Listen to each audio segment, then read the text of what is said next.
At the Darch's ducal mansion in the Empire, the Duke, clutching his head, yelled, "What in the world have you done? Are you even sane right now? What about your ladylike virtues? Have you forgotten you are a lady? After causing such a ruckus, you shamelessly return here?"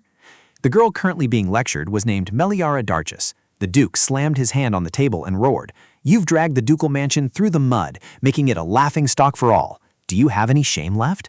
I am the second daughter of Duke Darchus, from a family that has held the ducal title for 3 generations in the Empire, and the political fiancé of the Crown Prince. Specifically, I just had my engagement broken.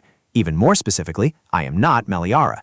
I am a Korean who transmigrated into this body. Encouraging Goodness, Eradicating Evil. This is a novel, true to its title, Encouraging Goodness, Eradicating Evil, which tells the story of the male lead, the Crown Prince, who possesses everything from power to good looks, and the female lead is a Saintess, who is kind yet decisive. Just when everyone thought the ending would be a happy one, during the wedding of the 2 main characters, the demon race suddenly appeared and destroyed everything. Although it wasn't complete annihilation, all the side characters died, making it a case of a dragon's head and a rat's tail. No, it was a deadly ending. Meliara clutched the suitcase in her hand. She thought angrily to herself, "It was already sad enough that I was hit by a car and left for dead in my previous life. Why did the world I transmigrated into also have to be one destined for destruction?" Suddenly she paused and turned her head. Moreover, the body I transmigrated into had been abused and confined by its father since childhood. Ultimately, she was disinherited, had her engagement broken off, and was kicked out of the house, a villainess with an unfortunate life. That's why I made a firm decision. I absolutely will not live such an unhappy life anymore. I have to leave the Empire, because 3 months from now, the demon race will appear and burn this place to the ground, and yet he chose precisely this moment to kick me out of the house. The Duke pointed directly at her face and roared, "Get out of the ducal mansion immediately."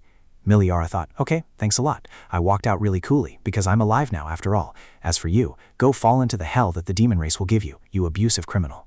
Running away from home requires cash, so where can I exchange money now? As the young lady of a 3-generation ducal lineage, I'd definitely be recognized if I went to a shop on the main avenue. I guess I'll have to go to the outskirts of the city. Suddenly, at this moment, a dog barked. Meliara immediately turned around.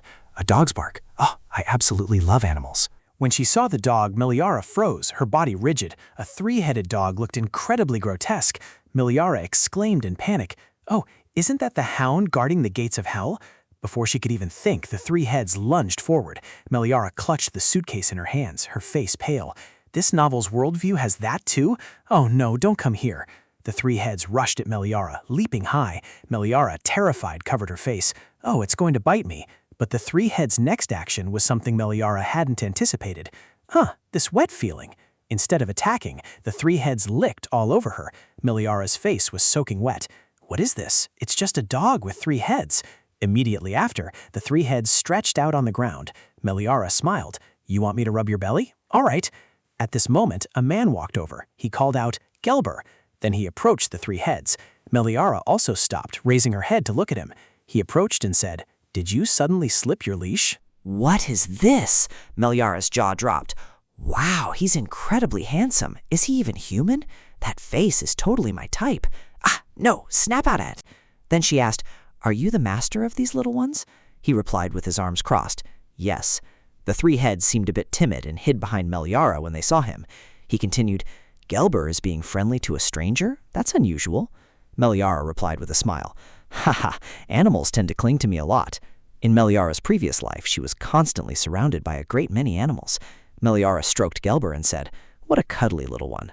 All 3 of them have their own unique personalities, which is quite interesting. The white-haired man asked, looking puzzled, "3 little ones?" Meliara replied, "Because it has 3 heads, I called them the 3 little ones. Is that a bit odd?" Hearing this, he remained silent for a moment. Seeing this, Meliara immediately asked, "What's wrong, sir?" White-haired said nothing and immediately knelt on one knee. He pulled Meliara towards him, causing her hat to fall off, then lifted Meliara's chin. Meliara, before she could even process it, was bewildered. She thought. If he's suddenly like this, then I'm really getting a bargain. Meliara was stunned. No, we're on the street and he's suddenly doing this." In Meliara's heart, she was fluttering. "Oh my goodness." White-haired began to speak. Could it be? Meliara was pouting her lips when suddenly someone ran up. "Sir, you found Gelber." So you're here." Meliara awkwardly stood up. The butler bowed and said, "Thank you for helping us find Gelber." Meliara, seeing the newcomer, exclaimed, "Wow, a handsome middle-aged man. Looking at his attire, he must be a butler, right?" Then she waved her hand and replied, No, I just happened to pass by and met him." She thought, "So that person must be a noble, right? Why does he look so elegant? Anyway, he's excessively handsome. The more I look, the more he's exactly my type. Suddenly, he looked over, making Meliara feel shy. It startled me completely. The butler offered 2 gold coins and said, "Although it's nothing major, please accept this as a token of our gratitude." Meliara began to say, "Oh, a token of gratitude for what?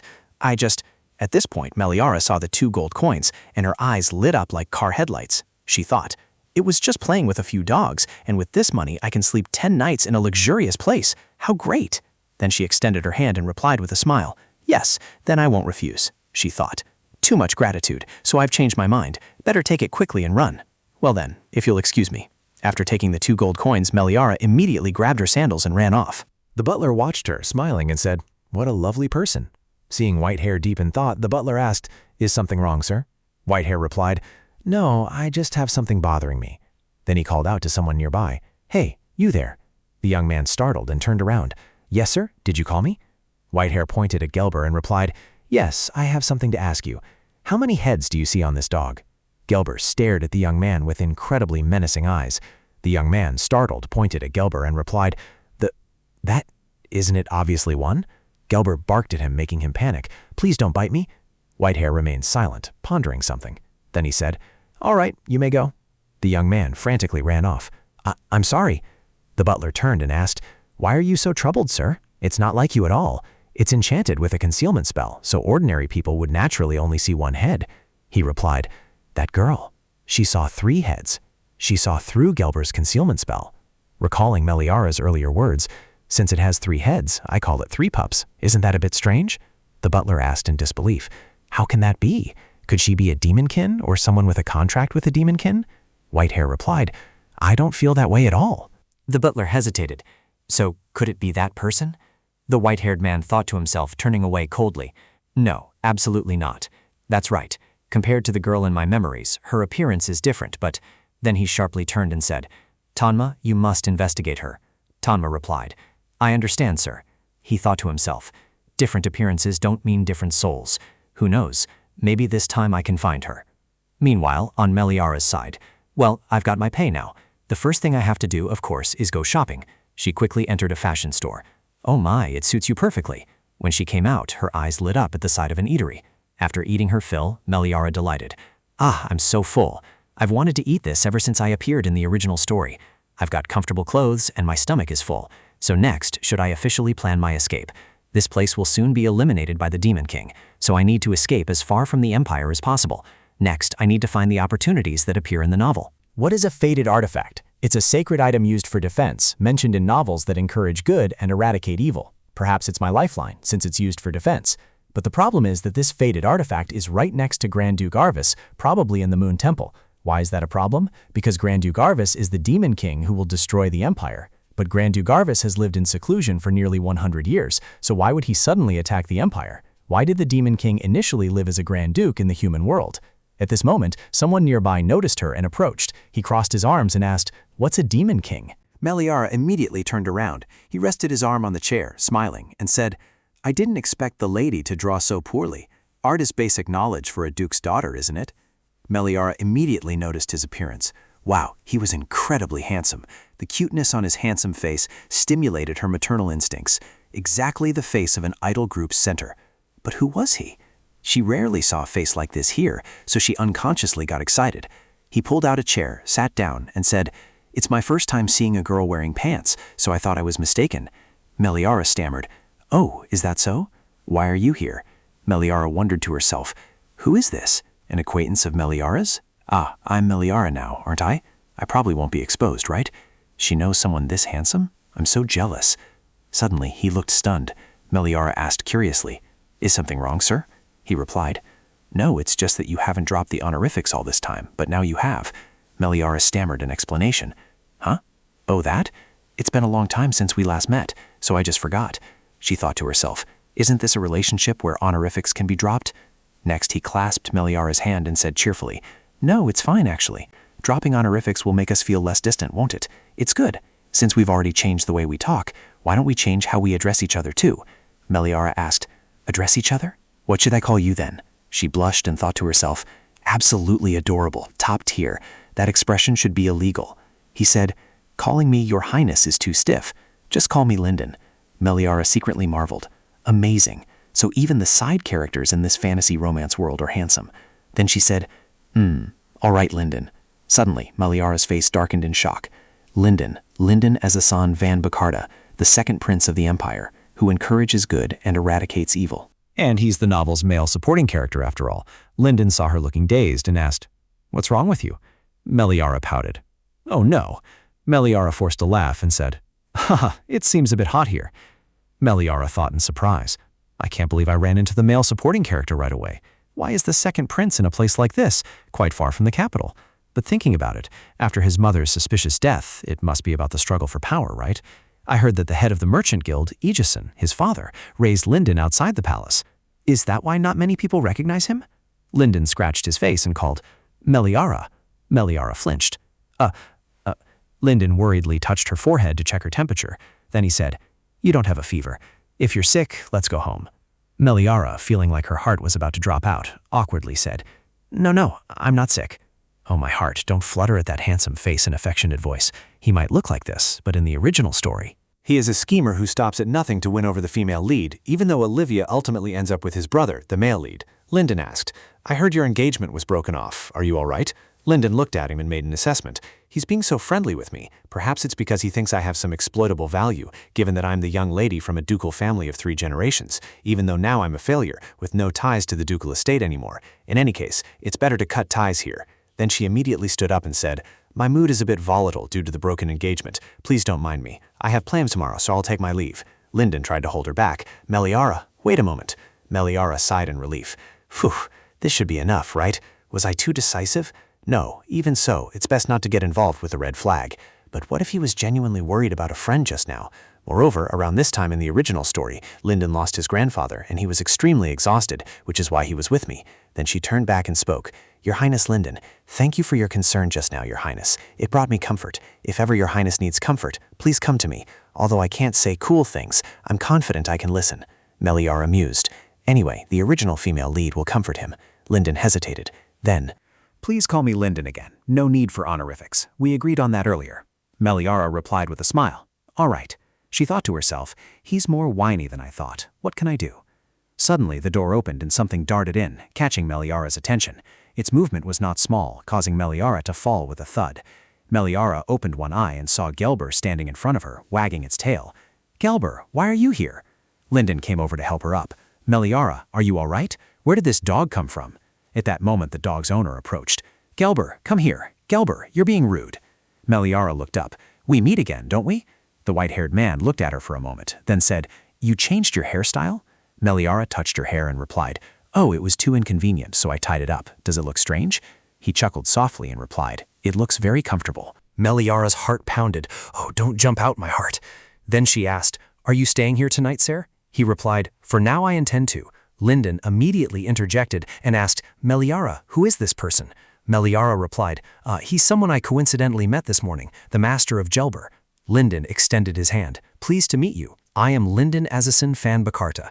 The white-haired man merely stared at him without a word. Linden then said, annoyed, "When greeted, shouldn't one return the greeting out of politeness?" The white-haired man coldly said, "Why should I?" After that, the two exchanged affectionate glances, making Meliara confused. Oh dear, the atmosphere. What's suddenly gotten into them? If he heard Linden's surname, he should know immediately that he's a member of the royal family, shouldn't he? Linden sneered. "Aren't you being quite rude? Such behavior isn't good." Immediately after these words, everyone present also got into a ready stance. Meliara was astonished. "Are all these people here Linden's guards?"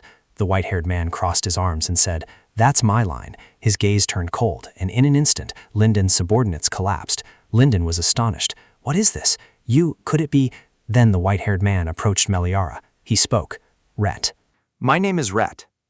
Meliara replied, a hint of nervousness in her voice. "Oh, and I'm Meliara." Rhett said, "Ara." Meliara scratched her head, forcing a smile. "Haha, you can call me that." Meliara thought with a start. What a shock. I never expected to hear my past life's name here. Rhett suddenly asked, "Haven't you ever met me?" Meliara was puzzled. "I don't know. My memory isn't very good." She secretly wondered, could he possibly know Meliara? Then she continued, "Although I don't have any memory of meeting you before, it's fine as long as we get to know each other from now on." Rat looked at her with disappointment. while Meliara, still not understanding anything, merely forced a smile. But actually, I'm planning to leave here, so I don't have much time left. What a pity. Rhett immediately asked, Leaving? Where are you going? She replied, I'm heading to Shivan village in the east, so if we meet again… Rhett immediately interrupted her. I'll go with you too. Then he rambled on, explaining, I was already planning to go east. Security outside the capital isn't good, so you'll be safer if you come with me. Meliara was flustered and awkward. But we've only just met. It will probably take several days, and I'll become a burden to you. Rhett said without hesitation, If you can't trust me, then let me swear an oath before the moonlit lake. With that, he drew his sword. I swear before the lake that I will protect you. Meliara was stunned. Huh? Rhett declared confidently. No matter where you intend to go, I will be responsible for your safety until you reach your destination. If I break this oath, the moon god will punish my soul instead. Meliara's eyes widened. Wait a minute, she thought, puzzled. What is this person thinking? Then she shouted, Stop it! Meliara grabbed his arm. You don't need to do that. Let's just go together. She thought to herself, what kind of oath before the moonlit lake is this? For those who worship the moon god, it's almost like an oath pledging one's life. It's like a lover's vow before going off to war. I've heard that if you break such an oath, the moon god will curse your soul. It's just a few days of travel. Why say such grand words? Meliara smiled and said, I felt uneasy thinking about traveling alone, but with you, Sir Rhett, accompanying me, I feel much more at ease. Meliara paused, then she smiled. All right. Lyndon stopped when he saw that, his expression darkening thoughtfully, but he said nothing. The next morning, Meliara, after a good night's sleep, stepped out and stretched. Gelber, did you sleep well? Gelber wagged his tail, greeting her good morning. The butler was also awake by this time. He stepped out and asked, Did you sleep well last night? It's an honor to see you again, young lady. Meliara immediately approached to greet him. We meet again, Mr. Butler. From now on, please feel free to just call me Meliara. Tanma placed a hand on his chest and replied, Yes, Miss Meliara, I am Tanma.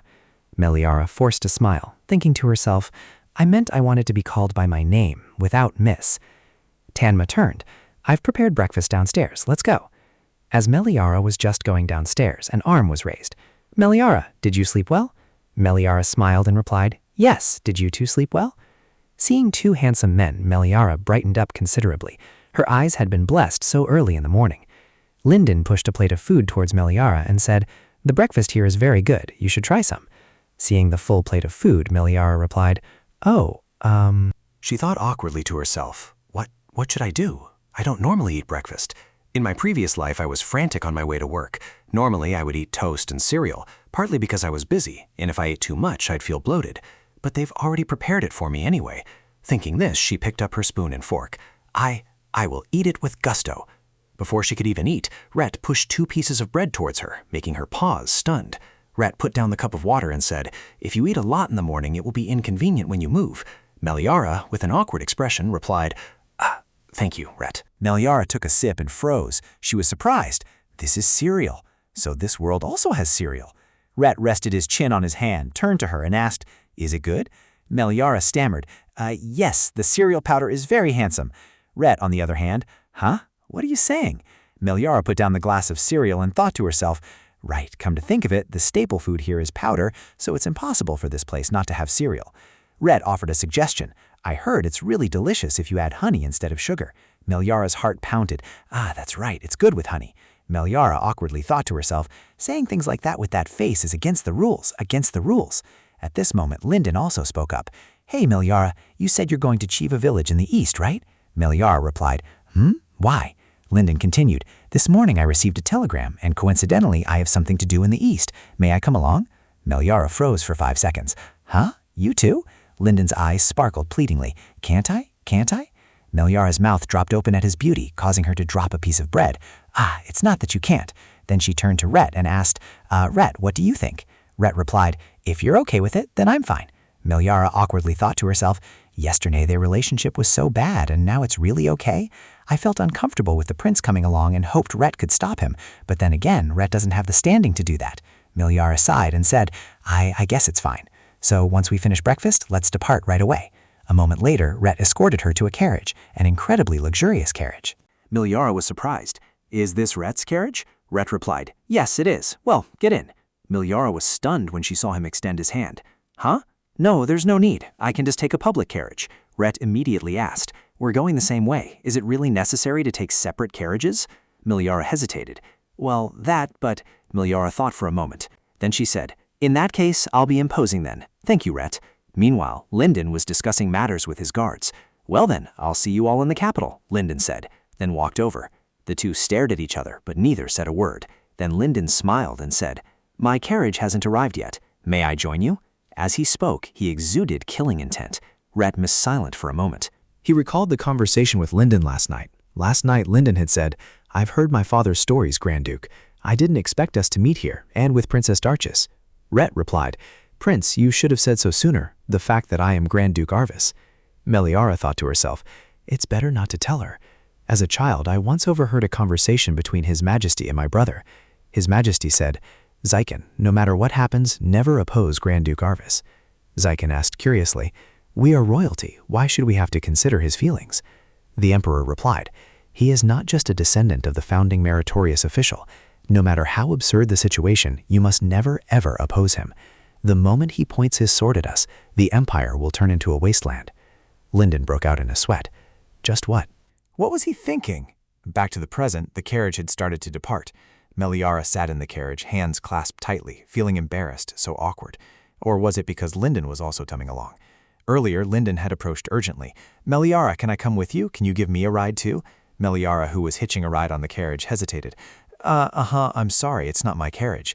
Rhett calmly replied, it's fine. If you're comfortable with it, then go ahead. Meliara breathed a sigh of relief. It seemed Rhett didn't find it inconvenient, thankfully. Meliara's flashback ended. Wait, hold on. We'll be traveling together in the carriage for the next 3 days. I don't want to be this awkward. Meliara immediately stood up. So let's have a really fun trip together until we reach Chivon village. Lyndon worried. Meliara, it's very dangerous to stand up like that while the carriage is moving. Meliara excitedly said, let's go. But I overlooked something. To protect the eyes of the channel viewers, we replaced X with adorable chicks.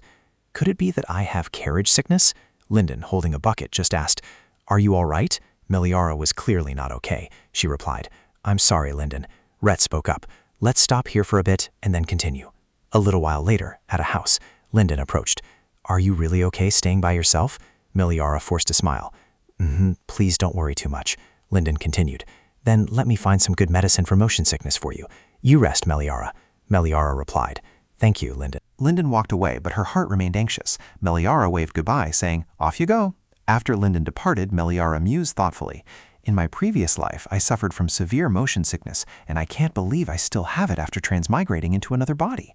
If you have motion sickness, you should drink chamomile tea, but it's probably hard to find here, isn't it? As she was pondering, a knock echoed from outside. Meliara spoke up. Oh yes, come in. Reth entered from outside, holding a cup of water in his hand. He said, drink this, then offered the cup of water to Meliara. Meliara reached out and took it. What is this? Reth replied, chamomile tea. Meliara, surprised, held the cup of chamomile tea in her hands, her eyes wide. Meliara immediately asked, how did you… Reth hesitated for a moment, then said, Tanma said chamomile tea is good for motion sickness. Meliara smiled. Ah, so that's it. She thought to herself in surprise. They have that folk remedy here too? Meliara then took a sip and beamed brightly. Thank you, Reth. Reth, with his hands on his hips, said, I used magic to keep the tea warm. Just rest here today. We'll depart tomorrow. After that, he turned to leave when Meliara suddenly called out, Reth! She smiled brightly. Lord Rhett is truly very friendly. Rhett flinched and stopped. Then he also opened the door. He left, not forgetting to tell her, get some more sleep. Then the door slammed shut. Rhett stopped outside, thinking to himself, how could it really be her this time?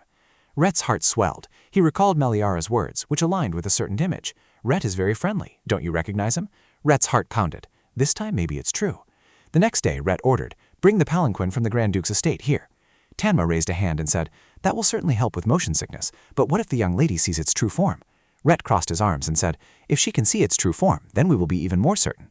Tanma smiled and asked, aren't you already certain now, my lord? Rhett let out a sigh. Just seeing Gelbert's true form isn't enough to conclude anything. Tanma's next words made Rhett feel a bit chagrined. Is it true that you don't believe it, even though you searched the entire village just to find chamomile tea? The gentleman I know isn't like that. Surely you believe she is the one, don't you? Rhett crossed his arms and said, she doesn't remember me, and her appearance is also different. Tanma smiled. But you noticed that the way she smiles is exactly the same, didn't you? Rhett's gaze became serious. That's right. I know whenever she's stressed, she'll purse her lips. Whenever she looks at someone else's expression, her eyes will dart around. Also her kindness towards Gelber. Eating only a little in the morning, and looking for chamomile tea when she gets motion sickness. All of it I remember clearly. There's no way I couldn't recognize her. Tanma hesitated. Sir? Reth interrupted. Anyway, once we reach the temple, we'll find out. Tanma bowed and replied, I understand. Tanma looked up and thought to himself, is he hesitating because of that? 2 years ago at Duke Arvis's mansion, a sun Saintess once came to bestow blessings, but the Arvis ducal estate inherently worshipped the moon god and had already received countless blessings from the moon god, so there was no need for the sun god's blessings. Reth said, clearly annoyed, that's sun Saintess, she's truly irritating. Tanma spoke from behind. But sir, wouldn't it be better to be on good terms? If we lose to the Soul and Chalk factions, the situation will become more complicated. Reth ordered, we can't let that happen. Let her in. Because he didn't intend to contend with the Soul faction, he reluctantly allowed the girl into the Duke's mansion. However, she pointed at Gelber and said precisely that it was the three-headed dog. However, she was merely a contractor with the demon race, not the one he was waiting for. This time, hopefully, nothing will happen to disappoint him. While deep in thought, a shout rang out nearby. Hey, you, snap out of it. Both of them immediately turned their heads. A black-haired young man was coughing violently. When he looked at his hand, he had coughed up blood. Reth was stunned. Blood, red. Not long after, Meliara, in a daze, heard someone calling, Ara, Ara. Meliara broke out in a sweat. Who's calling me? The voice called out continuously, Ara, open your eyes. Meliara wondered, this isn't the orphanage, so who is it? The voice continued, surely you haven't caught that disease, have you? Meliara. A loud call startled Meliara awake. Meliara, you all right? Meliara looked bewildered. Huh? What's wrong, everyone? Why are you all staring at me while I sleep? She quickly wiped her mouth, thinking, no, did I drool in my sleep? Linden asked, how are you feeling? You're not having trouble breathing or anything, are you? Meliara replied, no, I just woke up from a good sleep, so I feel very refreshed. What happened? Linden looked up. It's a relief you're all right. Well, about the village now. Meliara panicked. Is there an infectious disease in the village? Meliara quickly went outside. Linden spoke. The situation seems more serious than I thought. Already, half the villagers are infected, and there isn't enough space for patients. Even though we've set up tents in the square, it's still not enough. Although I've used my authority to seal off the village, it seems it will be very difficult for us to get out. I wanted to at least get you out of here, but Meliara raised her hand and replied, no, I don't want to be the only one receiving special privileges. The situation seems very urgent. I'll help in any way I can. Linden continued, thank you, and wait a moment. Just then, his communicator beeped. A communicator can help contact people who are far away. Meliara looked at him, thinking to herself, although Linden doesn't tell everyone, in times like these, he steps up and takes responsibility as a prince. Then she clenched her fists in determination. All right, I'll do what I can and help everyone, even with small tasks. With that thought, Meliara immediately got to work. I'll move this, okay? Suddenly, she saw Rhett talking to the doctors. She asked, Rhett, what did the doctor say? Rhett replied, without borrowing divine power and relying solely on medical skills, it will be somewhat challenging. Meliara put a hand to her chin in thought and said, that's quite serious. Knowing the cause would certainly help. Rhett also put a hand to his chin and replied, that I will take care of myself. Meliara replied, all right, that's fine, Rhett. Rhett noticed the pile of things Meliara was holding and asked, that's one thing. You said you were going to rest, but it turns out you're running errands? Meliara smiled and replied, I felt awkward resting by myself, and I'm feeling much better now. Oh, and most importantly, you said that without divine power it can't be resolved, so we have to contact the temple, right? She thought to herself, if it's an urgent illness, the temple's power would… Wasn't this mentioned even once in the original work? She, the original protagonist, Olivia, is a Saintess. Nominally, I'm someone who transmitted into the novel, but the amount of information I know is far too little. Rhett spoke up. It's not necessary to contact the temple. Meliara was stunned and asked, what? Reth shook his head. No, it's nothing. Then Meliara turned and left. I'll go deliver this quickly and be right back. Meliara thought to herself, puzzled. Strange. Everything Reth says is so vague. Meliara went to hand over the pile of things, saying, here you go. If you need any more help, just say so. Then she went to the sick people. Are you all right? Sunset finally fell. Meliara plopped down and let out a sigh of relief. Now I can finally rest and breathe a little. Just then Reth approached and asked, are you only resting now? Meliara saw him and asked, you must be very busy. Why are you here? Reth replied, there was something I couldn't say earlier. Suddenly a scream nearby made Meliara jump. Damn it, these wretched bastards. Linden was panting heavily. Meliara ran over and asked, Linden, what's wrong? He said angrily, I contacted the Royal Palace's magic tower, but they said they couldn't send aid troops. Meliara heard it as if struck by lightning. What? What was that? Linden's face darkened as he said, even though I've explained the situation, they said they can't send personnel here for such trivial matters. Meliara recalled the scene of the patients and their families crying and wondered, trivial matters? Linden continued, even at a time like this, they're still engaging in political infighting. Meliara thought to herself, but then again, the Imperial Magic Tower is the Crown Prince's faction. Linden, To those who support the Crown Prince, he is like a thorn in their side, but he is a person of very high magical power, to the extent that he could endanger the position of the Magic Tower Master, which is why they make things difficult for him and everything. But compared to the safety of the Empire's citizens, is their own political standing still more important? How selfish. Lyndon stepped forward and made a suggestion. Meliara, why don't you try contacting them? Meliara was surprised. Me? She hesitated before replying. That's a bit difficult. When my engagement was broken off, rumors spread everywhere. Lyndon awkwardly said, Oh, I'm sorry. You must still be very upset, and here I am talking nonsense. Meliara turned away and thought to herself, What's there to apologize for? I'm the one who should be apologizing for not being able to help, because now I have absolutely no connection to the Crown Prince anymore. Then she held out her hand and offered her own opinion. As I see it, the only place we can truly rely on is the temple. Meliara pondered. But the problem is, before I transmigrated into this body, Meliara was suspected of poisoning the Saintess. How dare you? I wonder if they'll grant my request? But there's no other way. Meliara sighed and said, People really shouldn't bet their lives on this new power struggle. Suddenly, Meliara remembered something and her eyes lit up. That's it. Besides the Sun Temple and the Imperial Magic Tower, there's still one more power that can help us. Lyndon gloomily asked, Besides those two places, is there anywhere else we can count on? Meliara immediately replied, No, think carefully, both of you. Lyndon, Rhett, there isn't just one sun god in this empire. If there's a sun god, then... The two seemed to realize her intention. Meliara, don't tell me... Meliara smiled and replied, Exactly. The lunar cult worships the moon god. She thought to herself, because from the very beginning, the lunar temple was the place she chose to hide herself. Then she spoke up, the lunar sect has a bad relationship with the soul sect, so on the contrary, they would welcome us, wouldn't they? Rhett asked curiously, Have you thought of a way to contact the temple yet? Meliara froze stiff upon hearing that. I haven't thought of that yet, she said awkwardly, so therefore I was planning to inquire among the surrounding guilds. Rhett immediately interrupted. No, the lunar sect doesn't use the communication tools that the soul sect uses, so using this will be faster. Then he presented a sparkling necklace. Meliara took it, wondering, This?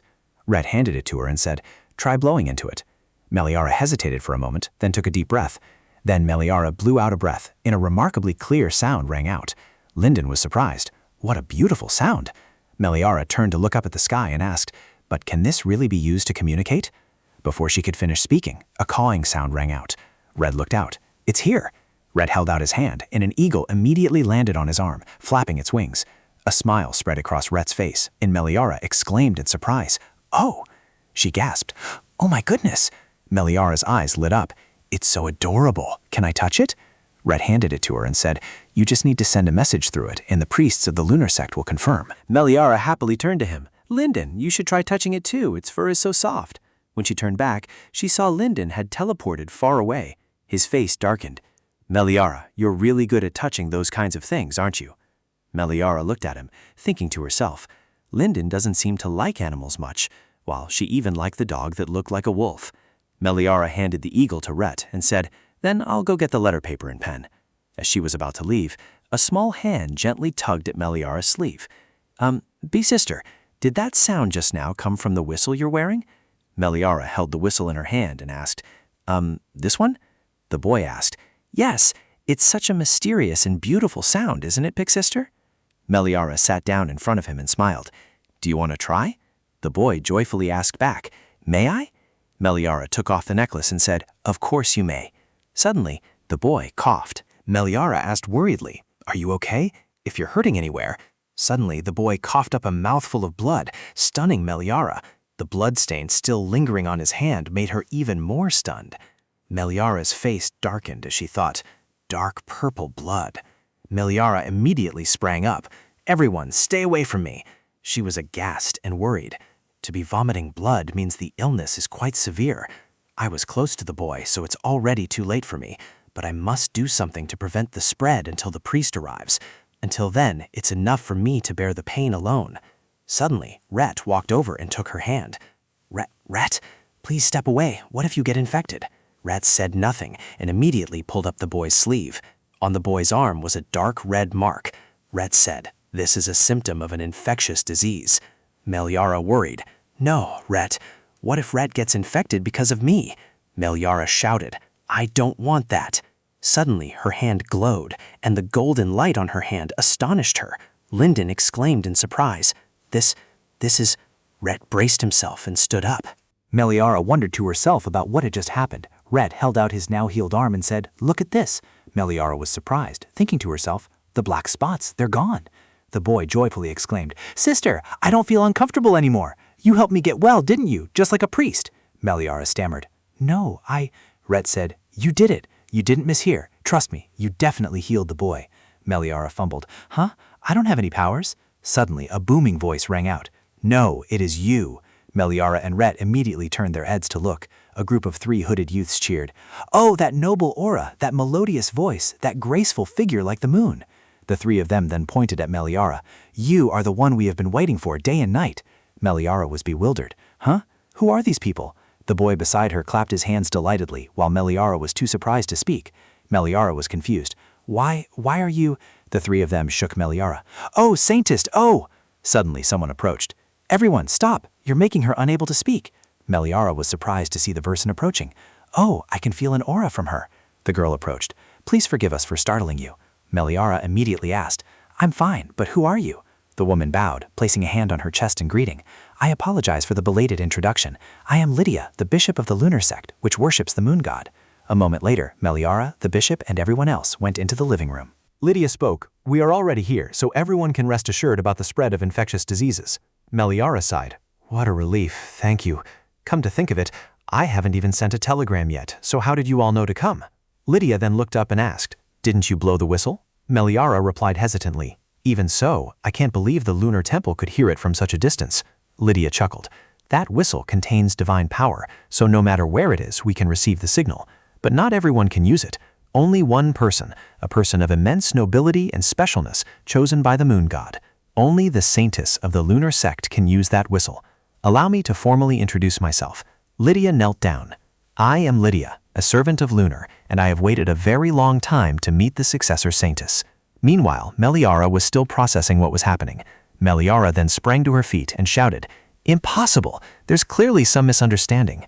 Lydia smiled and asked, "May I ask why you are so certain?" Meliara replied, "Meliara, no. I once met a priest of the Soul sect, and he told me I have no divine power." Meliara lowered her head and thought to herself. Because of her lack of divine power, Meliara had been abused by her own biological father. That person doesn't deserve to be a parent. I should probably curse them out to vent all my frustration. Lydia put a hand to her chin, pondered for a moment, then said, "A priest of the Saul faith?" Then Lydia chuckled. "That senile old man said that? Of course, the relationship between the Saul faith and the lunar faith isn't good. But to meet the Saintess of the lunar faith and say nothing? What should be done about this old man?" Meliara looked at Lydia's smile and thought, "Her smile is so terrifying." Lydia returned to her serious demeanor and continued, "Even so, that statement isn't entirely wrong. Perhaps it just means that you don't have the ability as a Saintess of the Saul faith." Meliara was stunned. "So you're saying—" Lyndon also jumped to his feet. "So Meliara is truly the Saintess of the lunar faith?" A hooded person immediately jumped up and yelled, "What? Look at what that person is saying. Are you doubting the words of our noble priest?"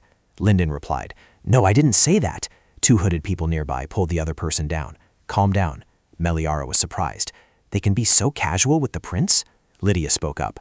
"According to my judgment, that is exactly the case. There are many reasons if you ask, but the most important reason is the amount of divine power. Furthermore, including the Saintess, there have only been 2 people with such profound and refined divine power until now." Meliara thought of Olivia, pondering, 2 people? So is the other person the female lead, Olivia? Meliara immediately asked, "If someone with more divine power than me appears, will that person become the Saintess?"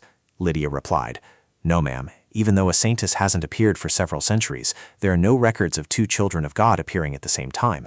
Meliara hesitated. "But if I truly am the Saintess, why do I only have divine power now?"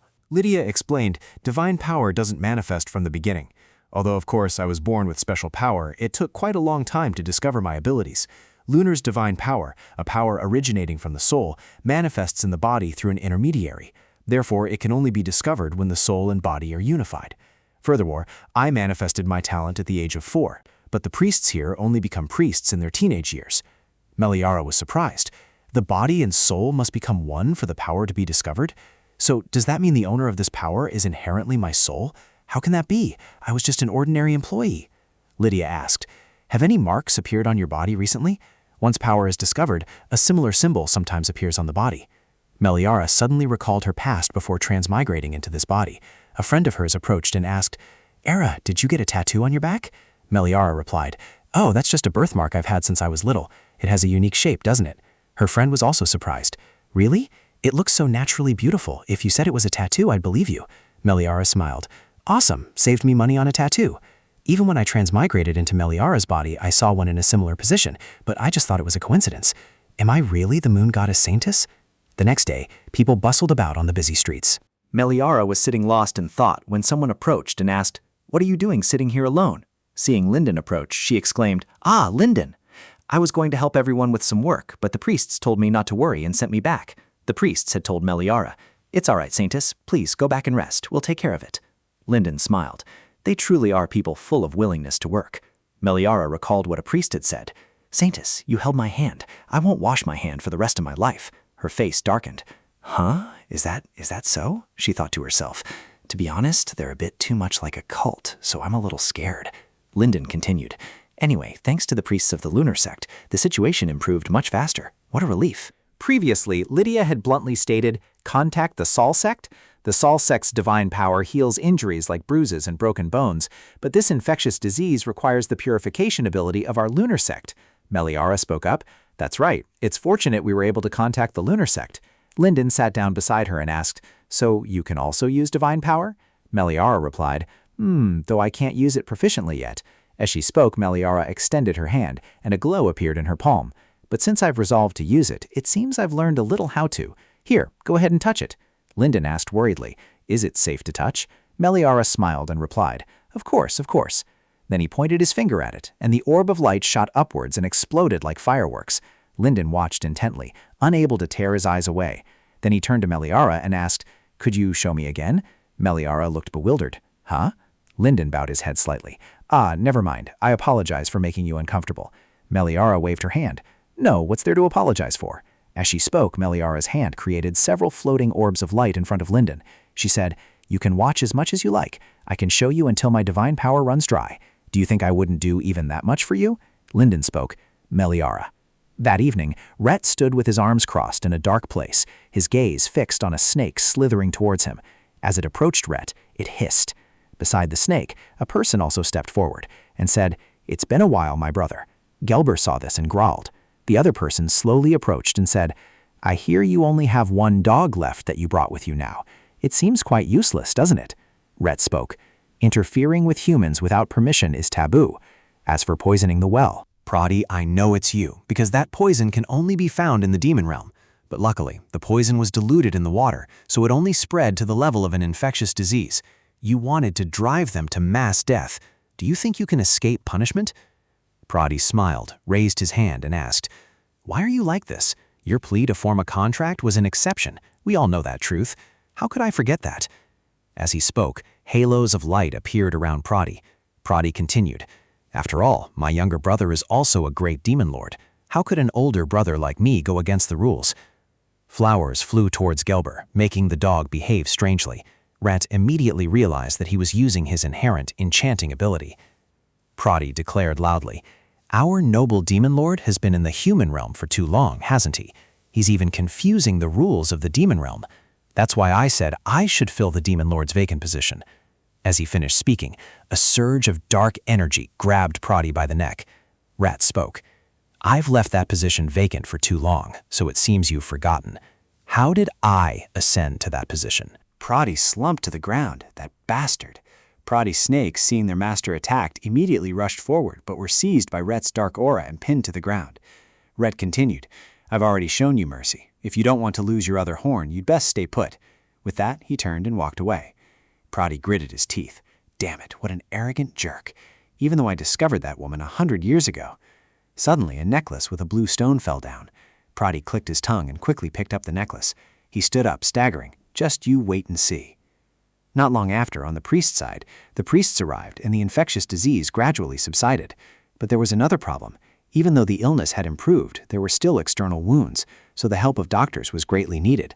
But in this village of Jabashe, there were only 2 doctors. Meliara volunteered, "I'll help too. Let me go gather herbs." So I volunteered to help them. Oh dear, my hands have no strength at all. Although I helped because I noticed I was the only one doing nothing, medical work is truly not easy at all. I had been running around day and night for 4 whole days. As a result, yesterday I fainted right after returning to my room. Meliara shuffled to the door, pulled it open, and was surprised. What is everyone doing here?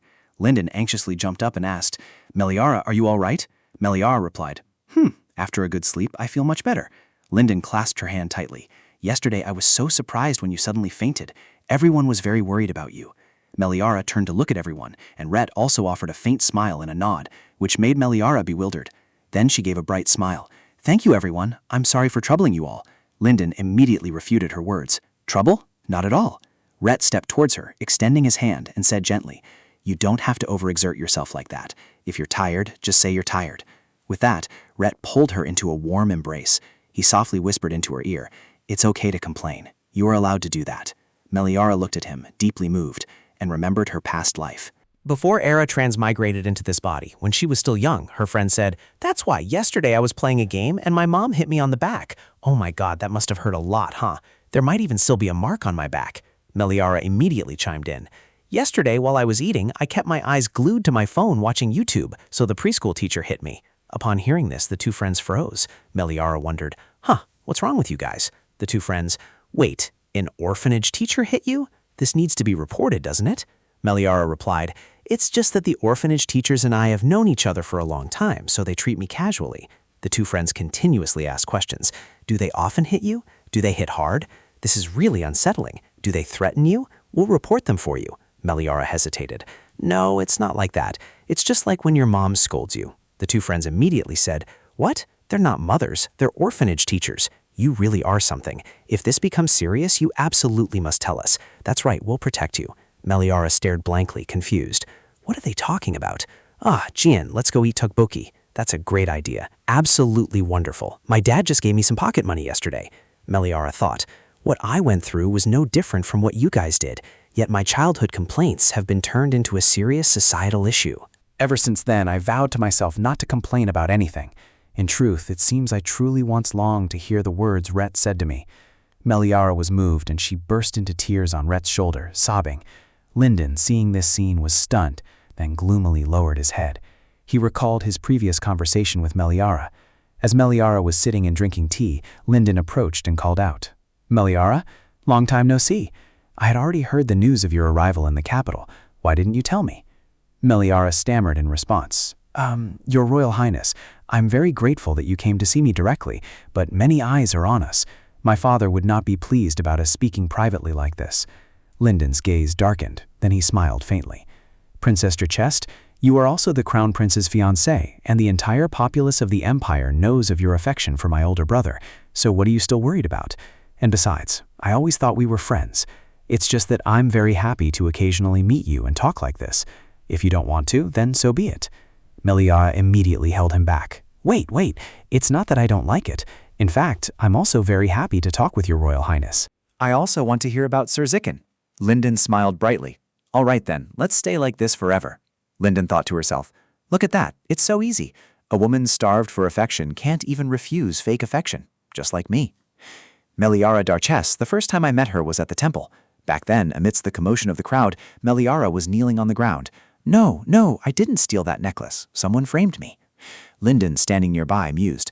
Lady Darchess, her face is beautiful, but her habit of petty theft is terrible. Suddenly, the Duke slapped her, making Lyndon flinch. He angrily yelled, Have you no shame?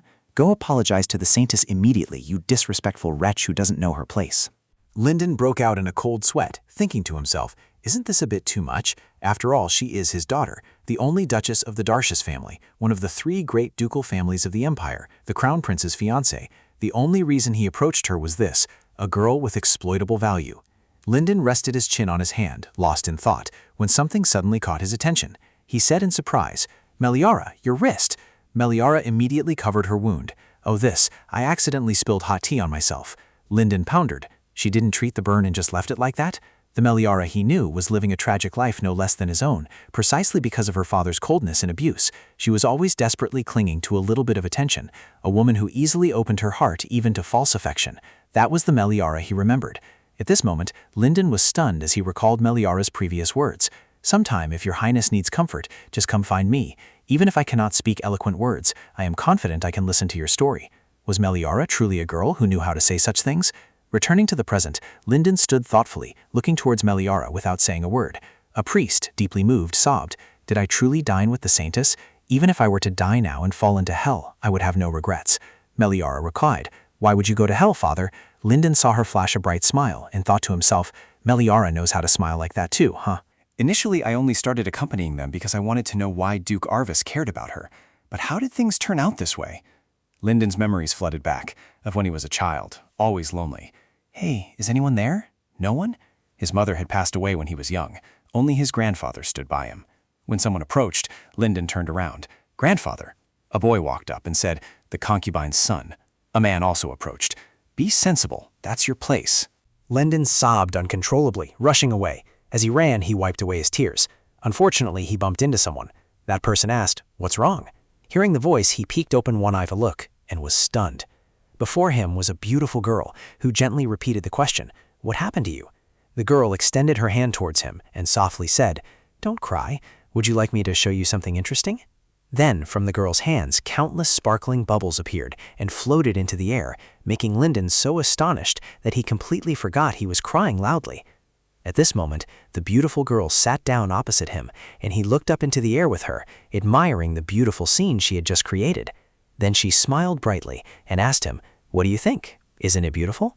She took his small hands and said, "I'll show you as much as I can. I can keep showing you until I run out of things to show."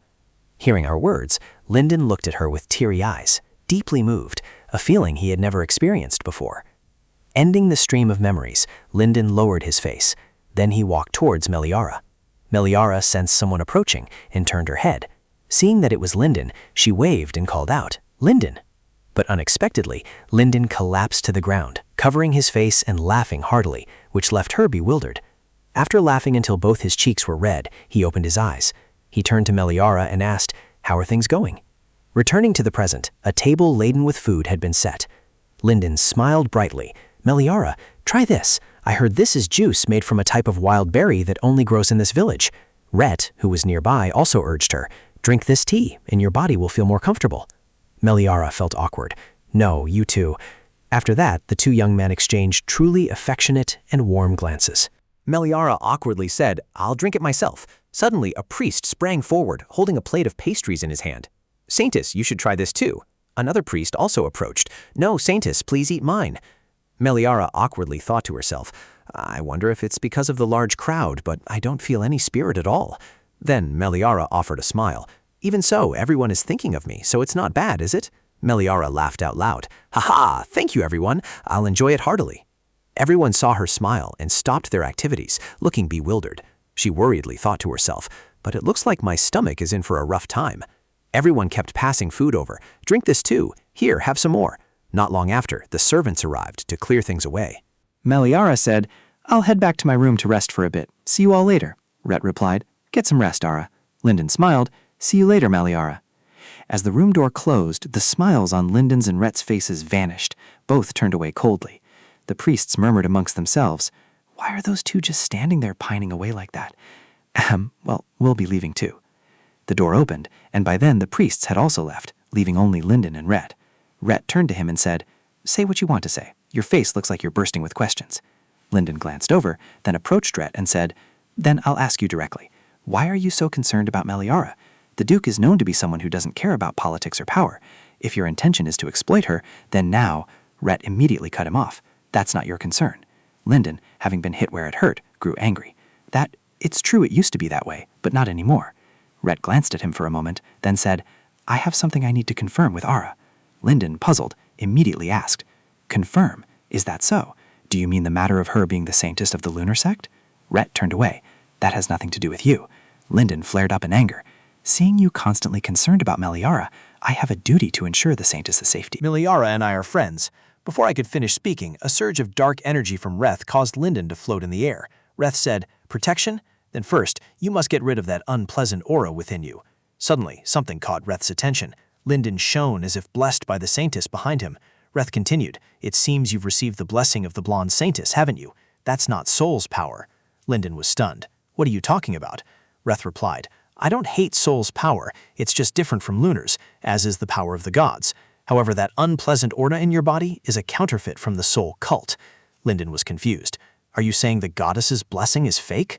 Reth replied, if you believe it's fake, then so be it. What you choose to believe is your decision. Linden was speechless after hearing that. He watched Reth walk away and asked, why are you telling me this? Reth turned his head sharply and said, because compared to that deluded emperor or crown prince who can't distinguish right from wrong, your mind seems sharper. If you want to know more, this infectious disease outbreak could very well be a clue. Linden stood rooted to the spot after hearing that. That evening, a bonfire was lit, and everyone gathered around. Meliara smiled as she gazed at the peaceful scene. At this moment, Linden approached and said, it's hard to believe we have to leave tomorrow already, isn't it? Meliara replied, yes, having to leave so suddenly makes me a little regretful, doesn't it? She let out a sigh, thinking that ever since she entered this body, these had been the busiest days. Anyway, it was fortunate that the village had returned to its original state. Linden stared. Then he turned to Meliara and suggested, Meliara, would you like to dance too? Dance with me? Meliara looked bewildered. Huh? Dance? She waved her hand. Oh, I can't dance. Linden asked curiously. Is that so? But I thought I heard you say you liked it before. Meliara was startled. So Meliara liked dancing. Then she stammered. Liking it and being good at it are two different things. Linden replied. Well, he gazed at Meliara intently for a while. Linden spoke. Meliara, are you originally from the lunar sect? Hearing this, Meliara spat out the mouthful of water she was drinking. She gave a wise smile and said, my family follows the soul sect. As for me, it turns out I don't follow any religion at all. Linden was surprised. You don't believe in any deities? Is that even acceptable? The question made Meliara think anxiously. Is it really that rare to have no religion in this place? But what if it's not true, that there are no gods? Then she awkwardly said, so I'm not exactly an atheist. I believe in agnosticism. It's not that I don't believe in deities, but rather that I haven't been able to truly comprehend the divine. Let me explain agnosticism. Agnosticism is when one cannot understand the nature of the divine, lacking the ability to perceive the existence or nature of God. Therefore, we cannot define God by our own standards. I believe that is not a realm that humans can presume to understand. Meliara sulked. What am I even saying? Oh, I don't know. Then Meliara tried to explain again.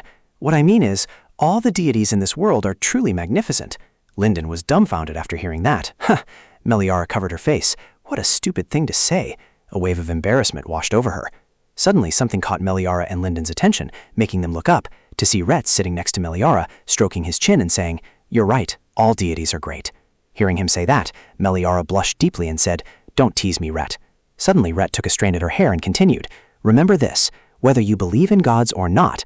As he spoke, he placed a kiss on her hair, and then continued, You are the Saintess. Amidst the warm and cozy gathering of everyone, Rhett spoke, You are receiving boundless love.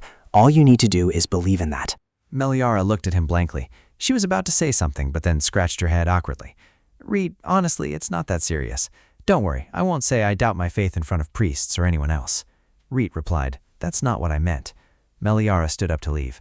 Well, I'll head back now. I think I'm tired, maybe from drinking too much beer. I'll go ahead. Have a good evening, everyone. With that, Meliara left, leaving Rhett bewildered. Meliara walked to her room and opened the door. She stood rooted to the spot for a moment, then plopped down. Rhett, really. Saying something like that out of nowhere made her heart want to leap out of her chest. Rhett must have said that to comfort her because he saw she was worried, as a devotee of the lunar faith, right? It was the same last time. Normally, when comforted, one's heart should calm down. But why is her heart beating so fast? Rhett, he only treats her affectionately because he believes she's the Saintess, right? Just like how the priests were initially fond of her because she was the Saintess. That's why Rhett said she was chosen by Lunar. How can he be so sure? Anyway, don't flatter yourself too much. At this moment outside, everyone was still milling about. Linden silently called her name, Meliara. Suddenly, someone approached and called out, Your Highness. He whispered, It's the news you asked me to look into. The intelligence just arrived. Let's move somewhere else for now. Upon hearing this, Linden stood up and turned away.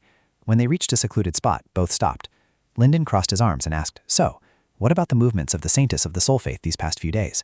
The young man stammered, About that. According to sources from the Holy Temple, a few days ago, Miss Olivia, who was hiding in the Holy Temple, was found unconscious not far from there. Your Highness, how did you guess that Saintess Olivia had been here? Linden thoughtfully recalled Rhett's earlier words. The disgusting aura in your body is a counterfeit from the Soul Faith, because compared to the Emperor or that deluded crown prince who can't distinguish right from wrong, your mind seems sharper. This infectious disease incident could very well be a clue. Not long after the moon waned, the sunlight of a new day shone through. Meliara exclaimed, Oh, what is this? What's going on? Am I dreaming? Tanma approached with a sparkling smile on his lips. It seems the young lady gets very severe motion sickness from carriages, so I've prepared a slightly more comfortable mode of transport. Meliara shuddered upon hearing that. A comfortable vehicle that? Here, colossal snails like that are considered a means of transport, huh? Tanma cut off her train of thought. Oh, this must be the first time you've seen this kind of carriage. It's a famous specialty of my land. Don't let its appearance fool you. It's very fast. Meliara thought to herself in disbelief. But it's a snail. Tanma pointed at the snail and said, "If you can see it, just take a look before we set off. It's good to greet it and ask for its help first." Meliara's face darkened. Huh? Her hand trembled as she reached toward the snail. I really hate slimy things. But because she was the type of person who couldn't refuse others, Meliara had no choice but to touch it. When her hand touched it, she flinched. Oh, I touched it. Meliara slowly opened her eyes. Oh, it's not what I thought, is it? It wasn't sticky at all. On the contrary, it was clean and dry, just like a freshly washed plate. It's incredibly cute. I like snails now. Linden, who was observing nearby, was also bewildered. Meliara seems to really like horses. Wait, pause for about 2 seconds. Why did Linden see the snail monster as a horse? The reason was the illusion spell on it. What is an illusion spell? It's a type of magic used to make ordinary humans see monsters, whether they have 3 heads or are extremely large, as just normal animals. For example, Geber looked like a dog. This spell is only effective on ordinary humans. Demons, those with contracts with demons, and saints can all see the monster's true form. Meliara saw Gelber in tears and laughed, saying, "Ha ha, Gelbert, don't worry, you're the cutest." Rhett also approached at this moment. "Ara, let's depart now." Meliara turned back and replied, "Ah, Rhett, I understand. But what about Lydia and the priests?" Rhett answered, "The priests have the ability of instant teleportation, so they don't need to travel by carriage." Meliara then realized, "Ah, so that's how it is." Meliara wondered, "I heard that the temple in Tree Van Village is a ruined temple. Isn't there anyone managing it? Is it all right for us to go without contacting the temple beforehand?" After sitting properly, Red explained to her, "It's simply because there's a shortage of priests, so no one has been sent there. The temple isn't actually closed." Meliara replied, "I see." Then she turned outside the carriage and called, "Linden, we're about to depart." Linden was fiddling with his hand, then smiled brightly and said, I'll be right there." Meliara felt a little wistful. "It seems I have to say goodbye to Jaboke Village now. Although I was devastated by the infectious disease incident, fortunately everything has been resolved. Now I suppose we can go straight to Tree Van Village, right?" Suddenly someone ran up, shouting, "Your Highness." Linden immediately turned around and asked, "What's wrong?" The person, panting heavily, said, "Your Highness, the matter. Azison Merchant Guild Master reported that Your Highness's grandfather is on his deathbed." Linden was thunderstruck upon hearing this. Seeing the noisy chatter among themselves, Meliara worried if Linden was all right. In the original work, it was clearly written that this period when Linden's grandfather passed away. Meliara approached Linden and cautiously said, "Linden, are you all right? What did they say about his symptoms?" Linden, flustered and worried, said, "He faints occasionally, but nothing has happened recently, so I'm sure he'll be fine this time." Meliara was surprised. "He looks completely unwell." Then she became extremely worried about him again. Linden offered a reassuring smile. "Don't worry, he has many renowned doctors by his side. Let's go quickly, we've been delayed for too long. If we keep this up, the sun will set." Meliara immediately grabbed his sleeve. Linden stopped short and asked, "Meliara?" Meliara said, "Linden, you should go to him." Linden chuckled in response. "Meliara, I just said I'm fine." Meliara sighed. "I know you're not fine. Linden, you only want to go to the east because of me." Linden's face flushed, his heart pounded, and he stammered. "That," Meliara immediately said, "because I broke off my engagement with the Crown Prince, you want to bring me to your side, don't you?" Linden was startled upon hearing that. "That," Meliara with a bitter look in her eyes said, "Linden, though I'm only saying this now, I'm actually the one whose engagement was broken off.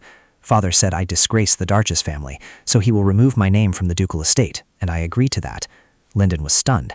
How could that be?" Meliara replied with a smile. "That's why I'm going to the east, because I want to live a new life. I am no longer a lady, and for you to expend so much effort trying to use me for political purposes is a waste of time, so you should quickly go to him. I'm sure he misses you very much." Linden was surprised, then he lowered his head. "No." Meliara, not hearing clearly, asked again, What did you just say?" Linden replied with a sad look in his eyes, "It's not because you're a princess that I befriended you. Of course, it might have been that way at first." Meliara smiled and said, "I'm not complaining about you at all. I just want to say that the time you dedicate to your own people isn't even enough. Don't waste it on me." Linden immediately interrupted her. "Don't say that. Don't talk as if you mean nothing to me. Where my time is spent is for me to decide. Who is important to me is for me to decide. So don't say such things." Meliara was stunned. "Oh, Linden."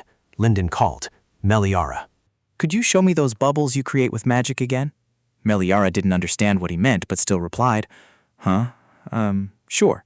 As soon as she finished speaking, Meliara created sparkling bubbles that floated into the air, and Linden closed his eyes tightly, taking it all in. Then he opened his eyes and said, "It was the same before. You didn't ask me why I wanted to see them?" Meliara replied, "Well, whatever the reason, it's not difficult, and besides, I can easily show them to you." Linden continued, "I see. I can't be like that. Ever since I was little, I've been surrounded by people who sold my information to the royal family for profit. I had to prove my worth to those people." Linden, as a child, would write and mutter to himself, "Forged land deeds, handing over large sums of money like an idiot, and then being accused of fraud myself? If you're going to make things up, at least make them plausible. Without this, your situation would be quite difficult, wouldn't it? If I help you this time, what can you do for me? If the other party needs something I possess, I will plan to exploit it. Finally, I got what I wanted from those who once looked down on me. I always calculated even the smallest things for my own survival. But you are the first person, the very first person I want to treat sincerely, no matter the cost. When we met again at that inn, if I were you, I would have understood the other party's intentions and wouldn't have let them follow, no matter what." Meliara realized this too, thinking to herself, "Well, I had intended to do that initially." Then she forced a smile and replied, "Oh, is that so?" Linden continued, "Either you ask me to come back in exchange for you showing me the magic bubbles." Meliara looked puzzled. "Huh? Isn't this an uneven exchange?" Linden replied, "Well, yes, only I benefit. I get to meet you, and I get to see the magic bubbles. It's what you call killing two birds with one stone. It's tough. You're the first person I haven't bothered to calculate with, after my father and mother." "I will go see him." Hearing him say that, Meliara immediately smiled brightly. "Really? You're absolutely right." Linden puffed out his cheeks and asked, "Is breaking up with me something to be happy about? You're a bit too happy, you know." Meliara stammered, Huh? No, Then he gave her an affectionate smile. "I know, you're worried about me, that's why." Meliara's heart pounded as she thought to herself, "Is this what Linden is truly like?" Linden took Meliara's small hand and then placed a sweet kiss on the back of it. He said, "You have to be obedient to be liked." Hearing his flirtatious words, Meliara's face flushed crimson. Suddenly, someone walked over and swatted Linden's hand away. Meliara flinched. "Rhett?" Linden immediately spoke up. "Sir, you." Rhett exuded a murderous aura. "Go on, you're done talking, aren't you?" Seeing this, Linden also felt intimidated and could only force a smile. The butler stood there, witnessing everything. He hummed and mumbled. "The Duke is quite flustered, even stepping in to intervene like that." Meliara looked over and said, "Well then, Linden, please take care until you reach the capital and meet him." Linden replied, "All right." As Meliara was being helped into the carriage by Rhett, Linden suddenly called out, "Meliara!" Meliara turned back. "Huh?" He said, "Next time we meet, can I call you Era?" Meliara was momentarily stunned. She smiled and agreed. Of course." Linden looked up, watching the carriage with regret. At this moment, Meliara was settled in the carriage. She sighed and thought to herself, "Although it was a short time, I might have developed a lot of feelings, and now I suddenly feel so sad." When she looked at Rhett, his face was grim, as if he had just stepped in shit. Meliara hesitated for a moment. Then she spoke up. "Hey, Reth, is something bothering you?" Reth turned to her and replied coldly, "No." Looking at Reth's expression, she immediately realized that face absolutely wasn't saying no. Meliara hesitantly asked, Perhaps I said or did something that upset you?" Reth suddenly realized something, and he spoke up. "It's not that. You didn't do anything wrong. It's just—" He hesitated for a moment, then decided to turn his face away without stating the reason. In short, it's not your fault. In his heart, Reth was regretting not preparing the carriage a little earlier. The carriage continued to speed along. Meliara suddenly remembered and asked, "Reth, what's in the east?" Reth replied, "My home is there." Meliara asked with surprised delight, "So you live in the east? I heard the east is quite vast. What's it like there?" Reth replied, "A place where the Milky Way is clearly visible and there are many mystical animals. You'll like it too." Hearing this, Meliara's eyes widened with immense anticipation. She joyfully said, "Just hearing about it makes it sound like a beautiful place. I really want to visit it once." Reth naturally agreed, welcoming her any time. Meliara bowed slightly and said, "Even though it's just words, thank you, sir. If I have time, I'll come immediately." She thought to herself, "I must go to the ruined Temple of the Moon to be certified as a Saintess, and I also need to find my fated opportunity." Wait, fated opportunity? That's right, I was supposed to be seeking refuge. I completely forgot. This world will be destroyed by the Demon King. Suddenly, Meliara called out, "Ara, are you all right?" Meliara wondered what Rhett would say if she revealed she was going to seek an opportunity for refuge. In Meliara's imagination, she said, Rhett, actually, this place is a world from a novel, and the Demon King is about to invade. At that time, all of us will be wiped out, so we must quickly flee to another empire. Rhett would coldly turn away. I don't understand what you're saying. Meliara's head throbbed. It's true. Who would believe it if she suddenly said the Demon King was invading and the world was ending? She probably wouldn't believe it herself. But she couldn't pretend not to know everyone, including Rhett, Linden, Tanma, Gelber, and then run away by herself. Or perhaps after her certification as a Saintess, she could tell Lydia. If she said that God had sent down a message, maybe everyone would believe her. Meliara spoke, interrupting her own thoughts. Was she hesitant about becoming a Saintess? Meliara quickly denied it. Huh? Oh no, that's not it at all. She thought to herself, although at first I found the idea of becoming a Saintess a bit stressful, I could use this to persuade people, so it might actually be a good thing. I'll give it a try. Rhett looked at her for a moment, but said nothing. Then he asked, where do you plan to live after becoming a Saintess? Meliara replied, I don't know yet. Perhaps I'll live in the Grand Temple. I heard Lydia lives in the temple too. Rhett said, the Grand Temple is fine, but Saintesses usually live in parish houses. He offered a suggestion. How about coming to my house? Meliara froze. Rhett's house? Rhett continued. The estate and mansion are spacious, and there are enough servants, so there won't be any inconvenience living there. The garden is also full of flowers, and if you need anything else, it can be brought to you. Meliara thought to herself, so he's trying to persuade me to come to his house now? Thinking this, she burst out laughing. Then Meliara replied, all right, after I'm certified as a Saintess, I'll come to Rhett's house. In Meliara's imagination, Rhett was like a little boy saying, come to my house, there are puppies, beautiful flowers, and juice too. She smiled, thinking, he's really trying hard to entice me, isn't he? This man has a hidden adorable side. Actually, no one has ever taken care of me like Rhett, to the point of swearing to protect me. Suddenly, she realized something and immediately stood up, calling out, Rhett! Even after I'm recognized as the Saintess, will you still swear to protect me? Just like the oath before Moonlight Lake, before we came here, swearing that no matter what unexpected danger arises, no matter if the world turns upside down, you will still protect me. She pondered. With someone as trustworthy as Rhett by her side, what more was there to fear about invasion? Although she felt a little guilty for constantly relying on him for protection, it was only natural for a Guardian to protect the Saintess.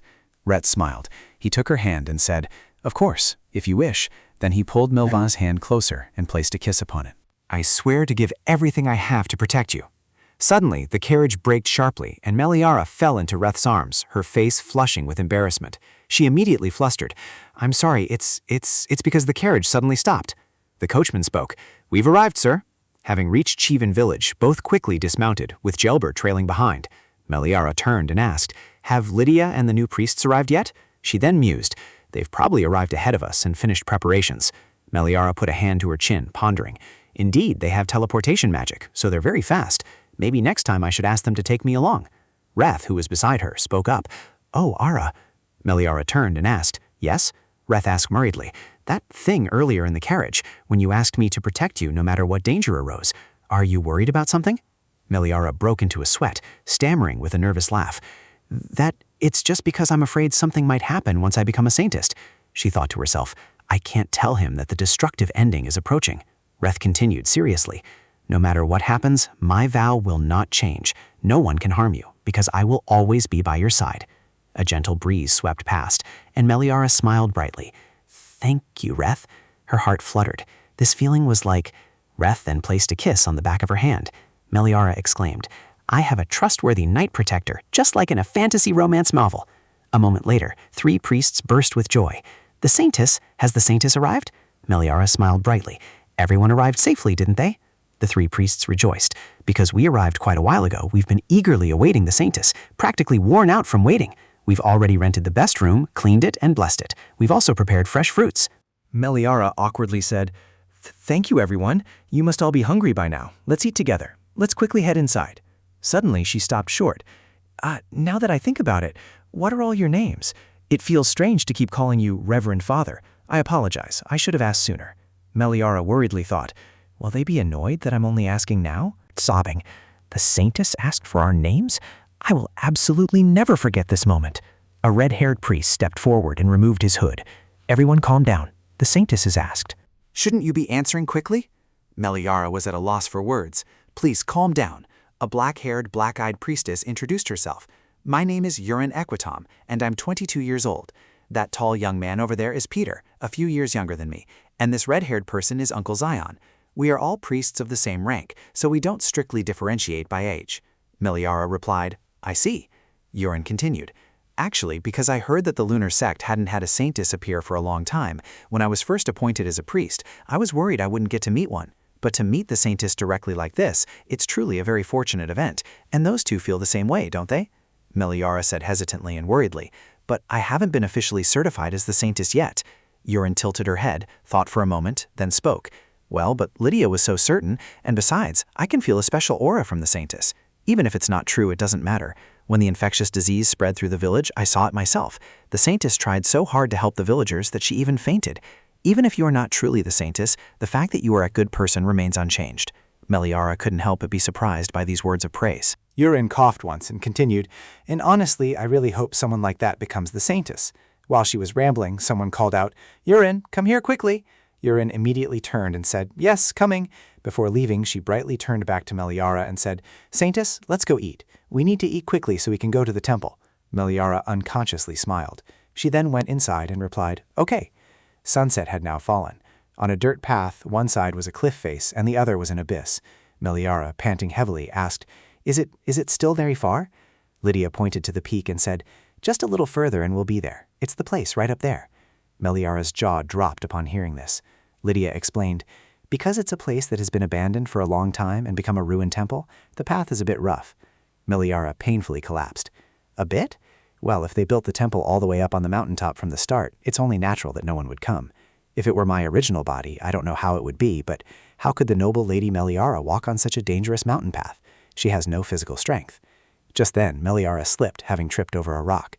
She stumbled and fell, but fortunately, Reth arrived in time to catch her. Meliara, embarrassed, said, Reth, thank you. Reth asked worriedly, are you all right? Meliara replied, oh yes. Reth said nothing, staring at her intently. Immediately after, Reth stepped in front of her and knelt down.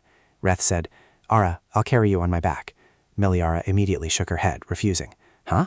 No need. I can walk by myself. Tanma approached. Just let him carry you, lady. The mountain path is dangerous. If you accidentally sprain your ankle, it would be a big problem. Meliara was worried, however. Suddenly, Peter turned around and shouted oddly, What? The Saintess sprained her ankle? Saintess, let me carry you. Just think of me as a carriage. I'm the carriage of this area. Meliara had no other choice. I'll let Rhett carry me. Quickly, she was carried on Rhett's back. Meliara asked, I'm sorry, I'm very heavy, aren't I? Rhett chuckled and said, I didn't expect you to let me carry you. Meliara forced a smile. What are you joking about? You're making me embarrassed. Rhett replied seriously, I'm serious. Do you eat your meals on time? Meliara said apologetically, It seems I'm always indebted to Rhett. Rhett smiled, seeing her silly worries. It seemed she was a little more comfortable with him now. Meliara clung tightly to his shoulder, hoping that she would soon be confirmed as the Saintess so she could order Rhett to be her guardian knight. Rhett also smiled when he heard her say that. Meliara's heart was full of anticipation, and besides, only when she was the Saintess could she see Rhett's affectionate side like this. A moment later, everyone arrived. The priest turned around and said, We're finally here. Hearing this, Meliara looked up. By the time they arrived, the sky had already darkened. Meliara excitedly stepped down. Wow! Lydia said, Follow me this way. Meliara followed, unable to help but exclaim, I thought it was a ruined temple, so it would feel eerie, but this place is so beautiful. Lydia added, Even so, this place hasn't been cared for in a while, so please be careful not to get your clothes dirty. After a few more words, they arrived. Lydia approached a holy relic. Meliara wondered. This is, Lydia explained, that is the holy relic of the temple. Try picking it up. Meliara replied, Ah, yes. With that, her hand touched the holy relic. From within the holy relic, a sacred light shone. A shimmering wave of water also appeared from inside. Meliara immediately turned to ask, Suddenly there's water in the bowl? Lydia replied, When Lunar's power touches it, it will automatically fill up. Lydia turned and said, Take the bowl and follow me this way. Hearing this, Meliara slowly picked up the holy relic and followed. Lydia stopped at a stone pedestal and said, This is the support pedestal found in all temples. When building a temple, this pedestal is erected first. If this pedestal is destroyed, the temple will also collapse. Try pouring the water from the bowl onto this. Meliara immediately followed Lydia's words. She began to pour the water, and it flowed with a trickling sound, accompanied by shimmering lights. Lydia continued, Now use your divine power on it. Slowly channel your spiritual energy into it. Meliara then also slowly began to do so. She slowly channeled her energy inside, and suddenly the water glowed. Immediately after, a pillar of light shot straight upwards. Inside, the water began to ripple, and a whirlpool started to spread out around Meliara's feet in a circular pattern. Then, through the gaps, the water spread everywhere, creating pillars of light. When these pillars of light converged, a brilliant radiance burst forth, making everyone look up. Within the light, the water also spread inside, and Meliara was surprised as the water slowly formed into a shield. Meliara was bewildered. "Is this a shield?" Lydia spoke. "This is the sacred artifact that has been passed down for 100 years. Only one person in this world can control it." Meliara froze, speechless at the shield before her. She thought to herself, "Why? I don't feel unfamiliar at all. This is a feeling I've clearly encountered somewhere before." Once again, the shield glowed brightly. Meliara closed her eyes and felt. She gradually sensed the emotions of the person who created the shield. Utterly devoted, it felt as if all their thoughts and feelings for someone had been poured into its creation. "Honestly, I'm still not sure if I'm qualified to be a Saintess. I'm not a good enough person to become one, because from the very beginning I knew the novel's ending and intended to run away alone. But then, she recalled the images, the smiles of everyone. I don't want to disappoint those who trusted me, so I want to try just once." Meliara stepped forward. "Give me more courage, won't you?" Meliara closed her eyes tightly, and the light once again flared up in the darkness. The commotion around them was not subtle. Meliara still held the shield, hovering in her hand. Then the shield transformed into a streak of light, whizzing around Meliara. She let out a sigh. Everyone was dumbfounded, their mouths agape. Lydia immediately knelt down. "Congratulations, Saintess." Everyone present immediately knelt down after Lydia and said in unison, "Congratulations, Saintess." Meliara quickly waved her hands. Everyone, please stand up." At this moment, Reth approached her. "Ah, Reth." Meliara smiled. "Now I can fully exploit your labor as my guardian knight, right?" Red said, "Just as I thought." As he spoke, his hand snaked around her waist, then he embraced her tightly, much to her surprise. Red held her even closer. "It really is you, just as I thought." Before pulling her into his arms, Ret had silently observed her every move. He froze when Meliara's figure resembled someone who had long been in his mind. That figure turned, and at the same time, Meliara also turned. He pressed his lips together and then embraced her tightly. "It really is you, just as I thought." Meliara looked bewildered. "Ret?" Ret said, "I promise, until the day this world forever closes, I will be by your side and prevent all evil in this world from reaching you." Ret knelt down, looked up into Meliara's eyes, and said, "Only if you allow it." Not long after, Ret carried Meliara on his back as they descended. Lydia spoke up. "Well then, after the preparations for the Saintess's announcement ceremony at the main building of the temple are complete, I will contact you. See you later." Tanma came over and said, "The young lady is asleep. It's understandable that she's exhausted from using divine power." Reth then quickly carried her into the carriage and gently laid her down. He turned to Tanma and ordered, "Bring the blanket here." Seeing Tanma smiling to himself, Reth immediately asked, "Tanma, you seem quite happy." Tanma replied, "How could I not be happy? The person you've been waiting for over 100 years has finally appeared. In the Demon King's castle, abandoned for 100 years, will finally see its return day drawing near." Reth grumbled, "It sounds like your words have thorns." Tanma clearly stated again, "Besides, I've been looking forward to this moment no less than you, so I'm very happy." Recht smiled. Then he entered the carriage and saw Meliara still breathing steadily. Recht gently placed Meliara's head on his shoulder. He softly called, "Ara." Suddenly, a flickering light appeared, accompanied by a voice. "I told you to just wait and see, didn't I? Later you'll surely be so captivated by me that you won't be able to leave my side. I told you, didn't I, that we would definitely meet again, and then I won't leave you alone." Recht mused vaguely. "I've waited 100 years. Even if her appearance has changed, it's still her. Why am I hesitating, uncertain, and wasting time? This time, I will definitely protect you. You just need to stay by my side." The next morning, sunlight streamed into the room, and Meliara finally opened her eyes.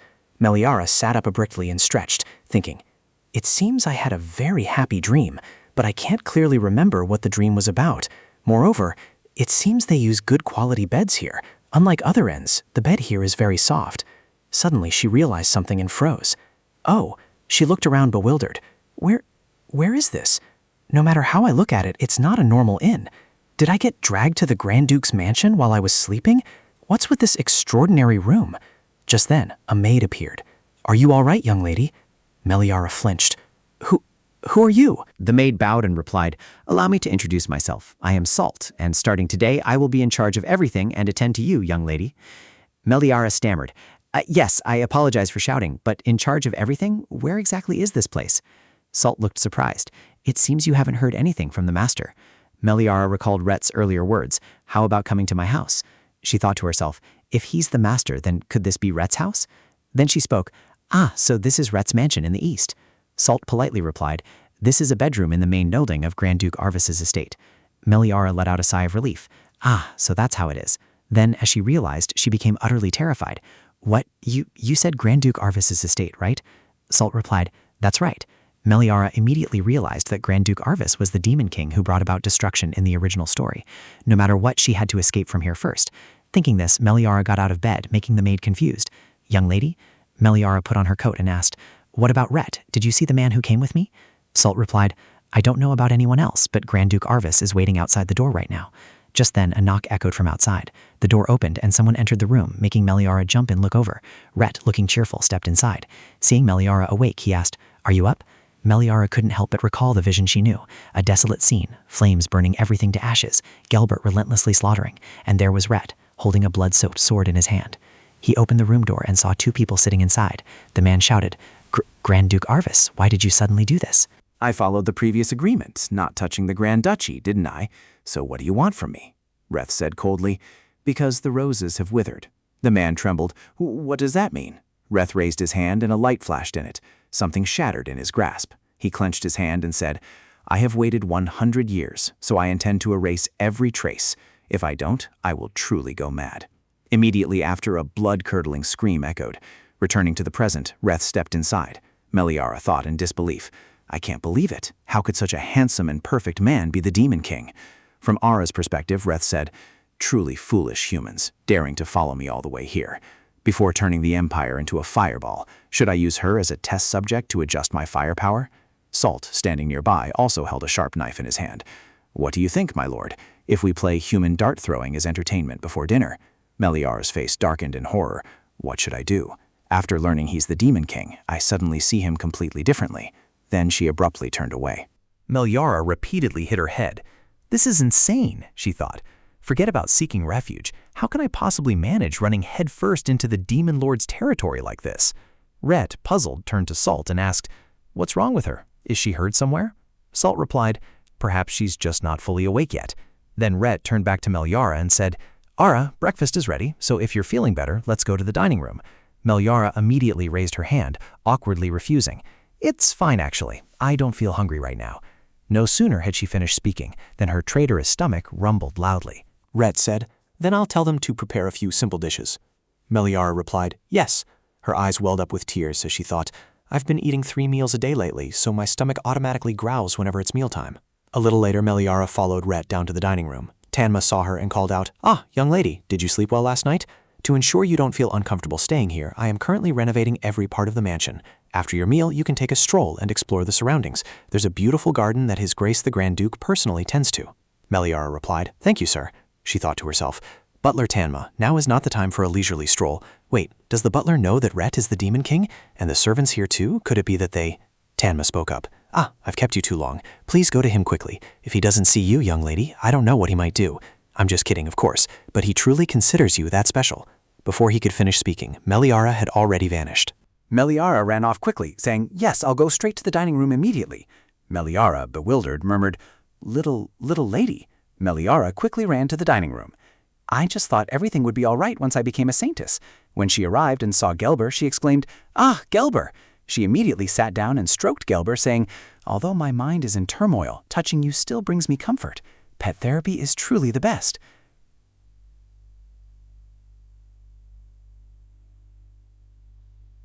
Hold on. Pause for about 5 seconds. Wait a moment. What is the probability that an animal raised by the Demon King is not a demon beast? The answer? 0%. Gelber really is a demon beast, isn't he? I thought he was just some kind of mystical animal companion from a fantasy world. This is too surreal.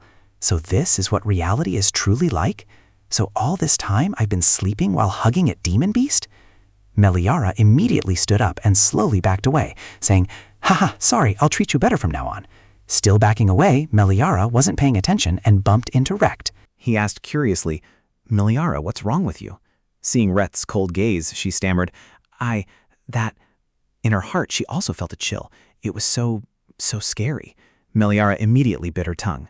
Reth asked, Are you all right? Yesterday, the cold wind blew a lot, so it seems you're not feeling well. Meliara tried to suppress her thoughts. No, it's because of you. Because you are the demon lord that I'm like this. Reth raised his hand towards her. Meliara fearfully squeezed her eyes shut.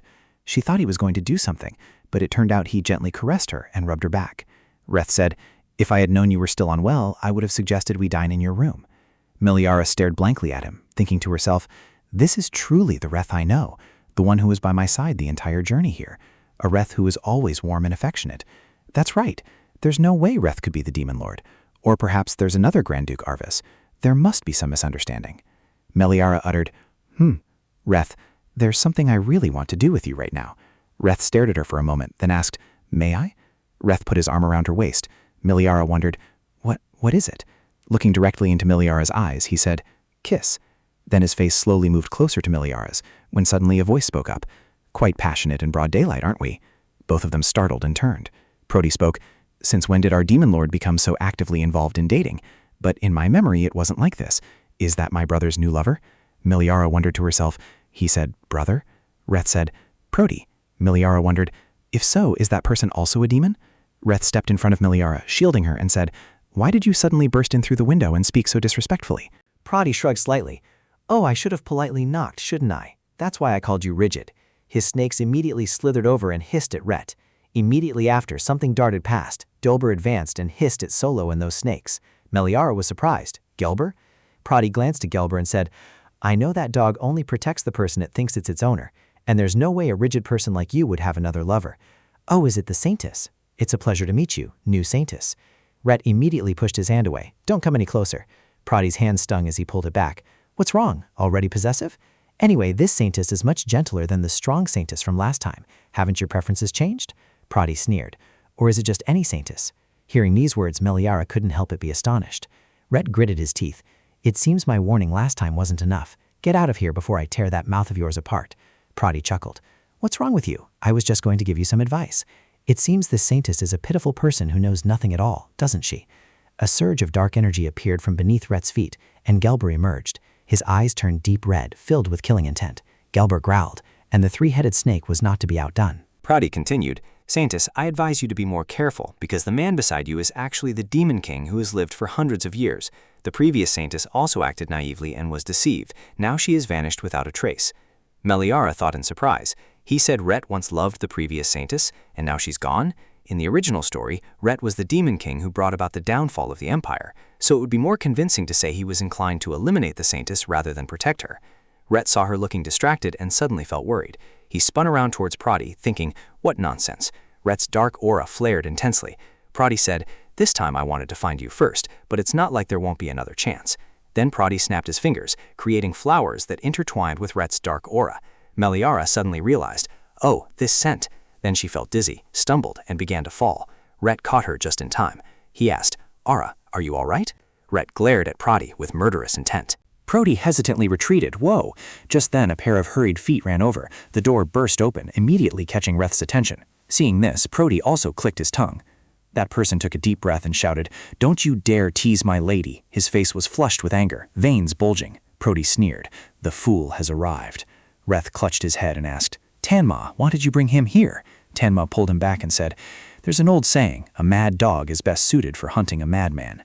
Prody snorted, then raised both hands and said, All right, that's enough talk for today, because it's very difficult to talk any further with that idiot. The young man yelled, What? You bastard, where do you think you're going to run off to? Prody jumped onto the door. Well then, until we meet again, Saintess. Sooner or later, we'll meet privately. With that, Prody left. Meliara wondered. He's gone? The young man clenched his fists in frustration. Meet again? Try lingering around my lady one more time. Tanma looked at his boisterous demeanor and thought, that look is just like... Reth called, Tanma, Muso, both of you go outside. I have something to discuss with Era. Muso naturally didn't want to leave. But your majesty, I also wish to greet the lady. Tanma picked him up. As your majesty commands. After they left, Wrath let out a sigh. Meliara recalled Prody's earlier words. Saintess, I advise you to be careful. She hesitated, thinking, Those words just now keep bothering me. She spoke. Reth, are you truly the Demon King? Reth replied frankly. Yes. Meliara immediately questioned angrily. Why? Why didn't you tell me all this time? No, even if you are the Demon King, Reth even hid the fact that you are Grand Duke Evisk. She thought to herself, it was clear he had plenty of opportunities to speak up, but why did he deliberately hide it? Reet, say something. Why on earth did you do this? Reet clenched his fists, remained silent for a moment, then suppressed his emotions and said, I can't say I had nothing to hide from you. If people knew I was Grand Duke Arvis, they would fall into two categories. One type would approach me calculatingly, hoping to gain something from me. The others would flee or avoid me out of fear. Meliaria pondered. It was true. Grand Duke Arvis of this world, in the original story, was known only as a descendant of the nation's founding hero, and nothing more. The Grand Ducal estate not only possessed vast territories, but also commanded a powerful army. So people's reactions when faced with such overwhelming power would naturally not be favorable. But Meliaria's heart ached. She spoke, So you think I'm like them too? Reet continued, At first I wasn't sure about you, so I couldn't reveal who I was. Meliaria asked, puzzled. Sure.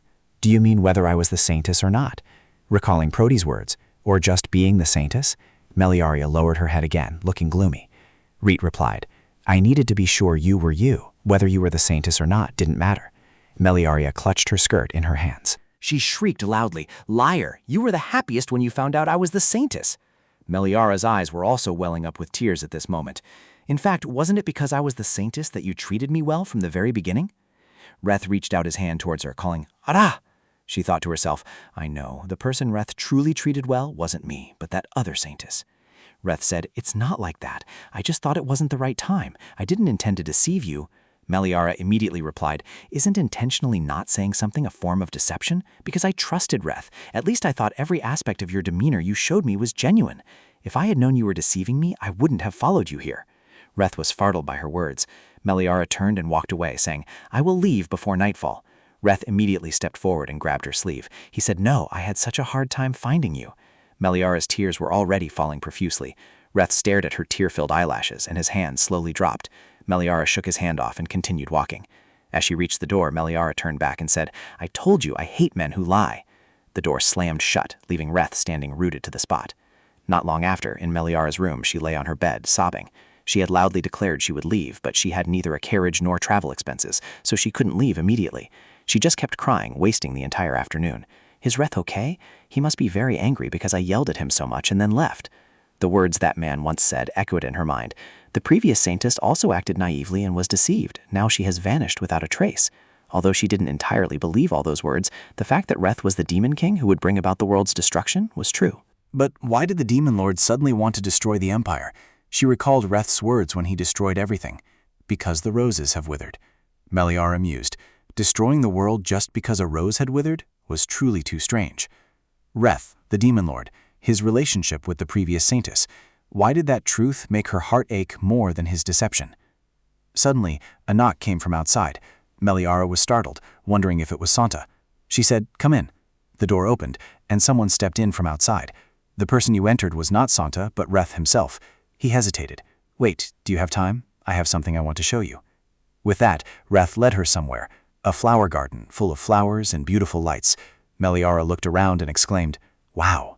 It turns out there's a place like this in the Grand Duke's mansion. Suddenly she paused. Rhett walked forward, and when he arrived, he stopped, his hand reaching out towards a rose. Then Rhett turned to Meliara and said, Ara, come here. Hearing that, Meliara immediately approached. She stared in wonder, light emanating from the rose. A rose encased in glass emitted streams of light. Meliara asked, Is this also a rose, or is it some kind of magic? Rhett's gaze suddenly surprised her. Rhett replied, Yes, that rose shines just like that. In a romantic setting, Meliara's hand touched the rose, and Rhett said, This rose is a flower created from the remaining fragment of the Saintess's soul from 100 years ago. Meliara felt a pang of sorrow upon hearing that. The Saintess from 100 years ago. Sure enough, there was some kind of connection between Rhett and that Saintess. Rhett continued, It's true that I've been waiting for the Saintess of the Moon God, and it's also true that I'm very happy to know you are the Saintess. But I didn't wait because you are the Saintess of the Moon God. I waited because it's you. I have been waiting to confirm your return. Meliara asked, puzzled, What exactly do you mean? Rhett explained, You might find it very confusing now, but you are indeed the person I've been waiting for. We met 100 years ago. Meliara was utterly shocked and immediately asked again, "What? You said 100 years ago? How absurd! And besides, At this point, Meliara clamped her mouth shut. "I'm not the real Meliara. I just accidentally transmigrated into the world of the novel and took over Meliara's soul." She avoided Rhett's gaze and said, "In short, I'm not the person Rhett is waiting for." Rhett immediately interrupted. "No, it is you." Meliara immediately asked, "How can you be so sure?" Rhett extended his hand towards the rose. Lifting the glass frame that enclosed it, he lifted the rose, making it float, and said, "The soul fragment nurtured within this rose only reacts to a soul similar to itself. Even if the appearance is different, if it's the same soul, it will assimilate with the original body of that soul and glow. Like this." Meliara thought to herself in surprise. "The same soul? So I have the same soul as the Saintess from 100 years ago?" Red continued, "You said that we would definitely meet again, and at that time, you would absolutely never abandon me." With that, Red immediately walked towards her. He leaned his head on her shoulder and said, "I believed those words and have waited for 100 years. So now, can you stay by my side?" The next day, Muso was sweeping under the scorching sun. "Did everyone have a comfortable night? Are you asking who I am? I am the manager of this mansion in the absence of His Majesty and Sir Tonma, the talented servant Muso." At this moment, a maid from above shouted down, "Muso, you've been sweeping just that one spot this whole time." "Well, what can I do? Self-introduction isn't important, so I'll stop here. Today, I'm in an exceptionally good mood because Tonma finally introduced me to her ladyship. At that time, Tonma said, 'Milady, this is Muso. From now on, you can have this young man do the housework.'" Meliara replied, "It's a pleasure to meet you, Muso. We met once before, didn't we?" Muso beamed with joy. The day to meet her ladyship again and formally greet her has finally arrived. What an honor it is. Tonma smiled and said, "As you can see, though he's a bit noisy, he's very useful. This kid is so innocent, it's easy to tell him what to do." Hearing these words, Meliara pondered, "Why does it feel like he's publicly belittling the boy?" Then she extended her hand. "I'll be relying on your help from now on, Muso." From Muso's extremely subjective perspective, he thought she was an angel. Back in the present, Muso's arm trembled. "That smile makes me marvel. It is truly an honor to serve someone so radiantly bright. I, Muso, swear that if your highness calls, even if it means going through hell and high water, I will rush to your side immediately." Unbeknownst to him, Meliara had been hiding behind him, watching Muso. She murmured, "It's true. It can only be that person." Earlier this morning, "I heard Muso has been waiting for me. Did you meet me 100 years ago?" Muso's eyes welled up with tears. "As expected, you don't remember anything. But it's all right, because I still remember, your highness. I remember it as clearly as if it happened yesterday." Just then, the butler approached. "Muso, stop making so much noise. Go sweep the courtyard." Back in the present, she thought to herself, "Rhett said I was indeed the Saintess from 100 years ago, but no matter how much I think about it, I can't understand. First, I need to find out what kind of person I was 100 years ago." Muso's eyes lit up when he saw a flower. "A flower! Your highness would surely love it if I gave it to her, wouldn't she?" Meliara, however, had her own calculations. To do that, I need to extract all the information from that person. She approached and called out, "Hey!" She accidentally stepped on a branch, and Muso, on alert, spun around.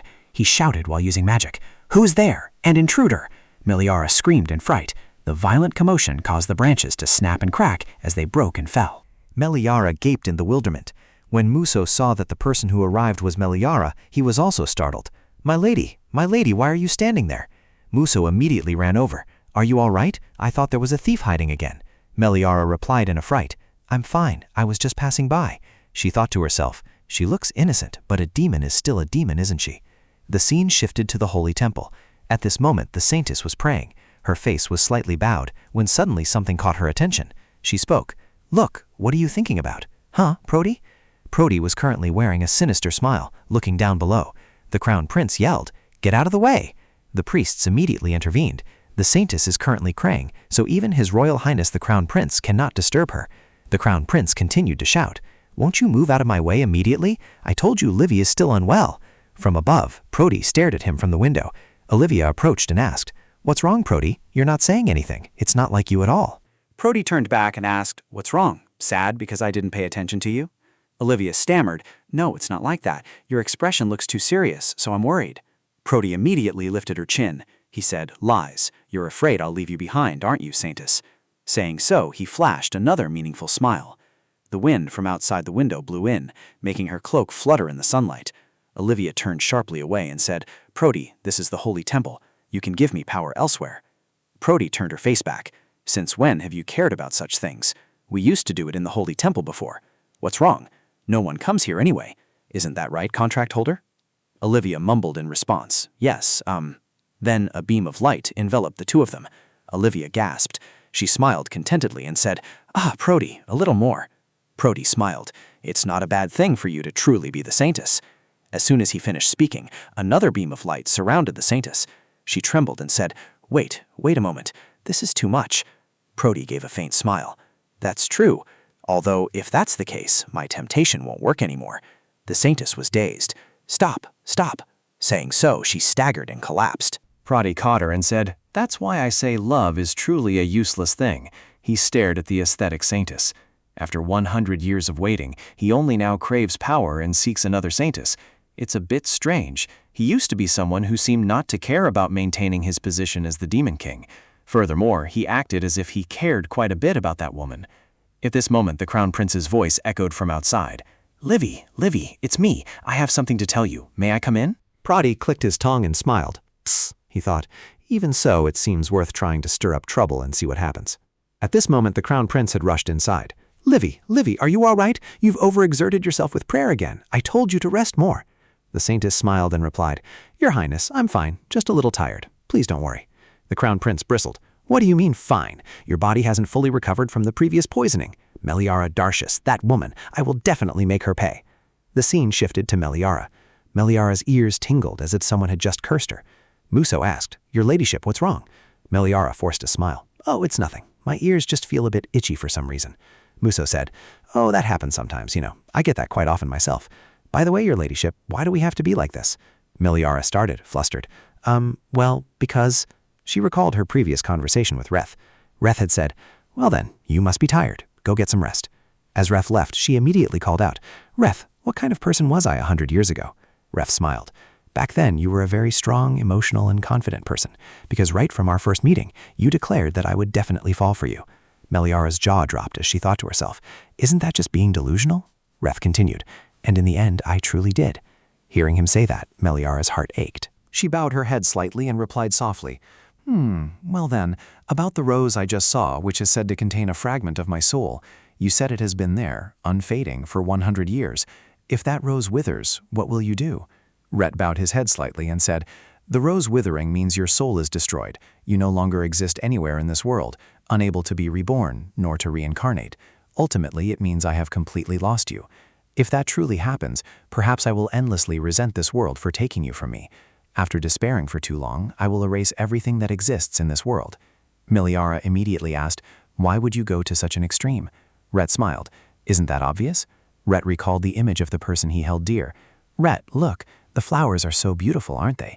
Here, people say you should give flowers to someone you like.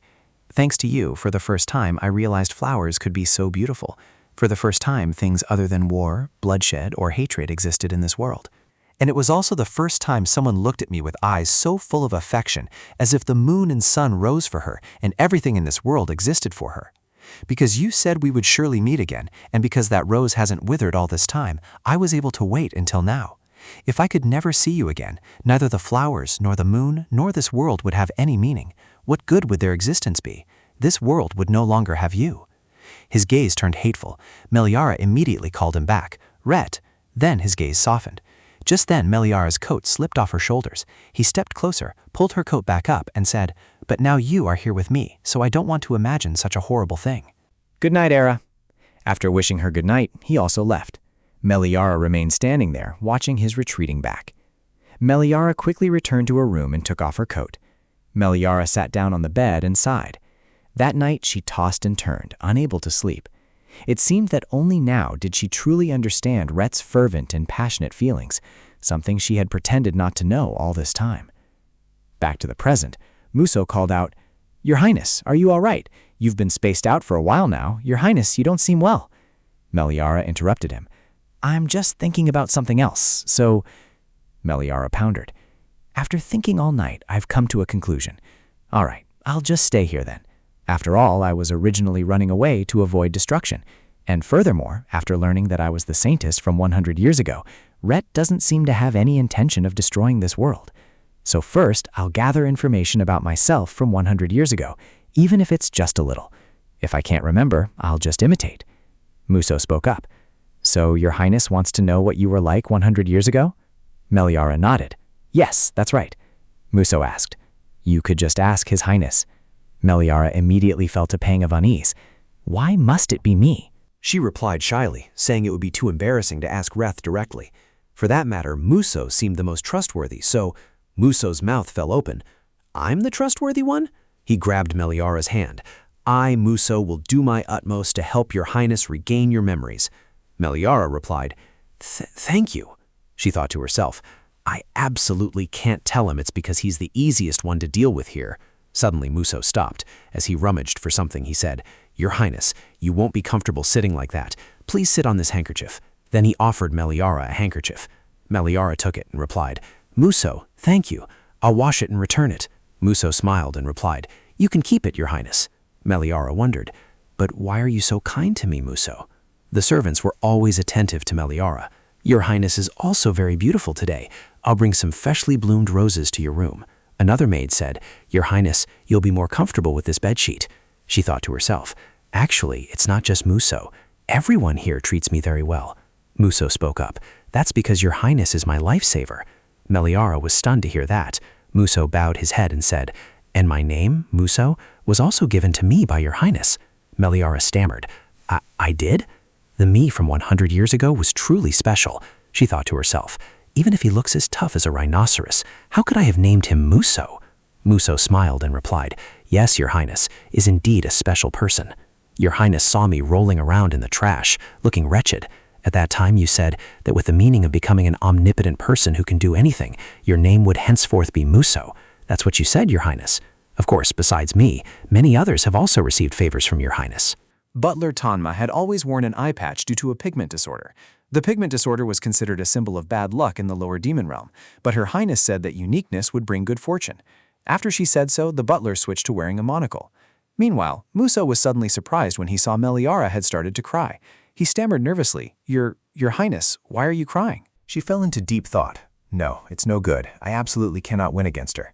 She is the benefactor who gave someone a name, and also the one who transformed someone's insecurity into a symbol of good fortune. And for another, she made him fall so deeply in love that he was willing to wait for 100 years. Meliara's sobbing made Muso flustered. My lady, please wipe your tears, lest someone sees. Suddenly something appeared, startling Muso. Meliara quickly wiped the tears from her face. Someone approached. Rhett approached full of murderous intent and asked, What's going on here, Muso? Meliara flinched. Your Highness, Rhett asked coldly. I ask you, what exactly is going on here? Surely you know that even taking your life wouldn't compensate for Ara's tears, right? Muso immediately knelt down. Your Highness, you've misunderstood. I didn't make my lady cry. He then turned to Meliara. Oh no, my lady, did I perhaps make you cry? Meliara spoke up. Rhett, no, it's not that. This matter. The atmosphere became silent. Meliara called. Rhett. Rhett walked towards her and picked her up, surprising her. Rhett. Rhett said, Whatever the reason, let's go inside first. Then Rhett turned to Muso, who was trembling, and said, I'll deal with you later. Muso was thunderstruck. Your Highness. A moment later, the two had returned to the room. Rhett draped a coat over her and handed her a steaming cup of water. Meliara looked bewildered. Rhett, what exactly is this? Rhett said, They say that when you're sad, you should wrap yourself in a blanket and drink something warm. It makes you feel better. Meliara asked, Who said that? Rhett replied, The lady from 100 years ago. Meliara was flustered. It was the girl from 100 years ago. Reth asked curiously, Can you tell me why you were crying just now? If it's truly because of Muso, then I will punish him accordingly. Meliara immediately worried. No, it's not because of Muso. The truth is, it's because of you, Reth. Because you are so affectionate, Reth, I found myself crying without realizing it. Reth let out a sigh of relief. You're the only one who says I'm affectionate, whether 100 years ago or now. Meliara froze upon hearing that. She gripped the glass of water in her hand once more, and her thoughts went to that girl first again.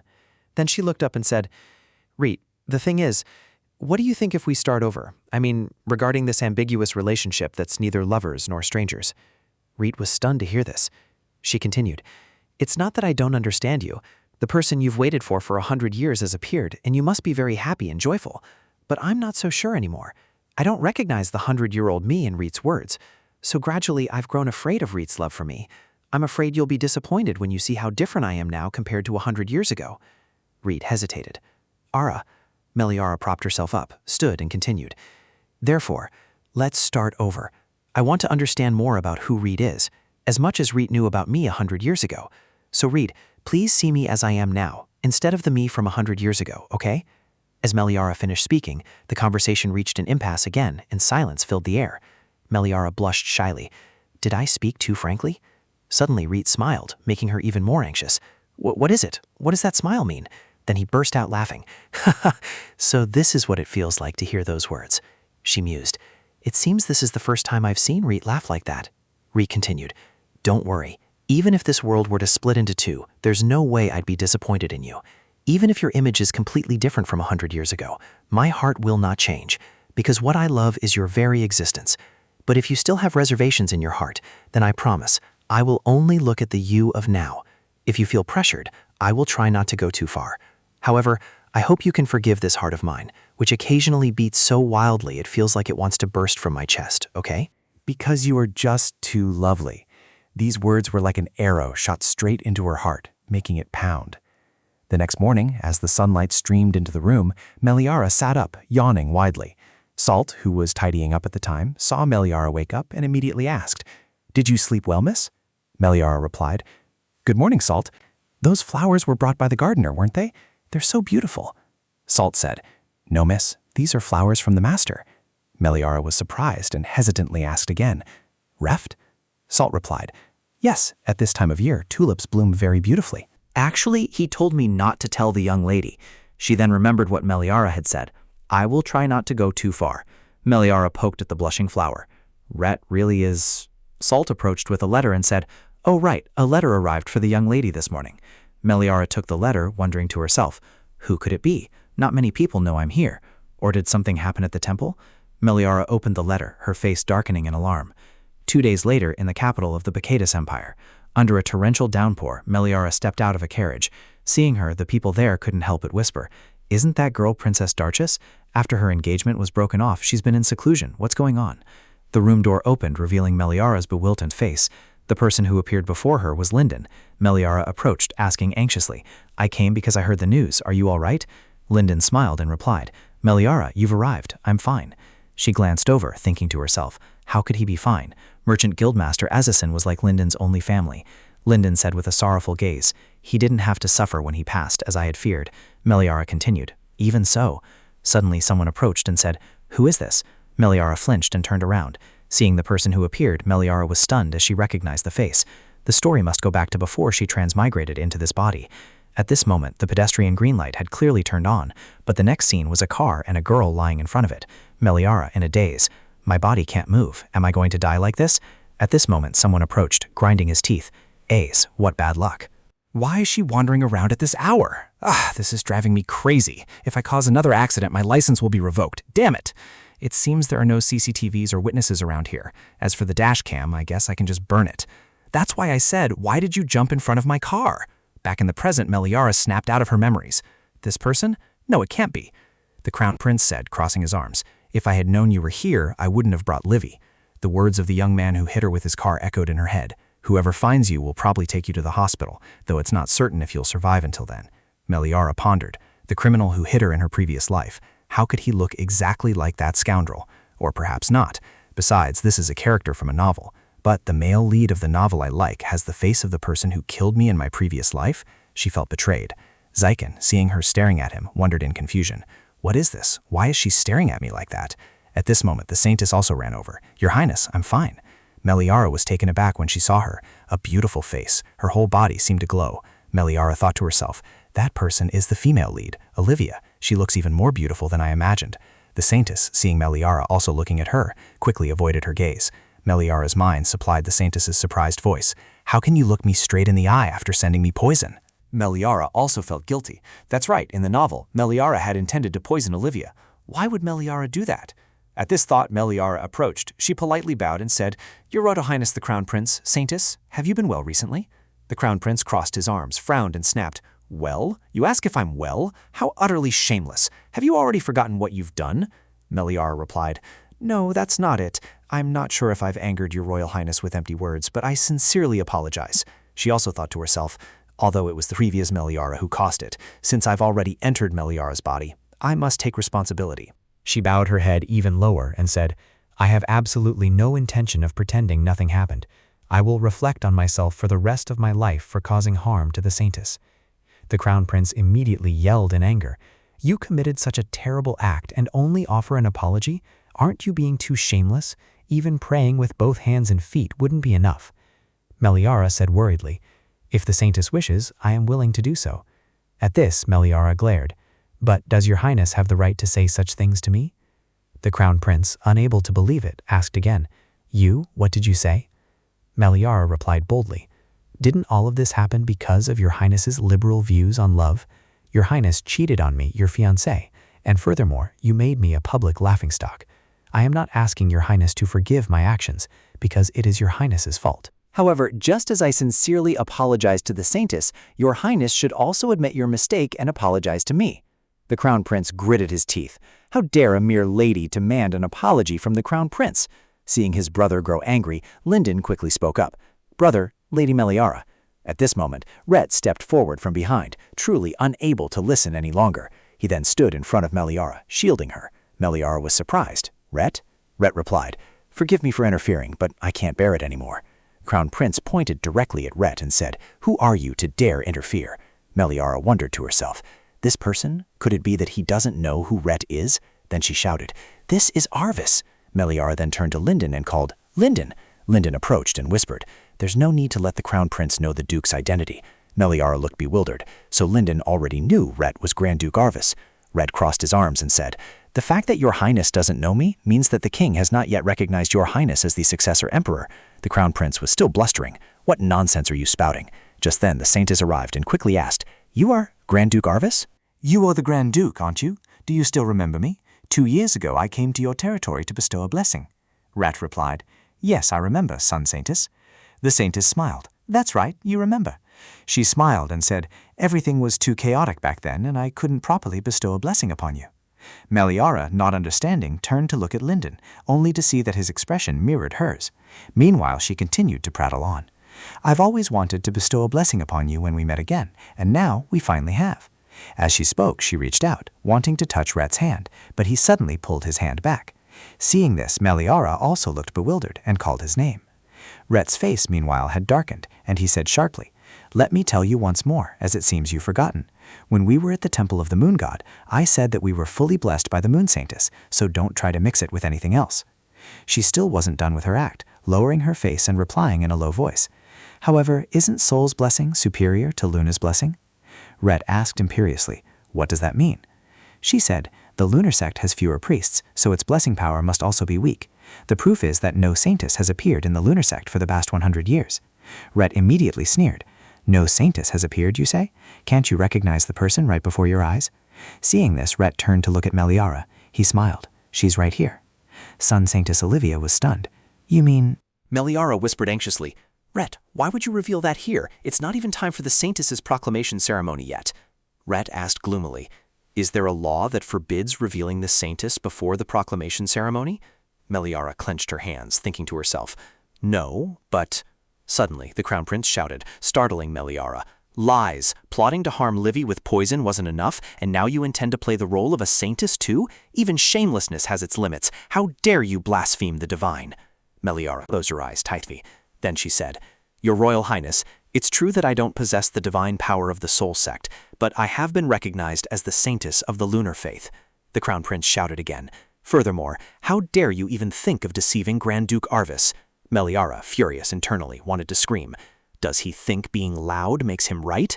The Crown Prince pointed at Meliara and continued, What kind of Saintess could an evil woman like you be? Who do you think would believe such a wicked lie? She immediately apologized for deceiving the people here, including Taddy. Meliara immediately replied, I never lie. Suddenly, Linden's voice spoke up. That statement, can you take responsibility for it? For saying Meliara is not a Saintess. I'm asking if you can stand by those words. Meliara turned anxiously. Linden, I'm sorry. The funeral became chaotic because of me. Linden smiled and replied, It's all right. I'm the one who should apologize, because my brother caused you trouble. Meliara looked towards everyone and thought to herself, But if Linden takes my side in front of everyone, his position will become awkward.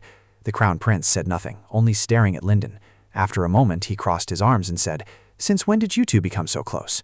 Lyndon shrugged lightly and replied, I'm not sure. Perhaps since you broke off the engagement? Now that she has no relation to you anymore, I thought I'd try to be a bit charming. But don't misunderstand. Our relationship isn't close enough to be a concern. Because unlike someone else, Ara was the one who tried to maintain some decency with her former fiancé. For the umpteenth time, the Crown Prince bristled again. What? How dare you belittle me and side with that fake Saintess? You must have truly lost your mind. It seems that clever head of yours doesn't work so well in front of women, does it? Lyndon replied, whether she's fake or real, you'll know once you see for yourself. Oh, and you'll also know who truly has an unclear mind when standing before women. The Crown Prince angrily said, Olivia, standing nearby, called out, Your Highness. Lyndon turned and said, Ara. Meliara looked bewildered. Huh? Lyndon asked, Could you bless my grandfather on his final journey? Meliara was stunned.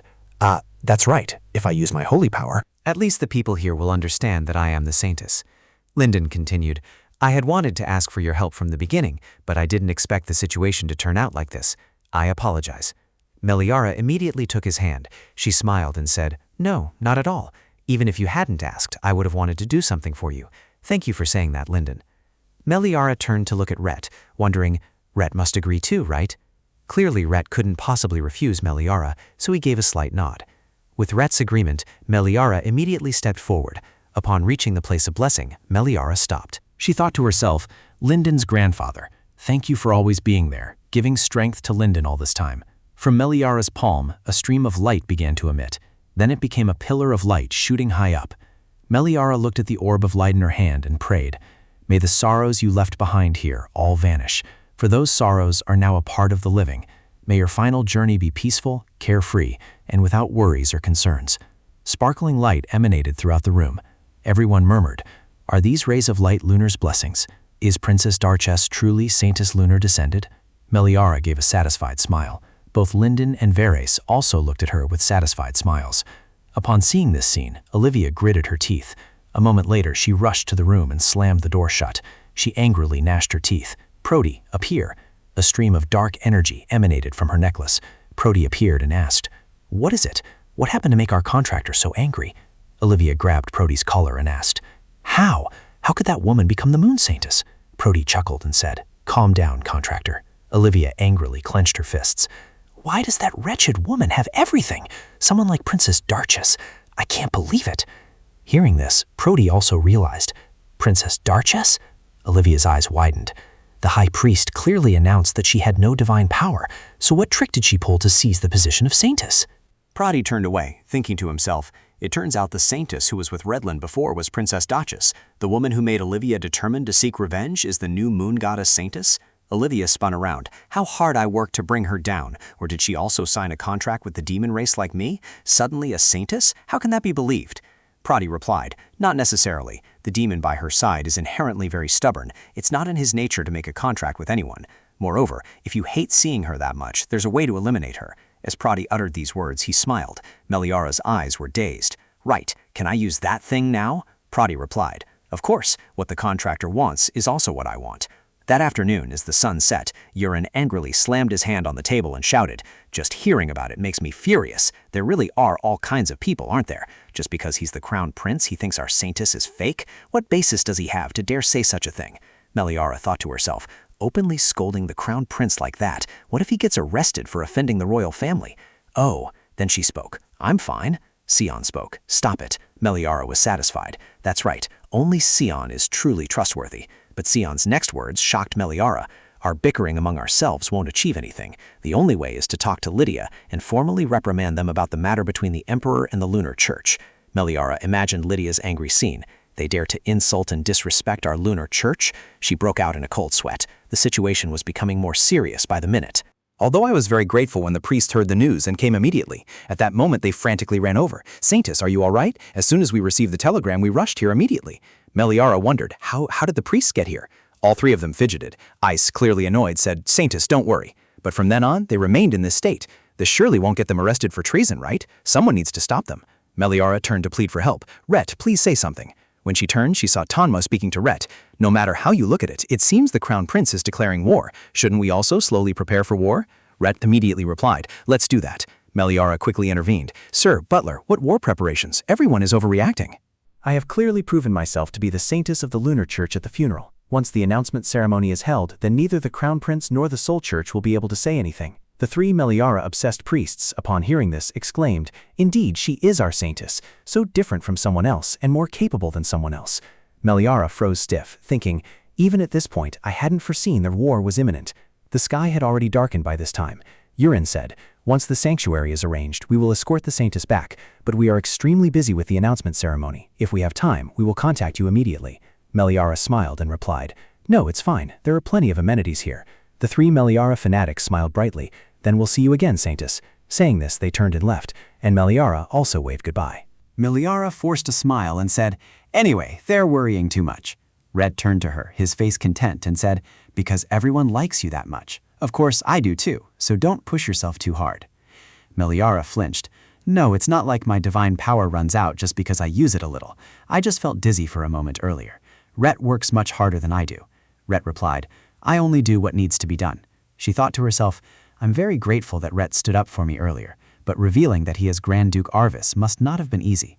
Then Meliara suddenly recalled, "Speaking of which, I wonder if Linden is feeling better yet. He must be very lonely. He pretends to be fine on the outside, so it keeps bothering me." Rhett looked up at the night sky and replied, "Perhaps I understand that feeling, because if he doesn't pretend to be fine, he will collapse. Knowing that the moment one admits to having lost oneself, a person will collapse beyond recovery, so it's better to endure, pretend to be fine, and let one's feelings show."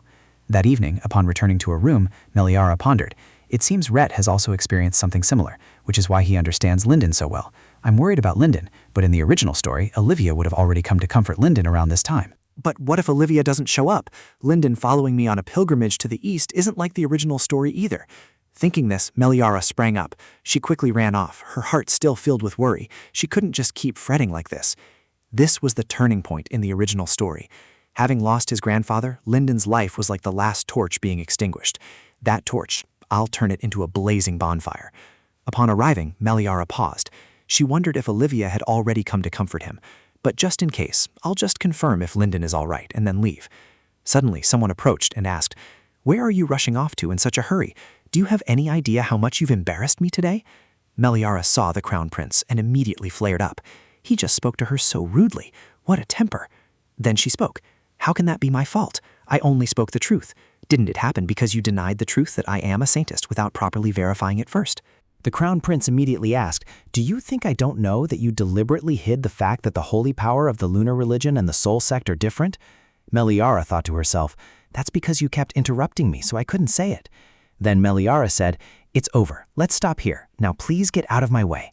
The Crown Prince immediately asked, "Where else do you plan to run away to? Because of you, Livy was shocked and immediately returned to the Holy Temple." Meliara was startled when she heard that and immediately asked again, "What do you mean?" Meliara worried, "Olivia returned immediately?" Meanwhile, Linden was sitting alone, sulking. Suddenly, someone approached and spoke. "I always thought you were an idiot, but it seems you're quite capable. I didn't expect you to bring Lady Darches and Grand Duke Arvis to your side. I don't know about the lady, but have you forgotten that Arvis is a double-edged sword? Father said so too. It's very dangerous to use him." Linden remained silent and pensive, saying nothing. The Crown Prince asked, "Since when have you cared about the lady? No matter how hard you try, Duke Darches is still part of my faction. You haven't forgotten that Duke Darches and my mother are cousins, have you? The lady is the moon goddess Saintess? Excellent. Livy is mine, so the soul sect also belongs to me. The lady certainly cannot resist the ducal mansion, so she will soon become part of my faction as well. What now? You have nothing left again." Linden trembled with anger when he heard him say that. The Crown Prince continued to mock. "Who told you to be like your mother, coveting things that don't belong to you?" At this, Linden couldn't take it anymore and grabbed him by the collar. "Shut up!" Seeing the Crown Prince being grabbed by the collar, the guards immediately rushed in. "Your Royal Highness!" The Crown Prince sneered. "Do you want to hit me? This nickname suits you well, for a prince who couldn't control his anger and turned his grandfather's burial site into a mess." Linden turned and was startled to see his grandfather's coffin. He calmed down, but his anger didn't subside, and then Linden released the Crown Prince's collar. The Crown Prince adjusted his collar and snorted, saying, "No different from a jinx." Then he turned sharply and left. "Let's go," Linden muttered, gritting his teeth in frustration. A moment later, the scene shifted to a small box. Linden approached, placing his hand on the box. "Grandfather, I felt this same way when Mother passed away. The feeling of having nowhere to go in this cold and harsh palace. When I was sad, thinking I was left alone in this world. My grandfather came to me and said, "Lyndon, do you want to come with me?" The next morning, Lyndon woke up and opened his eyes. "Grandfather?" His grandfather came over and asked, "What's wrong, Lyndon?" Lyndon asked curiously, "Why did you take me out of the palace? Now that Mother is gone, I can't possibly push my brother aside and become the crown prince. You always said merchants must calculate their benefits." What's in it for you to take me away? Lyndon's grandfather sat down, smiling, and said, "No benefit? Is there any child in this world as intelligent as you? Besides, people can't always be calculating. Sometimes they are willing to endure losses. If you ask when that is, it's when you love someone. One day you'll realize it, Lyndon." Lyndon recalled what the crown prince had said. The princess certainly cannot resist the ducal palace, so she will soon become my force. He looked up at the sky and wondered, force? I've never been sad about losing power, because I started with nothing. If I lose it, I just need to find it again. But with Aura, there's no way Duke Dachus, a man who values his reputation, would let his daughter be expelled from the family. He will bring the princess back to the ducal palace by any means. But what if that's not the case? Then Aura won't be herself. I don't want that, even if she will eventually leave me. But right now, can she come to my side? Just then, the room door opened. Meliara stepped inside. Lyndon was incredibly surprised to see the person he most wished to meet at that moment. She walked over and asked, "Are you all right?" He asked in surprise, "Aura, why are you here?" Meliara replied, "I'm sorry, am I too late? I couldn't get your expression this morning out of my mind. How could I rest easy?" Lyndon said nothing, slowly walking closer. Meliara was bewildered, and the lamp she held in her hand fell to the ground. Lyndon said nothing more, and immediately embraced Meliara. Meliara, bewildered, called out, Sir Lyndon?" Lyndon softly replied, "I'm sorry, just stay like this for a little while." Then his tears fell profusely. Don't leave me alone." Meliara called, "Lyndon." She closed her eyes and comforted him. "You are not alone, you have us." The next morning, under the dazzling sunlight and the chirping of birds, Rat stood towering before her. Meliara was so anxious she broke out in a sweat. If you asked what the situation was, the answer was that last night, worried about Lyndon, I had gone to the burial ground late at night. Meliara had pushed the crown prince aside. "I'm in a hurry, please move aside." Then she ran to Lyndon and called, "Lyndon!" Lyndon tearfully cried, "Meliara!" I had found Lyndon crying like a puppy abandoned in the rain and sat comforting him, unaware that dawn had broken. It was understandable that he was angry since I had spent the night outside without informing anyone. Oh, do I always have to pay so much attention to his expression? Although I felt very guilty for making him worry, I was merely comforting a friend in distress. Naturally, in this situation, she couldn't help but constantly observe his expression. Rhett asked, "What about breakfast?" Meliara stammered, "Breakfast? Not yet." Rhett continued, "Then let's go have breakfast first. You disappeared without a word, making me worry all night. But anyway, I'm very glad you've returned safely." Meliara was surprised that she wasn't scolded at all. Rhett didn't ask what she had done last night. Then she took Rhett's hand. His hand was as cold as ice. Could it be that he had been waiting outside for her all night? Soon both of them were seated at the dining table. Meliara spoke. "Rhett, actually I went to see Lyndon last night, but it wasn't anything major. I just comforted him, telling him to cheer up a bit." Rhett replied, "I see." I knew she'd do that, he thought to himself, but that doesn't mean I'll forgive the prince. Meliara, too, pondered in confusion. Rhett didn't seem to care much. Was she overreacting? Just then the door opened, and everyone's attention turned to it. Meliara, taken aback, asked, Lyndon? Why are you here?" Lyndon approached with a smile. Meliara sprang to her feet. "Are you feeling better? You should go back and get some rest." Lyndon said, "I have something to do first." With that, he rummaged in his pocket for something. Meliara asked curiously, "Something to do?" Lyndon held out a piece of paper in front of her. Meliara saw the paper and murmured, "Night market? Festival?" Lyndon smiled. "That's right.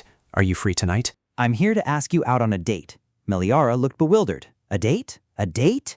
The butler stood by, eagerly watching the drama unfold. Oh my! While Reth's face was grim. Not long after, Meliara went outside, recalling Lyndon's words that starting today, a night market would be held to celebrate the Harvest Festival, with many interesting things to see, so she would surely enjoy it. She thought to herself, a festival night market? Thinking back, she realized she had never truly enjoyed herself since arriving here. This was her chance to eat many delicious foods and truly indulge in the night market cuisine. Just then, Lyndon approached and called out, "Meliara!" Meliara turned to him. "Lyndon!" Lyndon asked, "I apologize for being late. Have you been waiting long?" Meliara smiled and replied, "It's all right, we just arrived ourselves." A cold voice spoke up, "You're late." The other two froze stiff upon hearing Reth's voice. They were like two rivals ready to clash. Reth said, "You were the one who suggested we go out together first, yet you made us wait. Your manners leave much to be desired, don't they?" Linden immediately retorted, "At most, I was only 3 minutes late. Your concept of time is quite strict, isn't it?" Reth countered, "Visiting the night market with me would be much more fun. What do you think, Ara?" Linden shot back, "I was the one who invited her on a date first. Why don't you just leave us alone?" Meliara felt dizzy. Wait a minute. Come on, stop arguing. We can all go together. At a festival like this, it's more fun when everyone enjoys it together." Linden looked at Reth, pondering. Duke Arvis and a night market? The sky was gradually turning to dusk, and the night market atmosphere was already becoming lively. Both of them held ice cream cones in their hands. Linden smiled and said, "I heard this place has the best ones." Meliara chewed noisily and exclaimed, "So delicious!" Linden pointed nearby. "Ara, look!" A wood carving shop caught their eye. Meliara excitedly walked towards it. She pointed at a wooden statue and said, "Rhett, look, it looks like Kelber. So cute, isn't it?" Rhett stared at the wooden statue. Then he smiled. Next to the wooden statue of a 3-headed dog, there was also a wooden statue resembling a snake. The sky had already darkened by then. Meliara and Rhett sat down on a nearby wooden bench. Meliara stretched and said, "We've been to so many places." Rhett turned to her and asked, "Are you happy?" Meliara immediately replied, "Of course. I was so happy running and jumping everywhere that now my whole body is sore."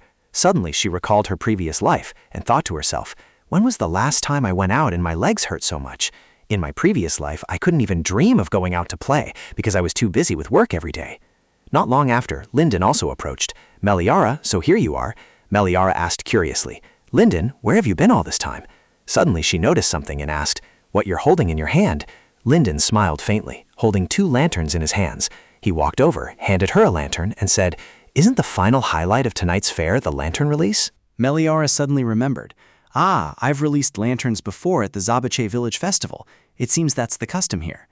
Then he grumpily handed a lantern to Rhett. "I've also prepared one for your highness, a lantern with a design perfectly suited for you." Quickly, Linden grabbed Meliara's hand and pulled her along. "It seems everyone is starting to release their lanterns. Let's go too." Meliara released the lantern, and it began to float, then soared into the air. Nearby, people were also releasing lanterns, creating an incredibly lively yet very peaceful atmosphere. With sparkling eyes, Meliara exclaimed, "It's strange. Ever since I came here, I've always felt like this isn't reality. Why does it have to be in such a beautiful, unreal moment like this?" Linden leaned close to her ear and asked, "What did you wish for?" Meliara smiled and replied, "It's a secret." Meliara looked up at the sky and smiled. "I find myself truly existing here again, even though I'm a little worried. But today, I think I can enjoy this moment a little longer, can't I?" While Meliara was enjoying herself at the festival, back at the Grand Duke's mansion, "I want to go to the capital with her ladyship too," Salt said. "It's not like we're going for something fun," Muso whined. "But the Duke is only taking Tanma along. That's so unfair. I can protect her ladyship well too." When Muso wanted to follow, Meliara refused. "I'm really sorry, but there's no more room in the carriage for Muso." Muso collapsed. "I can't believe my status is even lower than Gelber's." Salt handed him a mop and said, "You can't transform into a human, so you'll just have to accept it. You can't appear in front of others with those horns. Stop crying and go to the rose garden. The gardener isn't feeling well today." Muso dejectedly left. The blonde maid said, "Now that you mention it, the number of sick people has suddenly increased lately, hasn't it?" Salt agreed. "Yeah, is there an infectious disease going around?" On Muso's side, he recalled Salt's words. "You can't transform into a human, so you'll just have to accept it." Muso Salt, "No matter how hard I try, I can't transform into a human. What am I supposed to do?" Muso raised his hand, and his hand emitted a glow. "I wish I could transform into a human just by trying, just like how I can control the wind." While looking at the wind in his hand, something suddenly startled him. Muso immediately looked around. "This scent is osmanthus." The scene shifted to another location. "What do you mean, Father? Meliara left home?" The Duke replied. "First she ran away from home on her own, and then she had the nerve to show up at the funeral of Merchant Guild Master Azazin. She's determined to disgrace the ducal household." Meliara's brother yelled, "Your daughter ran away from home and you don't even bother to look for her?" The Duke rested his chin on his hand and said, "Let's see how long a girl like her can stay away." The young Duke angrily exclaimed, "Father!" He then fell silent for a moment, pondering something. The young Duke turned and walked away, saying, "Fine, I'll bring her back." After that, the door slammed shut, and the butler, who was nearby, leaned in and whispered to the Duke, "Is this truly all right, Your Grace? The young Duke surely doesn't know you intend to disown the young lady." The Duke flipped the newspaper in his hands back and forth, saying, "What do you mean, kick her out? I still want to bring the girl home, no matter if I have to use drastic measures." With that, he slammed the newspaper onto the table. He flashed a calculating smile. I never expected the girl to be the Saintess of the moon god. Not long after, on Meliara's side, her heart was pounding with anxiety. Her brother appeared and said, "Let's go back, Meliara." Meliara asked, "Go back where exactly?" Her brother replied, "Where else? Home, of course." Meliara looked at her brother in front of her and mused, "This person is Meliara's brother, the eldest son of the Darshus ducal household, Arleon Darshus. I heard he was fighting in the border regions. This is the first time I've met him in person. He resembles Meliara so much that anyone could tell they are siblings." Meliara let out a sigh. She said, "I don't know how you managed to find me here, but I have no reason to return to that house. I'm no longer a member of the Darshus family." Arleon asked, bewildered, "What do you mean? If you're afraid of being punished for running away, I'll choose my words carefully when speaking to father." Meliara immediately cut him off. "Running away? It seems you've misunderstood. I'm the one who was disowned from the family." Arleon was stunned. "Disowned?" Meliara replied, "The Duke said he would do just that."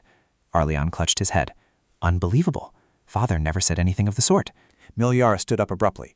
"No matter what the Duke says, it's a done deal for me, so please go home. I don't want to be involved with the name Darchus anymore." With that, she spun around and walked away. Arleon immediately grabbed her hand. "Wait, Meliara, you may have reason to be angry, but father's actions aren't a one-time or two-time occurrence. Do you really have to take it this far?" Meliara's face darkened. "Ah, that's right, not once or twice. Do you know the first words I heard since birth? Do you know what phrase I heard so often while living in the ducal mansion that it became etched deep in my mind? The creature that killed its mother right after birth, a useless eater, a good-for-nothing without magic, so unlike your mother, the sorceress, a damn incompetent who couldn't even charm the crown prince, a useless pearl unable to manifest divine power. Even so, I've endured so much humiliation already. Now you want me to suffer even more?" Arleon avoided her question. "About that, you know he's always been like that," Meliara replied, looking down. "Yes, I know. I know those were just words he blurted out in anger." The thought made Meliara furious again. "But I also know that for some, the thoughtless words he utters become lifelong, indelible wounds. I'm begging you, please go home, young Duke." Her brother had no further words in response to Meliara's accusations. He ordered his guards, "Return to the mansion." The guard worriedly reminded him, "But the Duke said—" Arleon immediately spun around to them. "Did you not hear what I said?" With that, Arleon turned and walked away. Meliara stood silently watching her brother slam the door shut. She sighed. "I've spoken my mind frankly, without any hesitation." At this moment, Reth walked over and placed a hand on her small shoulder. Meliara turned to call Reth. Reth spoke, "I'm sorry." Meliara was puzzled by his apology. "Huh? Reth, why?" He raised his head and replied, "Because I agreed to let him in here. They're quick to claim family, but in reality, they're worse than strangers." Meliara remained silent. She replied, "That's right." Tanma approached. "That is my oversight, my lady. Next time I will strictly control the entry and exit of outsiders." Meliara forced a smile and replied, "It's all right. It's not your fault, butler." She wondered, outsiders? In the novel, Arleon was not a good brother to Meliara. When he was young, he hated the girl who took his mother away, and when he grew up, he avoided her. Moreover, at the moment Meliara's engagement was broken and she was expelled from the family, he went off to war on the frontier, not staying by her side. Should I be grateful that he's pretending to care about me? To utter the word family now, how shameless. Seeing Meliara lost in thought, Tanma approached and said, "My lady, you seem tired. Shall I prepare some tea for you?" Meliara replied, "No need." Rhett, standing nearby, spoke up, "But first, Tanma." Tanma immediately replied, "Yes, sir." Lyndon burst through the door from outside, beaming, "Meliara!" Rhett pointed at Lyndon and said, "While you're controlling entry and exit, can you also take care of him?" Lyndon paid no mind to the comment. He ran over to Meliara with a bouquet of flowers and said, "Good morning, Meliara. This is for you. On my way here, I passed a flower shop and suddenly thought of you, so I went in and bought them." Meliara took the bouquet in her hand and replied, "Thank you very much." She thought to herself, "Lyndon, I understand he's lonely after losing his grandfather, but the number of times he gives me flowers is increasing, isn't it? One bouquet 3 days ago, one the day before yesterday, 2 yesterday, and now another one." Rhett crossed his arms, looking annoyed, and said, "You are truly persistent, aren't you?" Lyndon let out a sigh. "Grand Duke." "Sir, do you know this building belongs to me?" The two exchanged affectionate glances. Meliara asked in surprise, "Is that really true? Lyndon, you're amazing." Lyndon immediately replied, "Most of the buildings in the capital are owned by the Ezison Trading Guild." Then he turned back to Reth and said, "Therefore, you have no right to forbid me from entering." Lyndon smiled, and something flashed outside the window. Something whizzed straight into the window. With a crash, the window shattered, sending glass shards flying everywhere. Lyndon and Meliara gaped and looked over. A pair of large bird legs stepped forward, accompanied by Muso's voice. "Your Highness, are you—" Are you all right? This Muso fellow is truly something else. He's riding on the back of a chicken-eagle-lion hybrid. Haha. Linden, bewildered. What the hell is this? Meliara gaped. Muso, what is that enormous monster? This is Griffin. Meliara ran over and asked, Muso, why are you here? Muso replied, well, what else? I rode it here. Meliara pulled Muso's head down and said, you can't expose your horns like this. What if someone discovers them? Muso replied, Your Highness, I'm very happy to be welcomed like this, but this greeting is too fierce. I'm about to suffocate. Suddenly, a wave of killing intent brushed past, making Muso shiver. When he looked over, he saw Rhett standing there, looking at him with cold eyes. Muso smelled the earth nearby and turned to Meliara, saying, Your Highness, it's all right. Both Griffin and I have illusion magic. Meliara asked, puzzled. Illusion magic? Muso replied, yes, just like Delbur. All monsters, when they leave the Grand Duke's city, conceal their appearance using illusion magic, so in human eyes, they are no different from ordinary animals. Meliara put a hand to her chin, pondering. So the snail carriage I saw before was also enchanted with illusion magic. No wonder Linden saw it back then and didn't say anything. Linden exclaimed in surprise. So you use size-altering magic on animals? I heard they usually don't do that because it's too dangerous. Meliara awkwardly replied. Exactly, right, ordinary person? Muso also gave an awkward laugh. Yes, that's right. Thinking about making a giant eagle grow and riding it, that's amazing. Linden suddenly changed his demeanor, asking coldly, Then how do you know Ara? Muso, startled, immediately hid behind a butler. Oh my god, oh. Rhett walked over and asked, Muso, why are you here? Has something happened at the Grand Duke's manor? It was then that Muso remembered. Ah, right. Your Highness, the truth is, at this mansion out, the plague has already begun to spread. Meliara immediately turned to Rhett and said, The plague? Could it be the plague that spread when we were in Sabuka village? Did we cause the plague to spread to the Grand Duchy's capital? Rhett replied, That's impossible because neither you nor I showed any symptoms. All the villagers who were sick were cured at that time. He thought to himself, I guess it's him. Suddenly a breathless voice rushed in. Saintess, the plague that once spread in Sabuka village is now starting to spread widely to the capital. Meliara was shocked. What? How could that? Urine continued. I have another problem. There's a rumor that the Saintess transmitted the plague to the people. Meliara heard this news as if struck by lightning. Peter immediately retorted, This sounds utterly absurd. Don't bother with those meaningless words. Urine, who was beside him, also chimed in. That's right, it's just a rumor. However, if we ignore it, both the Lunar Faith and the Saintess will be severely affected. Before things get worse, the Lunar Faith must quickly clarify its stance. But since we are short-staffed in the Grand Duchy, what should we do, Saintess? Meliara staggered, falling into deep thought. I don't even know what it is. What should I do? At this moment, Rhett's hand reached out to help her up. He asked, Ara, are you all right? Urine continued, Saintess, are you okay? Linden also worried about her. Ara, don't push yourself too hard. Meliara turned, thinking to herself, Everyone is worried about me. I can't let them see me crumble. With that thought, she forced herself to regain composure. I'm fine. Also, do Sion and Lydia know about this? Sion replied, Yes, she said she would come here immediately. Meliara put a hand to her chin. We should inform the palace to gather the imperial physicians and strengthen the treatment facilities. Leave that to me. Meliara turned to Linden. Linden, may I ask a favor of you? Linden replied without hesitation. Of course, I also have that authority. Don't worry. Meliara laid out her plan. We will start by putting out the urgent fire first. I and the priests will go to where the plague began to spread and assess the situation there. The matters at the palace will be entrusted to Linden.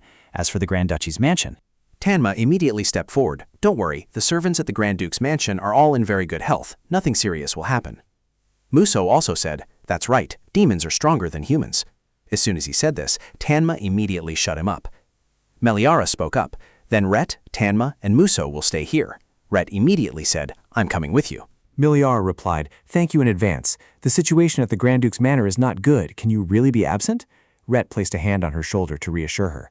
As Tanma said, nothing serious will happen at the Duke's manor. On the contrary, if we can find out why the plague is spreading throughout the capital, then we might find the culprit behind the epidemic who is harming the Grand Duke's manor. Tanma nodded upon hearing this. Meliara walked to the door and pushed it open. All right, let's go then. Linden also turned. Then I'll come along too. Linden turned to Muso. Oh, and over there, Master Mage.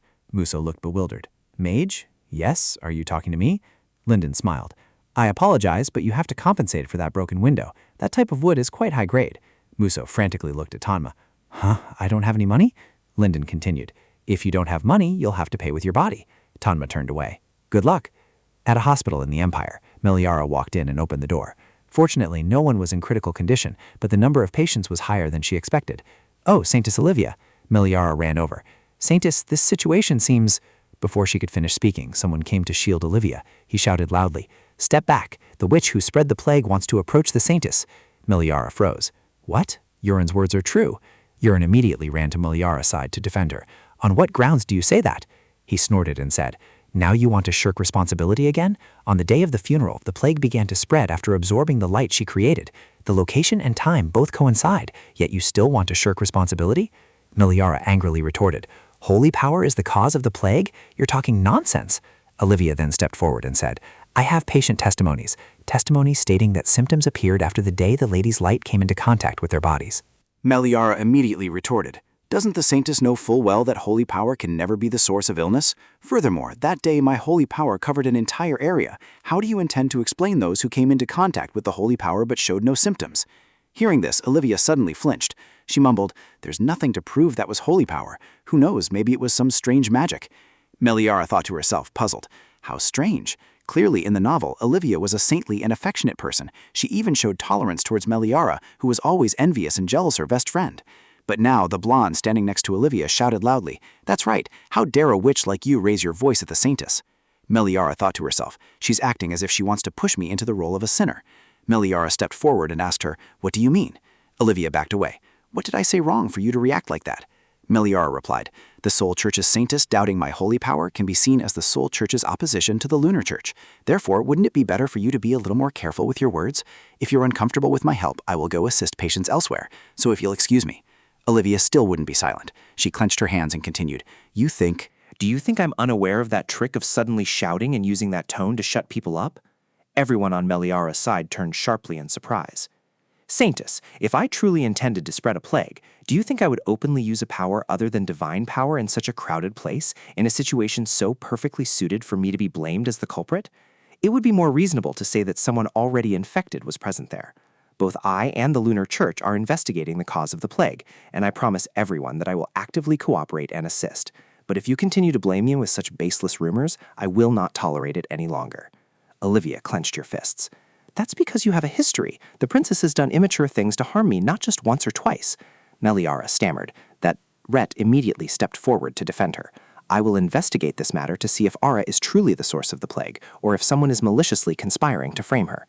After that, Meliara turned and left. We'll go ahead. If you need help, just call me. With that, the room door slammed shut, and Olivia stumbled. She mumbled, Not again, then recalled her past. Back then, she was little, holding something in her hand. Her eyes widened, looking towards Meliara, who was gently approaching. Olivia stood bewildered before Meliara. Meliara saw Olivia walking barefoot, so she took off her ring and slowly approached Olivia. She gave Olivia a ring, then turned towards the two waiting servants. After that memory, Olivia mumbled, It took so much effort. Only now do I have everything. Just you wait. I won't let you look down on me a second time. The scene shifted to Meliara. Lyndon rushed over. Meliara! Meliara immediately stepped forward and asked, Lyndon, has everything at the palace been settled? Lyndon replied, Father and my brother are away, so I left a message beforehand. I came thinking perhaps there was something here that needed help. Was it a wasted trip? Meliara immediately replied, No, Lyndon, you've come at just the right time. I have a task that needs more hands. Could you help me? Not long after, everyone was bustling about, working. Meliara approached and instructed, Don't let anyone walk around this area.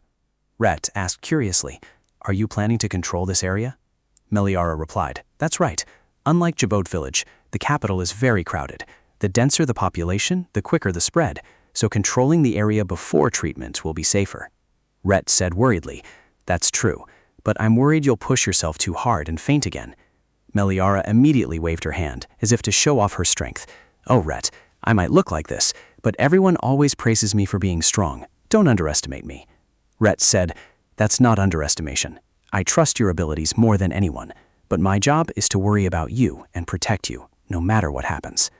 Meliara was touched. Her face flushed red. Her heart felt like a lion dance was happening inside her chest. Rhett? Suddenly, a voice shouted, What are you doing? Meliara turned around. That voice. Ern resisted and shouted, We just want to treat them. Why are you stopping us? Let me go. Meliara immediately stepped forward. What is going on here? At this moment, someone approached and said, Are you still asking what's going on? Meliara helped Ern up. Are you all right? The Crown Prince stepped forward. That's what we want to ask. Who gave you permission to take control of this area on your own? Meliara stepped forward and replied, My apologies, Your Highness. In a situation like this epidemic, the most important thing is to act quickly. Furthermore, this disease spreads very rapidly, so it's necessary to take control before the outbreak spreads further.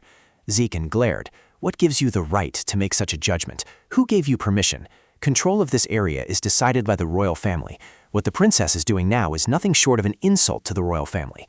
Meliara lowered her head. She thought to herself, they've been beating around the bush for over half a day without coming up with any treatment, yet they talk like that. At this moment, Linden walked over to defend her. I gave permission. If you want to assign blame, then question me. Meliara was surprised. Linden. Zikin sneered. Responsible? What right do you have, you illegitimate child of a concubine who hasn't even been permitted by your father, to dare claim responsibility for controlling an area within the capital? So, between the two of you, who is responsible, Linden? The punishment will vary depending on your answer, so you'd best think carefully. Meliara thought to herself, from the very beginning he intended to corner them like this. If I say I'm responsible, he'll criticize me, saying I'm just a young lady daring to trifle with royal authority. If Linden steps forward, he'll use every means to attack Linden, claiming he's trying to challenge the crown prince's position. I can't cause trouble for Linden.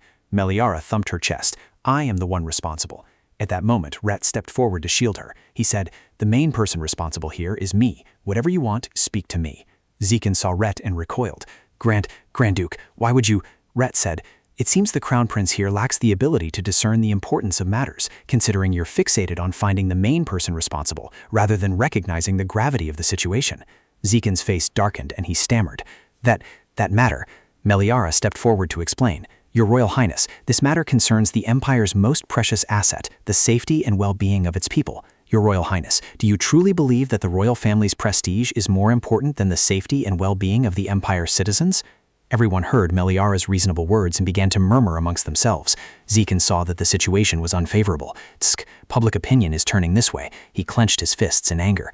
Meanwhile, a priest was whispering something to Olivia. Olivia smiled and said, Lady Darchess, your concern for the safety and well-being of the Empire's people is truly admirable. Meliara was utterly taken aback. Huh?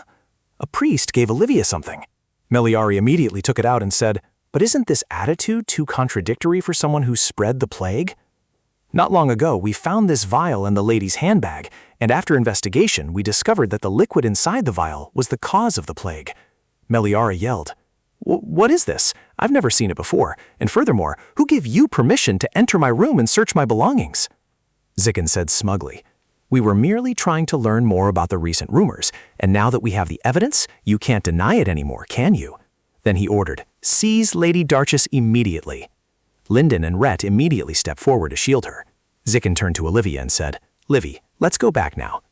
Olivia left, and even bid Meliara farewell with a sneer. Meliara snapped, wait a minute, you said you took that vial from my bag, right? So after using it, I would always have to keep the empty vial on me.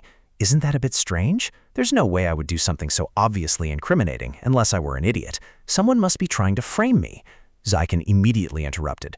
Do you think no one knows you're playing games to get out of this? Meliara immediately replied. Whether I'm lying or not will be clear with a quick check. If you're not trying to force me to be the culprit, then investigate properly.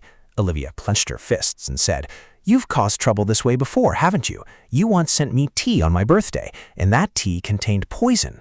Meliara, also aware of this incident, thought to herself, although that was something the original Meliara did, an excuse probably wouldn't do any good. She stammered. That... Zikin yelled loudly, trying to corner Meliara. Exactly. You knew very well that Livy always drinks chamomile tea in the evening. You deliberately gave her chamomile tea. Hearing these words, Meliara suddenly realized something was wrong, and she immediately asked, What did you just say? Chamomile tea? Meliara pondered. It was clear that Meliara had deliberately chosen peppermint tea to send to Olivia, because Olivia hated that type of tea the most. No, that's not right. All the events that had occurred were similar to the original story, but it was chamomile tea, not peppermint. She recalled a detail from the original story. The priest called out, Meliara Darchess, do you admit to the accusation of poisoning the Saintess? Meliara immediately denied it.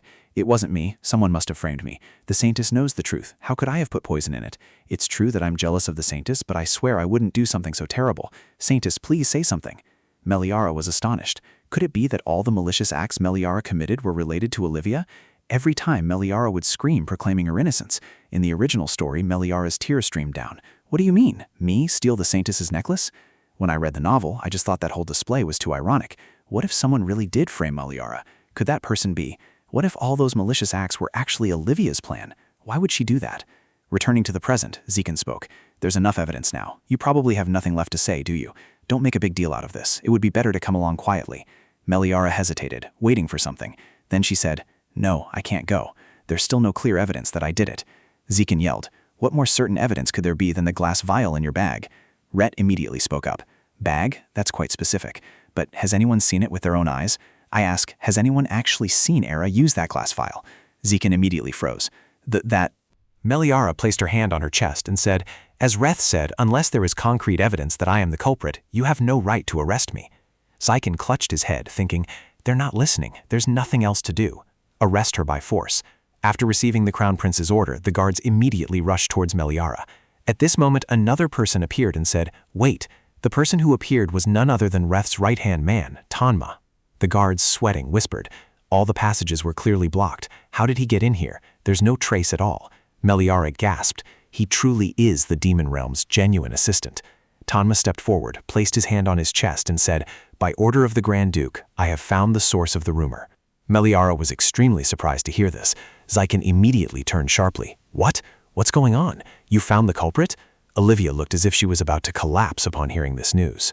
Tanma smiled confidently and said, Combining the accounts of the people in the area, it's clear that all these rumors originated from one man. His skin is pale and greasy, his eyes are sky blue, and his hair is silver. The locals say his appearance is unusual, hard to find around this area. A picture of the man flashed in Meliara's mind. If he had such an appearance, then the culprit wasn't Olivia but Brodieu. Suddenly, Olivia sensed something unusual. Meliara looked at her, puzzled. While Olivia was restless and uneasy, Zikin asked, So where is that man now? Tanma replied, Unfortunately, his whereabouts are currently unknown. According to witnesses, he appears and disappears like a ghost, as if he possesses teleportation magic. And they also said that if he's nearby, one can smell a rather strong floral scent. Olivia gasped in alarm. Zikin immediately turned to ask, Olivia, what's wrong? Are you hurt somewhere? Tanma immediately asked, Could it be someone you know? Olivia hesitated. No, it's not. Why would it be? Zikin immediately turned to his guard and ordered, That's it then. Bring him back here. Interrogation will reveal everything. Then he pointed at Meliara and said, Don't get too comfortable too soon. You're still under suspicion. Olivia immediately turned and gripped Zikin's hand. Your Highness, there's no need to go that far, is there? Zikin smiled. Livy, are you trying to ask me to forgive that woman again? Your problem is that you're too saintly. Don't worry, this time I will investigate thoroughly and make that woman disappear from our sight forever. Meliara's student thought, her brows furrowed in annoyance, while Olivia turned away abruptly, still worried in her heart. Meliara asked, So, can you two leave now? Many patients are waiting for treatment over there. Zikin crossed his arms and asked, Who gave you permission to continue treatment? Meliara snapped, What are you saying? Are you telling me to let everyone die? Zikin continued, How can I believe you can truly cure this plague? Who knows, perhaps treatment is just an excuse for you to use tricks to harm others. Suddenly, a teleportation portal appeared nearby. A person stepped out from within. I will take responsibility for that. The person who appeared was Lydia, who pulled down her hood, revealing her face. Lydia approached Meliara and asked, Saintess, have you been well all this time? I apologize, I had to prepare for the proclamation ceremony, which is why I'm only arriving now. Then Lydia bowed to the Crown Prince. It's been a long time since I last saw you, Your Highness. Zikin said, Long time no see, High Priest. Lydia asked with a smile, Yes, are you still well? But Your Highness, why do you respect an insignificant priest like me, yet disdain the Saintess, the child of God? Zikin flinched immediately. That Meliara, also furious, internally wanted to scream, See, even after being told that, he still wears an expression that says he'd rather die than apologize, huh? Lydia continued, Perhaps Your Highness still doesn't trust the Saintess. In that case, I will stake my honor as a high priest to guarantee it. The Saintess is absolutely not someone who would harm others. If anyone dares to falsely accuse the Saintess, our lunar sect will contribute our efforts to help everyone find the culprit. Therefore, I request permission to escort the Saintess back to our holy temple. You have no further dissatisfaction regarding this matter, do you, Your Highness? Zikin gritted his teeth, thinking to himself, even the royal family isn't allowed to casually enter the holy temple, much less anyone else. Lydia turned towards the people. Furthermore, if anyone is ill or feeling unwell, please come to the holy temple of the lunar faith. Princess Ara, the Saintess of the Moon God, will heal everyone. That evening, in the Great Hall, She thought to herself, It's too cold, so I should change clothes. Is it because this is called the Grand Temple that its scale is much larger than the ruined temple in Chiban? Lydia spoke up, It's late, so please rest comfortably tonight. Shall we receive the villagers starting tomorrow? Meliara replied, Yes, of course. Lydia said worriedly, Actually, not everyone who comes here believes the Saintess is innocent. There will be some who come here just to be healed. But don't worry too much. We will deal with those rude people. Meliara became even more worried upon hearing this. Thank you, Lydia. A moment later, Lydia led Meliara around while introducing. This is the grand hall of the temple. Over there is the living room, and this will be the Saintess's bedroom from now on. The door opened, and Meliara gasped in surprise. Lydia said, although it has been thoroughly cleaned, I'm still worried the room is too simple for the Saintess. Meliara replied blankly, simple? It's incredibly luxurious and magnificent. It's even bigger than a duke's room. Lydia turned and left. Please rest now, Saintess. I'll take my leave. Meliara turned to Reth and asked, That's right, Reth is also staying at the Grand Temple, isn't he? How could Reth be far from his love? He replied, Of course, I'll be in the room right next door. If you need anything, just call me. Meliara was overjoyed. Really? That's great. Suddenly realizing she might have overreacted, she paused. Oh, no, actually, because it's the temple, it's very safe. But if Reth is by my side, I'll feel even safer. Reth crossed his arms, bowed his head slightly, and said, I am your guard, after all. Of course I must be by your side. Meliara's face flushed. She shyly scratched her head and replied, Thank you, sir. Actually, when the Crown Prince and the knights burst in earlier, I was a little scared. Luckily, Reth was here, and I felt more at ease. Reth smiled and replied, Ara, it's natural for me to protect you. You don't need to keep thanking me. Meliara's eyes widened. She awkwardly bowed. Even so, gratitude is still gratitude. I must express it. At this moment, a voice echoed from outside. Sir, may I come in? Reth asked. Tanma, what's wrong? Tanma entered, hesitating. That thing. Meliara's heart was pounding at this moment, her chest feeling like it would burst because of Reth's words. Of course I must be by your side. She wondered, since when? It seems Reth considers being by my side obvious, so why do I? Meanwhile, Tanma was reporting something to Reth that seemed tense. Reth suddenly turned to look at Meliara. She asked curiously, Oh, what's wrong? Tanma asked, My lady, do you still remember the description of the rumor-monger I mentioned earlier? Meliara replied, Ah yes, that man, Prodi, right?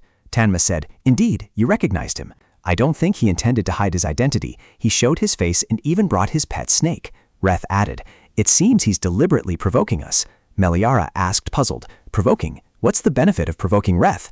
Tanma replied, Perhaps he had a previous grudge with the Duke, which is why he's intentionally causing trouble. Reth thought to himself, That's true. They didn't seem very close before. Suddenly, Meliara realized something. She said, on second thought, I find Saint Olivia also has something suspicious about her. She pressured me into becoming the culprit for spreading the disease. There is one more thing. I once gave Olivia a type of tea for her birthday. If I recall correctly, it was peppermint tea. But Olivia said that chamomile tea was poisonous, not peppermint tea. Tanma was extremely surprised to hear this, and he asked, So miss, are you saying that you were framed for poisoning Saint Olivia? Meliara hesitated and said, About that, I found myself hoping Meliara hadn't done it, but oh wait, Meliara intentionally gave peppermint tea, something Olivia hated, as a gift. Meliara must have thought that if she gave something Olivia disliked, she wouldn't drink it. If she truly intended to poison Olivia, there's no way she would give something Olivia wouldn't drink. Meliara then stated confidently, Yes, that's certainly the case. Of course, that doesn't mean we can conclude that Olivia is involved in this epidemic, but Rhett immediately interrupted her. No, she definitely caused this incident. Tanma also nodded in agreement. My lady, in fact, that woman is the one who made a contract with Prodi, a demon. When Meliara heard this, she was thunderstruck. Unable to believe what she heard, she asked again, What? Made a contract with a demon? Tanma replied, Originally, the demon race is not allowed to remain in the human world, with the exception of the demon king. However, unless summoned by a human and a contract is made, they can still stay in the human world without the demon king's approval. In the end, Prodi gave that woman something and the freedom to return to the human world as the price of the contract. In fact, the infectious disease is also due to a poison brought from the demon realm. In short, it's a good deed caused by the two of them. Meliara wondered, but summoning spells for demons are forbidden in the Empire, aren't they? Did the Saintess dabble in forbidden magic? Rat nodded and replied, Ara, she is not the Saintess. Olivia's ability to use divine power was all borrowed from Prodi's strength. She has no divine power, but has been pretending to be the Saintess until now. Meliara's face darkened. No, I can't believe it.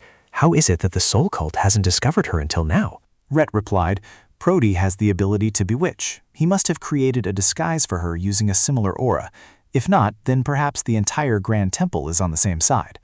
Meliara, overwhelmed by too much shocking news at once, felt dizzy and thought, I didn't expect things to be this serious. The one behind Olivia was a demon named Prodi, and a crown prince was blinded by love. If Olivia continued to commit more crimes, this empire might completely collapse. Then she spoke, Rhett, can we apprehend Prodi and make him reveal the whole truth? Rhett replied, It's possible, but Tanma stepped forward and said, That won't do, my lady. That method is too dangerous for you, Duke. Meliara asked, puzzled. Dangerous for Rhett? What do you mean? Tanma explained. Staying in the human realm through a contract with a human means not being bound by the Demon King's permission. Therefore, forcibly imposing power on him is a violation of the Demon Realm's rules. The rules of the Demon Realm inherently possess immense power, so even the Demon King will face consequences if they violate them. Reth brushed these concerns aside and said, I don't care. If you wish, I will have someone summon Brody and interrogate him. Tanma interjected worriedly, This cannot be, Your Majesty. You know well the price of breaking rules, even in the human world. The more Meliara heard, the more confused she became. The price to pay? What will happen if he breaks those rules, Reth? Reth pondered for a moment, not daring to tell her the full truth. So Tanma said, stripping him of his title as Demon King would be a given. If he's careless, he could even be banished to a place of infinite space and time. Reth sighed.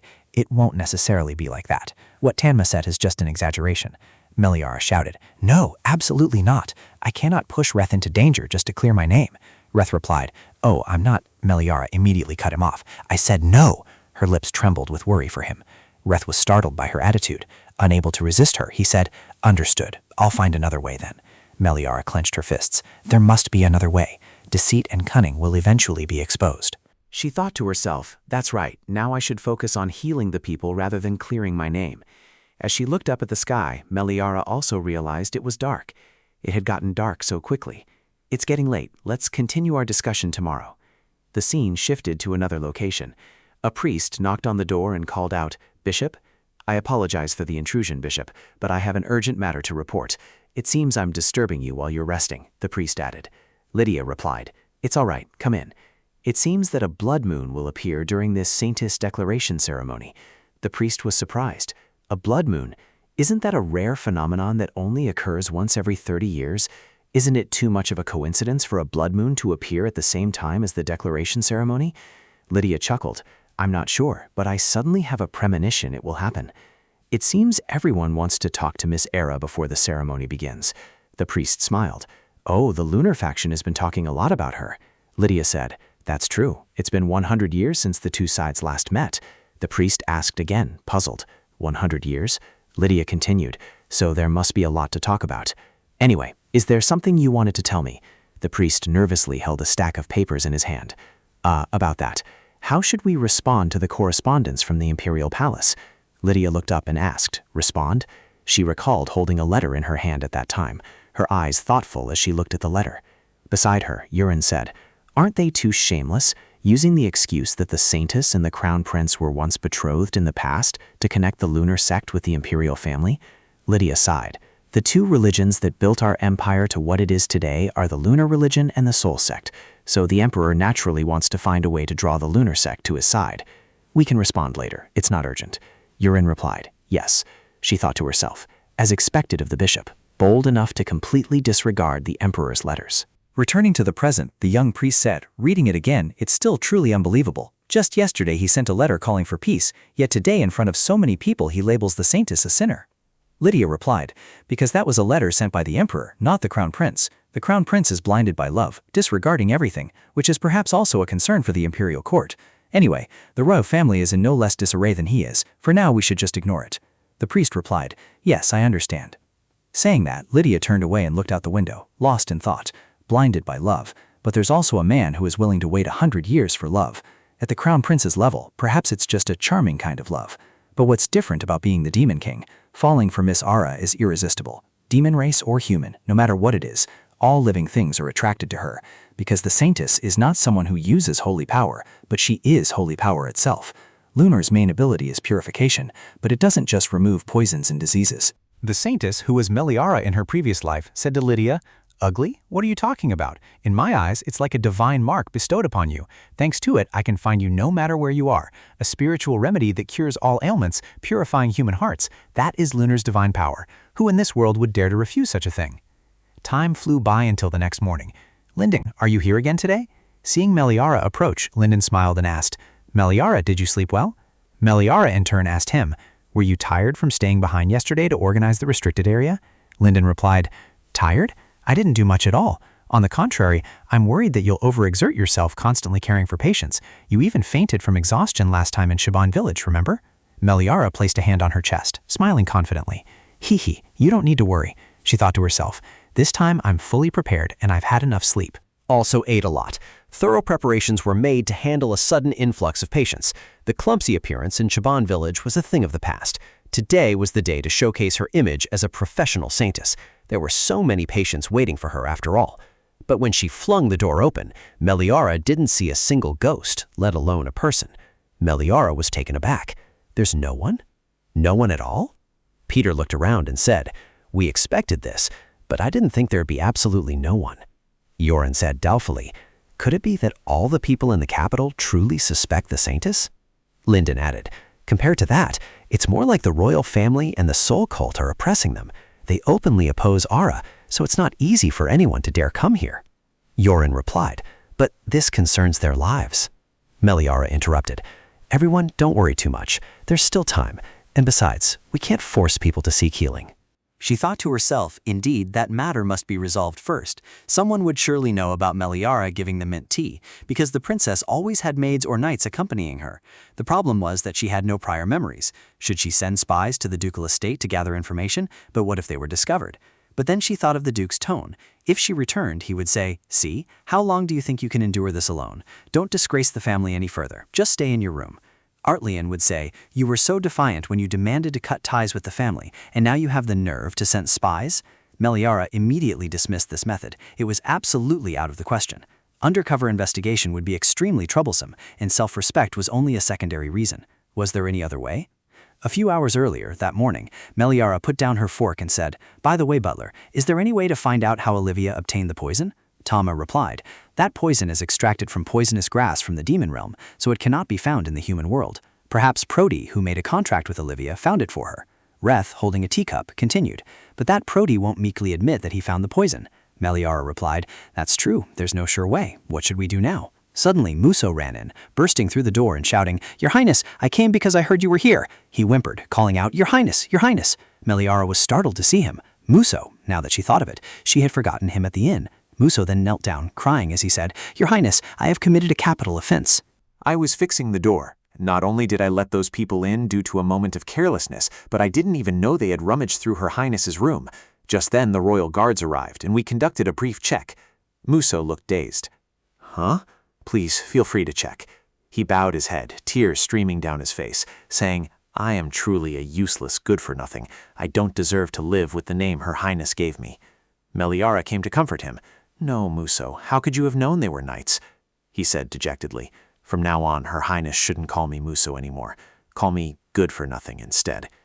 At this moment, Reth approached, saying, "Calm down. I kept you here not because I thought you were a good judge of character." Meliara froze. To say that so bluntly to someone's face. Reth continued, "What's the situation at the Grand Duke's estate?" Muso replied, "Although no specific news has been sent yet, they are currently containing the epidemic to prevent further spread. That's the situation for now." Meliara put a hand to her chin and thought, "Even if the demon race is skilled with poisons, they cannot completely cure it without the aid of holy power." Meliara raised her head and said, "Rhett, there's no one here who needs immediate treatment right now, so I'll make a trip to the Grand Duke's mansion." Rhett said worriedly, "We still don't know what else might happen. It would be better if you stayed here." She hesitated. But, she thought to herself, the Grand Duke's mansion not only has demons, but also magical beasts. Compared to the priests, it would be better if I went myself. What should I do? While she was thinking anxiously, someone approached. "I'll go." The one who took on this responsibility turned out to be Lydia. Meliara immediately awkwardly refused. "No, Lydia, Lydia said, "Don't worry, Saintess. I'm confident in my ability to use spiritual power." Meliara became even more worried when she thought of the demons and magical beasts. That's not it, she thought. Even a bishop would be terrified upon arriving at a place full of demons and magical beasts. Rat stepped towards her and called, "Ara." "I haven't told you yet. That bishop is a demon hybrid." "Huh? What? What do you mean?" Meliara's mouth fell open. She looked over and saw Lydia smiling faintly. Meliara was stunned, unable to believe it. Lydia chuckled and said, "It's because I didn't tell you." Meliara asked, "So when Lydia looks at Gelber or Muso, she—" "Yes, I can see their true forms." Gelber and Muso looked bewildered, not understanding why they were suddenly being talked about. Lydia created a teleportation portal and said, "Well then, let's get going. I'm not familiar with the way. Could you lead me?" Muso immediately replied, "Yes, yes." Seeing Muso's awkwardness, Eliara wondered to herself, why is he so shy? This isn't like Muso at all. Something's up, something's up. Meliara perked up her ears to listen. Muso, his face flushed, asked, "Have we met before?" Meliara was surprised. Muso, have you read romance novels? Lydia smiled. I'm not sure. Muso scratched his head. No? That's strange, isn't it? Why do I feel so familiar with you? Meliara secretly cheered him on. Go on, be a man and push a little further. Muso turned to Meliara and said, Then I'll be going, your ladyship. Reth's face darkened, and he said, Going where? Protecting the Grand Duke's mansion is your duty. Suddenly, Linden approached. Meliara, could I have a moment of your time? Let's go somewhere else. I have something to discuss. A moment later. What? Olivia already knew about the spread of the plague? Linden replied, but she didn't know from the very beginning. The Grand Duke gave me a hint previously. Previously, Reth had said, the disgusting fortune within you is a fake from the soul cult. If you want to know the full details, this plague might very well be the clue. Linden continued, when the plague was rampant in Shivan village, did you know Olivia was found in the neighboring village? The situation was too suspicious, so I investigated a bit then. At that moment, Linden went to a tavern, thinking to himself that although it was true the Saintess of the Soul Cult had too many suspicious points, that didn't make it conclusive evidence proving she was the one who caused the plague to spread. Suddenly, someone shouted, No, I'm telling the truth. Are you accusing my young lady of poisoning someone? I just received the tea leaves from the store and delivered them straight to the temple. Who could have poisoned them during that time? Someone must be trying to frame Lady Darchess. Linden was astonished, his mouth agape upon hearing this. Back in the present, Meliara suddenly stood up. Linden asked puzzled, Meliara, are you all right? Meliara replied, I'm just a little surprised. She thought to herself, delighted. Thank goodness, I didn't expect to find a witness so quickly. Suddenly she froze. She asked, Linden, did you already know I was framed? Linden replied, Well, actually, not long ago I used to think that if it were the former Princess Darchess, she might have been capable of doing such a thing, because I too only believed the rumors about you in high society. But after traveling with you all the way to Chiban village, I truly learned what kind of person you are.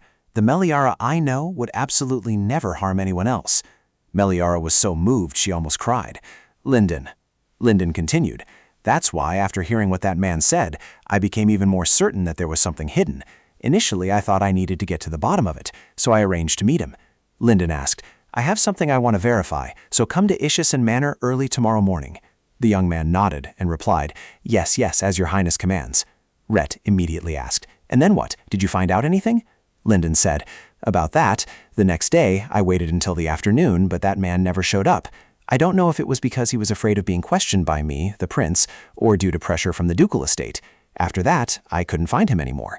Meliara was stunned. How could that be? Linden raised a hand and said, That's not all, Era. Now comes the important part. According to an urgent report just now from one of my knights, someone has already found and taken that errand boy away, one step ahead of us. Hearing this news, Meliara was shocked and sprang to her feet. Could it be Olivia?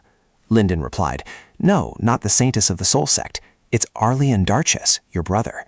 This was another shocking piece of news for Meliara. She felt as if she'd been struck by lightning. What? Arlian Darchess? Why, after all? Linden said, Meliara, this is just my thought, but what if Arlian already knew you were framed and wanted to help you? Meliara clenched her hands. Impossible. I can't believe it. Suddenly, a sound startled Meliara. She quickly spun around. Who's there? Linden asked, puzzled. What's wrong, Meliara? Meliara looked around, saying, I just heard something. Did I hear wrong? Anyway, it's not what you think, because the young duke and I don't have a close brother-sister relationship. Linden bowed his head slightly. Of course I know that. Meliara said, Actually, not long ago, Arlian came to find me. He asked if I wasn't planning to return to the ducal estate, and finding that errand boy must also be a trick to make me return to the ducal estate. Suddenly, a knock came from outside. Yorin rushed in from outside. Saintess, could you meet with me for a moment? It's urgent. Meliara turned to Linden and said goodbye. Well then, Linden, let's talk again next time.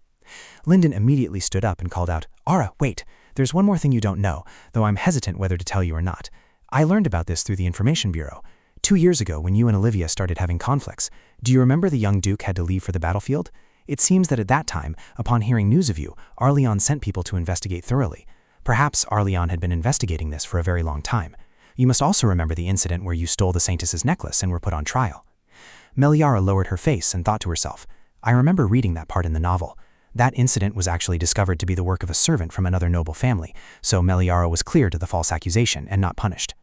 Linden continued, Upon investigation, I learned that was also because Arlian sent letters to his friends to find the culprit. I think all these things don't seem like tricks to make you return to the ducal estate. On the contrary, it's more like Arlian is protecting you. Meliara was surprised. She hesitated. But all this time, he just stood by and watched. Meliara fell into contemplation. If that's true, then perhaps now, it's already too late. Suddenly someone let out a gasp, startling Meliara. Did someone other than us just speak? Reth replied, No, I didn't hear anything. Linden stood up, puzzled, and asked, Meliara? At this moment, outside the window, the wind was rustling. A translucent figure was sitting nearby, weeping. Meliara, bewildered, walked towards the window.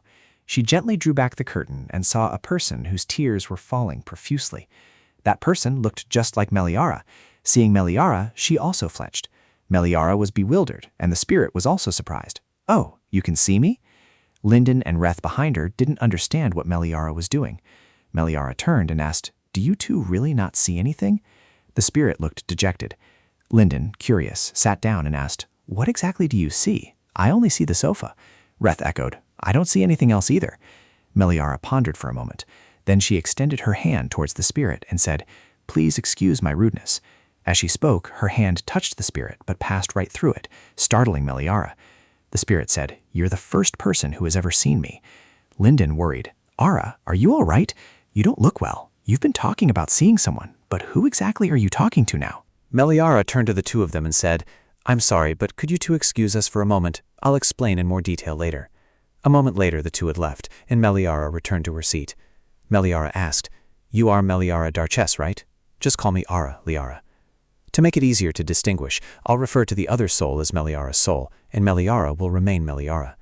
Meliara continued, You might find this confusing, but not long ago I was from another world. However, when I opened my eyes after the accident, I had transmigrated into Meliara's body. Your expression doesn't seem very surprised, does it?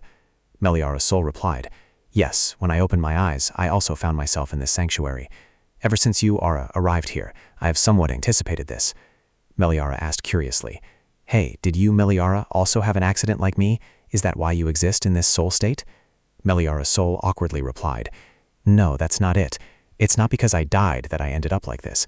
Of course, sometimes I did have negative thoughts before. That day, her father was much angrier than usual. She sobbed, Father, The Duke gritted his teeth. You're too loud. Then he slapped her across the face, a stinging blow. How dare you disgrace me, you insolent wretch, trying to poison the Saintess. Not only did you fail to secure a marriage alliance with the royal family, but you also dared to defy the Holy See. Get out of my sight, you disgrace to our family. From now on, don't even think about stepping half a foot out of your room. With that, he slammed the door shut and left. Not long after, she returned to her room, sobbing uncontrollably. It wasn't me. I didn't do it, but no one believes me. Not just father. Even Sir Zykan believes I poisoned Olivia. Even my brother. Arleon yelled, Meliara, are you trying to tarnish the Duke's family's honor? She clenched her fists. I'd rather just disappear like this. Suddenly, her hand glowed. This is... Then it flared brightly again, leaving her bewildered. Meliara immediately asked, Then, when you opened your eyes, did you find yourself in the holy temple in spirit form? Spirit Meliara replied, Yes, now that I think about it, perhaps my magic power exploded at that moment. Actually, I could use magic, but it was due to a lack of effort. Meliara thought to herself, Lack of effort? No, the Meliara I know always tried harder than anyone to be recognized. Even with countless reasons to give up, she worked tirelessly day and night. Yet the Duke abused her simply because Meliara couldn't use magic like his wife. Spirit Meliara continued, Anyway, perhaps the methods I used were all wrong, or maybe I wasn't desperate enough, which is why... Meliara immediately stood up and interrupted her. That's not true. Meliara tried harder than anyone. Whether it was magic or that lunar Saintess religion, it was all just her father's ambition. Spirit Meliara looked bewildered. Hey, I appreciate you taking my side, but how do you know so much? Meliara paused, stammering. Honestly speaking, I told Meliara everything, from the fact that this world is actually a world in a novel to the fact that I know the ending of that novel, and also that she is not the female lead but the fiancé. Meliara's soul calmly said, I see, I'm just a character in a novel from another world. Meliara said, but even though it's said to be in a novel, there's a real world that exists here, and from the perspective of the main characters, Meliara in the novel is always seen as the villainess, she mused, while everything was actually due to being falsely accused. Meliara continued, Moreover, that's what I like most about Meliara. Meliara then thought, although initially I only felt empathy because she shared my name. Then she continued, At first I also liked the main characters more, but gradually I developed feelings for Meliara, perhaps because I felt that compared to the overly talented and perfect main characters, Meliara's image of being envious of someone and striving hard to be loved seemed more like a real human being. Meliara then related that image to herself. Not to mention, her efforts to avoid being hated are also very similar to my own. Meliara's soul spoke. I see. I always thought no one would care about someone like me, but it turns out there are still people who care about my life. Just hearing those words made me extremely, extremely happy. Thank you, Ara. After her conversation with Meliara's spirit, she walked out of the room and leaned against the door. Meliara, such a gentle person, was framed and turned into a villainess? Olivia, you will definitely pay for your sins. At this moment, Linden approached. Ara, are you all right? Meliara froze. Rhett, Linden, she thought worriedly. What should I do? I forgot that I had to explain everything to both of them. If I tell them the truth, they will surely be very disappointed. Once they know that the Meliara they've known until now was just an appearance, knowing that someone from another world impersonated Meliara and deceived everyone? Meliara pondered, pressing her lips together. Finally, she made her decision. I have something to tell you both. Could I have a little time? No, this might take a very long time. A moment later, I explained everything to Reth and Linden, from the fact that I was originally from another world to how for some unknown reason I woke up having transmigrated into Meliara's body in this world. It must be hard to believe. If it were me, I'd also think it was a wild story. Linden mused. So from the moment we met at the inn, you were already someone else, not the original Meliara, right? Meliara replied, Yes, I apologize for deceiving you. Seeing her bow her head in apology, Linden awkwardly said, No, don't apologize. Actually, even back then, I already noticed you were different from the Meliara I knew. I just thought you were in shock after going through something major, which changed your personality. It seems I didn't truly understand the Meliara from before. I feel so guilty towards the original Meliara. If only I could apologize to her. Meliara worried internally.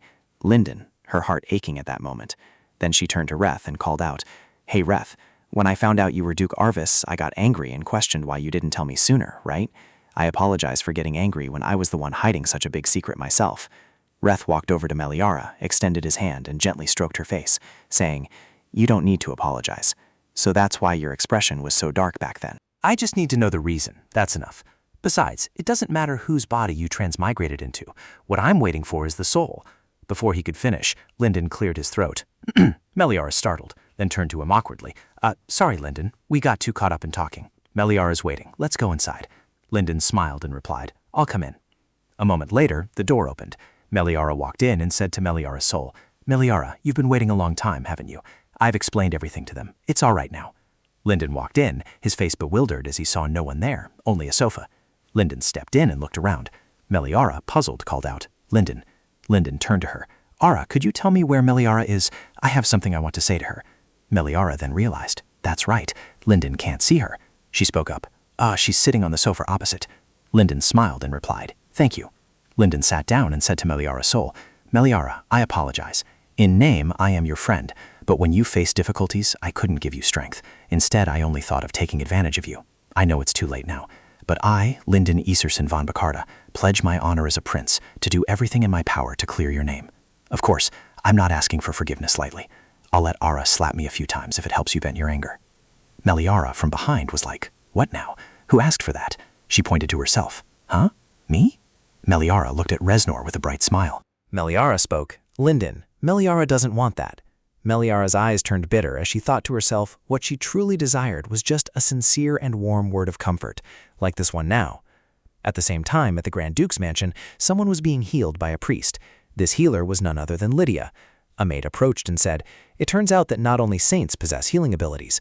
Lydia turned and replied, Because all priests possess divine power. Of course, only the saint's divine power is significantly greater. The maid put a hand to her chin and thought and said, Now that you mention it, Miss Lydia said you're also part of the demon race like us, right? If a demon becomes a priest, can they use both their inherent abilities and holy power? Lydia replied, Because I am a half-demon, a hybrid between human and demon, unfortunately I don't possess the inherent abilities of the demon race. The maid nodded. I see. But I think we also have a demon hybrid in our mansion. The maid next to her chimed in, That's right. That person is, suddenly Muso ran over. Me, it's me. I'm also a hybrid between a demon and a human. Everyone froze upon hearing that. Lydia smiled and said, I see. It's rare to meet someone with half-demon blood, so we're comrades. Muso's face turned red upon hearing that, probably from being flustered. And so for the rest of that day, he stood behind, observing Lydia and everyone else, following Lydia wherever she went. The two maids immediately started whispering, Hey, Muso seems to have fallen for the bishop, hasn't he? The other maid replied confidently, It's obvious just by looking, but if he keeps trailing after her like that, when will she ever fall for him? The blonde maid sighed. She had already told him he was quite foolish. It was a while later, and Muso was still trailing behind her. Lydia stopped and turned to ask, "Do you have something else to say?" Muso flinched, stammering, "Huh? Huh?" Lydia said, "You've been following me this whole time." Muso scratched his head and replied, "Well, I have something I want to ask." Lydia wondered, "Ask something? Are you perhaps going to use a pickup line like, 'Have we met before?'" Muso's face turned red like a tomato. "What pickup line? You really look a lot like someone I know." Lydia interrupted him. "That's right." Muso froze for 5 seconds. "Yes, that's right. Huh?" Lydia smiled. "How disappointing. I can't believe you don't remember. You used to always run after me, calling, 'Sister, sister.'" Muso's eyes widened as if he had realized something. Could it be? He immediately remembered a childhood image of Lydia. He shouted, "You're the masked sister from back then?" Lydia covered her mouth and said, "Oh my, you finally remembered." Muso immediately asked, "Then why have you been pretending not to know me all this time?" Lydia replied, "I don't know. I wanted to see how much you'd remember." Muso recalled the past. When he was little, he had said, "Sister, I think you'd be prettier if you took off that mask." Lydia had said, "Kids really do say anything." He stammered, Back then, I'm sure you were wearing a mask. Actually, I thought you had died, because I thought you were human." Lydia touched his face, wiping away tears. She smiled and said, "Still a crybaby, just like before, huh? When Muso was little, he'd also tag along behind. Boo-hoo, big sister." Lydia said, "Long time no see, kiddo." Meanwhile, on Meliara's side, Lyndon said, "Perhaps the best way is to find Arlian and ask him to provide a witness. Since it's his sister's matter, he will provide one. Better yet, we should strengthen our physical condition to confront Olivia and Zyke." Meliara pondered, thinking to herself, "But can Arlian be trusted? What if he again wants me to return to the ducal mansion like last time?" Meliara's soul then spoke up. I also agree with what Sir Lyndon said." Meliara anxiously interrupted, "But Meliara, Arlian..." Meliara's soul replied, "I know. He might be collecting evidence for the family, not for me. He might be a bit cold, but he's not a bad person. At the very least, he won't refuse if you ask him for help." At this moment, Lyndon had an idea and said, "Suddenly this idea occurred to me. Why hasn't Arlian proven Meliara innocent yet, even though he has collected evidence?" Rhett spoke up. "Well, perhaps he thinks there isn't enough evidence to reveal yet, because if he's careless, they might counterscheme." Meliara's soul spoke, "Miss Ara." "Would you mind going to see my brother and talking to him again? He's not the type of person to act without a clear reason. For Miss Ara's safety, I think you should ask for his help." Meliara pressed her lips together. Having no other choice, she said, "All right, since all our heads put together still haven't come up with a good solution. So first, I will send a request to visit Arlian. After that, go find a priest and give him a letter saying, 'Please deliver this letter to Duke Darcius for me, as soon as possible.' I dismissed him too casually last time. I wonder if Arlian will agree this time." Not long after, Arlian immediately came to the sanctuary, so quickly that my worries were all for naught. Arlian entered with his guards. Meliara, now dressed in a pure white gown, came out to greet her brother, saying, "It's a pleasure you've come, Duke. Shall we go inside?" Quickly, both of them went inside. Arlian looked around. "It's just you today, isn't it? Where is the Grand Duke who usually accompanies you?" Meliara replied, "He had some business and has gone out." She thought to herself, while I meet Arlian, Lyndon and Rhett have gone out to quietly investigate Olivia and Prody. I feel a little worried meeting Arlian without Rhett by my side, but... Meliara's spirit was also by her side at this moment. She turned and said, "This is the first time I've seen him this close, so I'm a little embarrassed." Meliara thought to herself, "I'm just as embarrassed as you are." Then Meliara spoke, "You arrived quite quickly, didn't you?" Arlian continued, "Because I've always been late before. Now I'm just trying to make amends. You could have called me for tea, but it seems that's not the case. I heard you and His Royal Highness the Crown Prince had an argument, so there must be only one reason, for you to call me Duke instead of brother, and for you to stubbornly refuse to go home and invite me here. You need my help, don't you?" Meliara replied, "As you said, I invited you here because I need your help. But is that all you're curious about regarding me?" Arlian asked, puzzled, "What do you mean?" Meliara then stated clearly, "You must have heard the whole story by now. I thought you would wonder if I really did it, or if it was just a misunderstanding." Meliara's spirit sitting beside her was deep in thought. Arlian replied, "About that, you said you didn't do it." Meliara was surprised and awkwardly replied, "Yes, that's right, I didn't do it." Arlian said, "Then that's fine. If you say you didn't, then you didn't." Meliara hesitated. "So from the very beginning you believed I was innocent, even with the previous necklace incident. That's why every time something happened, you secretly went to investigate." Arlian said in surprise, "I thought this was done quite discreetly. Turns out you knew everything. It's not that I specifically believed you were innocent, but that I believed you, and you said it wasn't you." Meliara was puzzled. "What do you mean?" Suddenly, Meliara's soul shot up. "Wait, he believes me? No way, he's always hated me. Why? Meliara looked over, thinking to herself. Her reaction was understandable, because only Meliara truly understood what kind of brother Arleon Darches was. A brother who turned a blind eye to his abused sister and couldn't utter a single warm word. For such a person to now believe Meliara. Meliara was silent for a moment, contemplating. Then she spoke. If someone heard that, they'd think our relationship was very good. Don't you hate me? It's strange. I didn't think you'd believe me so easily. Arleon clenched his fist. It's not that I hate you. Meliara, For some reason, Arleon didn't continue. He let out a sigh. All right, I want to know what you called me here. Meliara looked stunned, placing a hand on her chest. Meliara said, I have a favor to ask of you. When the gift was given to Saintess Olivia, the person in charge of delivery was a servant. The young duke took him away, didn't he? I need him. Additionally, I need information about the store that sold the poison or any evidence that can prove my innocence. Arleon worried. Will that be all right? If you get involved with the soul cult, your relationship with His Royal Highness the Crown Prince will be beyond saving. Meliara immediately replied, It doesn't matter. I don't intend to save it. Anyway, we can't go back to how things were before. Arleon scratched his head and replied, Right, I can provide all the evidence. Meliara was startled. Are you serious? Arleon then made a request. In return, I hope you will return to the Duke's mansion. Meliara was worried about that. She thought to herself, I had actually anticipated this condition, because right now, the Darches ducal estate only wants one thing from me. How can this family remain so unchanged? Just yesterday, they cast me out for being useless, and now that I've become a saintess, they feel regret. In my previous life, at the orphanage, I had met people like this, wretches worse than beasts, who only brought the children they had abandoned back home for a few coins of allowance. How could such people be called family? Meliara slowly then replied, I'm sorry, but that's impossible.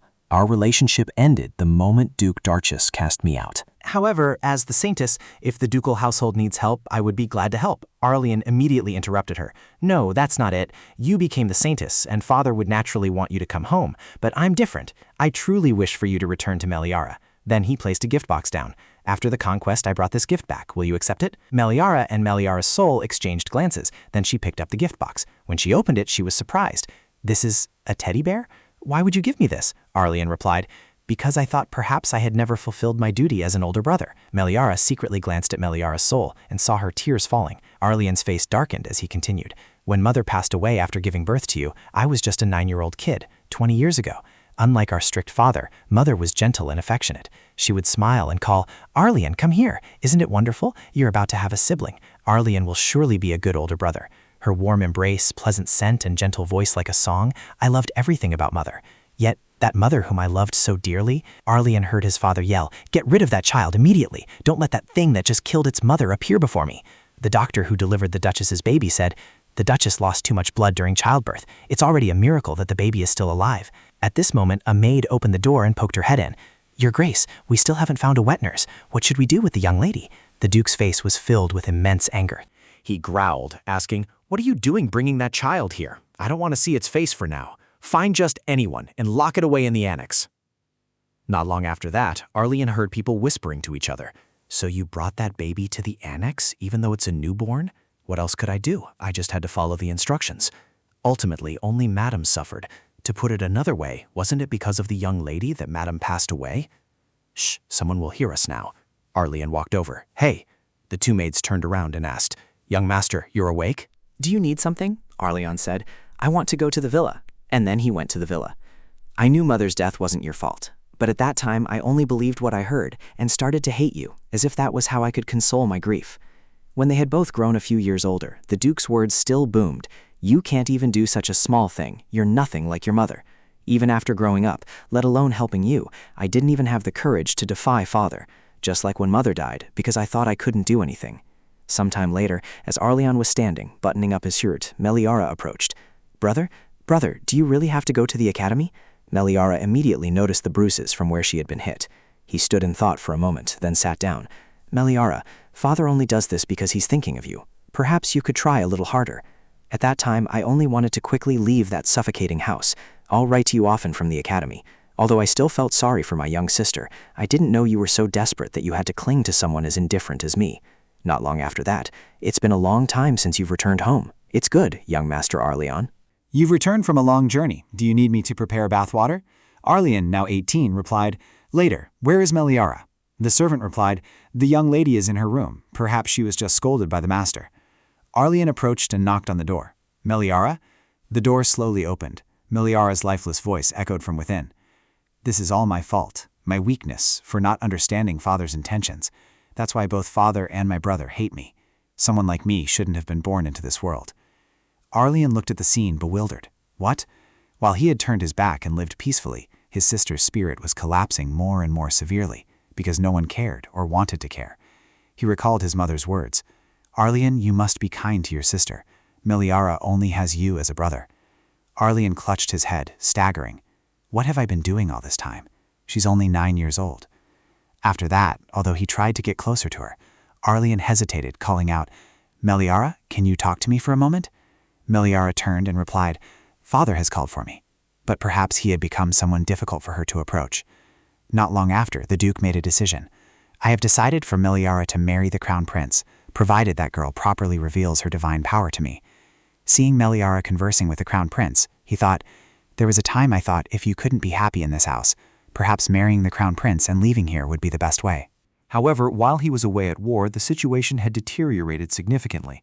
Upon his return, Arlian immediately asked the Duke, had Meliara run away? He also knew it was now too late, for on the day he came to bring her home, he had seen a resolve in her eyes he had never seen before. He only thought that no matter how her childhood years had been, he had to make it up to her. Although he didn't know if collecting evidence of her innocence stemmed from that guilt, he had realized too late that what she yearned for most was just a single word. At this point, his regret was useless. As she came here, Meliara saw a teddy bear displayed inside the shop and stopped. The bodyguard asked, "Young master, do you want to buy a gift?" Arlian replied, "No." He recalled when Meliara was little, she held a teddy bear in her hand and said, "Wet nurse, please fix this bear for me, okay?" The wet nurse sighed and said, "Oh, young lady, this bear is too old to be fixed. You'd better ask the master to buy you a new one." Meliara shyly said, "But..." Arlian had been there, hearing everything, and a fleeting breeze swept across his face. Arlian turned away. "It's nothing, let's go." He thought to himself, it would be too ridiculous to try and win her over with a gift now. Back in the present, he knew that if he did nothing, everything would go back to how it was before, but he had been too busy to rationalize everything. "So, Meliara, please give me another chance. At least I will try my best so that you can be happy later." Meliara stared at the teddy bear in her hand. She thought to herself, "I want to vent and scold him, telling him it's too late, but whether to be angry or forgive him, I have no right." Arlian continued, "Yes, it's too late. I'm sorry. You must have made up your mind. Let's just say there's no deal." Arlian turned to the bodyguard and said, "Let's go home." Arlian didn't forget to turn back and instruct, "If you ever remember the past, just come find me anytime. I will help you." With that, he turned and walked away. Meliara tried to hold back, and when she looked to the side, she saw Meliara's soul sobbing. Meliara approached and asked, "Meliara, are you all right?" But her hand couldn't touch the spirit of Meliara. It passed right through her. Meliara pondered, "The one who should have received his apology is already... I need to stay away until Meliara calms down." Afterward, she went out and told a servant, "Oh, don't clean this room. Leave it as it is until I return." The servant replied, "Yes." A little while later, Meliara also went outside, taking a stroll and sighing deeply. It turns like Arlian was also a victim of a broken family. I am not Meliara, so I cannot forgive him or amend relations with him. To do so would be deceitful. In the end, I accepted Arlian's help, which immediately made finding evidence more difficult. What should I do now? The weather was getting chilly. I should have brought an extra coat earlier. Suddenly, she smelled osmanthus flowers. This scent? Just then Prody appeared. "Greetings, Saintess. You are more observant than I thought." Meliara exclaimed, "Prody, how did you get in here?" Prody replied, "It's not difficult at all. Where's Rhett? He's always sticking to you like a dog protecting its owner." Meliara clenched her fists. "That's none of your business, is it?" Prody shrugged and chuckled. "Look how annoyed you are. Do you have some time? I came because I know you're in a difficult situation. Perhaps you could use my help." Meliara immediately questioned, "You, who conspired with Olivia to frame me, now want to help me?" Prody replied, crossing his arms, "That's because of the contract. I can't do anything else. Whatever the signatory of the contract demands, I must fulfill it completely. However, now I just want to give you an opportunity. If right now you choose me instead of Rhett, I could also actively help you a bit more." Meliara immediately pushed Prody away. She yelled, "Tell me to choose you instead of Rhett? What an unbelievable thing to say." Prody replied, "Oh, I already told you not to be biased. The Saintess actually finds me quite attractive, doesn't she? Have you ever thought that if I had met you first, things would have been different? It's still not too late. Prody thought to himself, I've confirmed she still can't resist the demon race's abilities, so it's easy to talk now. Prody approached, running a hand through her hair and asked, how do you feel about trying to open up to me? Suddenly her chest glowed brightly, the light growing more intense. Prody pulled his hand back. What? Since when could you resist? Did that Retz tell you something? Meliara smiled and said, I know everything. I heard that all demons have special abilities, right? And this is your ability, tempting humans with scent and interfering with their minds, the power of enchantment.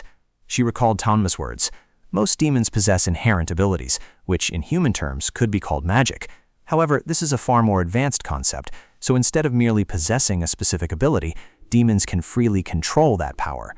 I heard that humans on this side, though weak in ability, can use many different types of magic. The pink-haired prince is also a mage, isn't he? Anyway, that's not what I wanted to talk about. The Saintess has the ability to nullify the powers of all demons, so the power that seeped into the young lady at Shiban Temple can save her from danger. Returning to the present, Meliara asked, avoiding Muso at the ducal mansion is also due to a difference in abilities, isn't it? Because Muso controls wind, and you emit scents. If you were together, Muso's wind could blow away all your scent. Prody asked, Saintess, are you trying to provoke me now? Me, afraid of that lowly wretch? It would make far more sense to say I'm afraid of Rhet's magical beasts. I already gave you advice before, didn't I? If you stay with Rhet, the Saintess's fate will be ruined. That man is very dangerous. Meliara immediately refused. I'm sorry, but I cannot believe your words.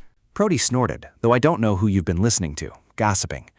Meliara immediately replied, no, the words of others don't matter, because even if your mouth is smiling, everything is revealed through your eyes. Prody angrily said, I hate Rhet to the point of going mad. Meliara said, then your intentions are too obvious, aren't they? You must want to sow discord between Rhet and me. Prody chuckled and asked, what's gotten into this girl? Yes, my relationship with my brother isn't good, but I don't necessarily have to lie to you. Ah, I suppose the Saintess doesn't know now, does she? She doesn't know exactly what happened 100 years ago. 100 years ago in the demon realm, Rhet had just finished a battle. Applause erupted. You're amazing, Lord Rhet. You've become so skilled that I have nothing left to teach you. Not to mention, your demonic power is the most outstanding in the demon realm, isn't it? You will surely become the next demon king. Prody then spoke. That's pretty amazing. My younger brother's abilities are quite good, aren't they? Originally, the child of the immortal demon king in the previous Saintess was supposed to be the direct successor to the demon king. If he hadn't suddenly appeared, what about the next demon king not long after that? Do you really think that guy could become a candidate for demon king? He's someone who doesn't even know who his own birth mother is. He's someone who would be endlessly grateful just to receive an education like mine. The demon, whose neck was seized, replied anxiously, That's true, but the position of demon king isn't decided based on bloodline. Your Highness knows that. In this demon realm, there is one position that only the person possessing the strongest demonic power can occupy, and that is the position of demon king. Didn't your father also become the demon king only after being chosen by the lunar priesthood? Prody Watt, are you trying to lecture me now, as if I don't already know that? At this moment, someone walked over and stopped him. Stop it, Prody. He's your sword master, after all. The white-haired demon behind asked, and why are you so wary of Reth? No matter how strong one's demonic power is, one must desire it to become a demon lord candidate. Haven't you seen his eyes? He has no ambition for power or material wealth whatsoever, so how could he possibly be a candidate? Prody turned and said, believe that, and you must be a fool. The nature of demons is inconsistent. Deep down, he's surely mocking me, and then when I let my guard down, he'll snatch everything away. The other demon thought to himself, he's feeling insecure. And decades later, my prediction came true. That guy appeared in the selection for Demon Lord candidates. Not long ago, he was running for his life, let alone bringing along the black-haired Saintess. Have you guessed anything yet, hearing this? Meliara asked, puzzled. What do you mean, sir? Prody replied. To become the Demon Lord, one must be chosen by the lunar faith, and the one empowered to choose is the Saintess of the lunar faith. That means Reth exploited the Saintess to become the Demon Lord. At that time, Reth and the Saintess were in love, and the Saintess naturally designated her lover, Reth, as the Demon Lord.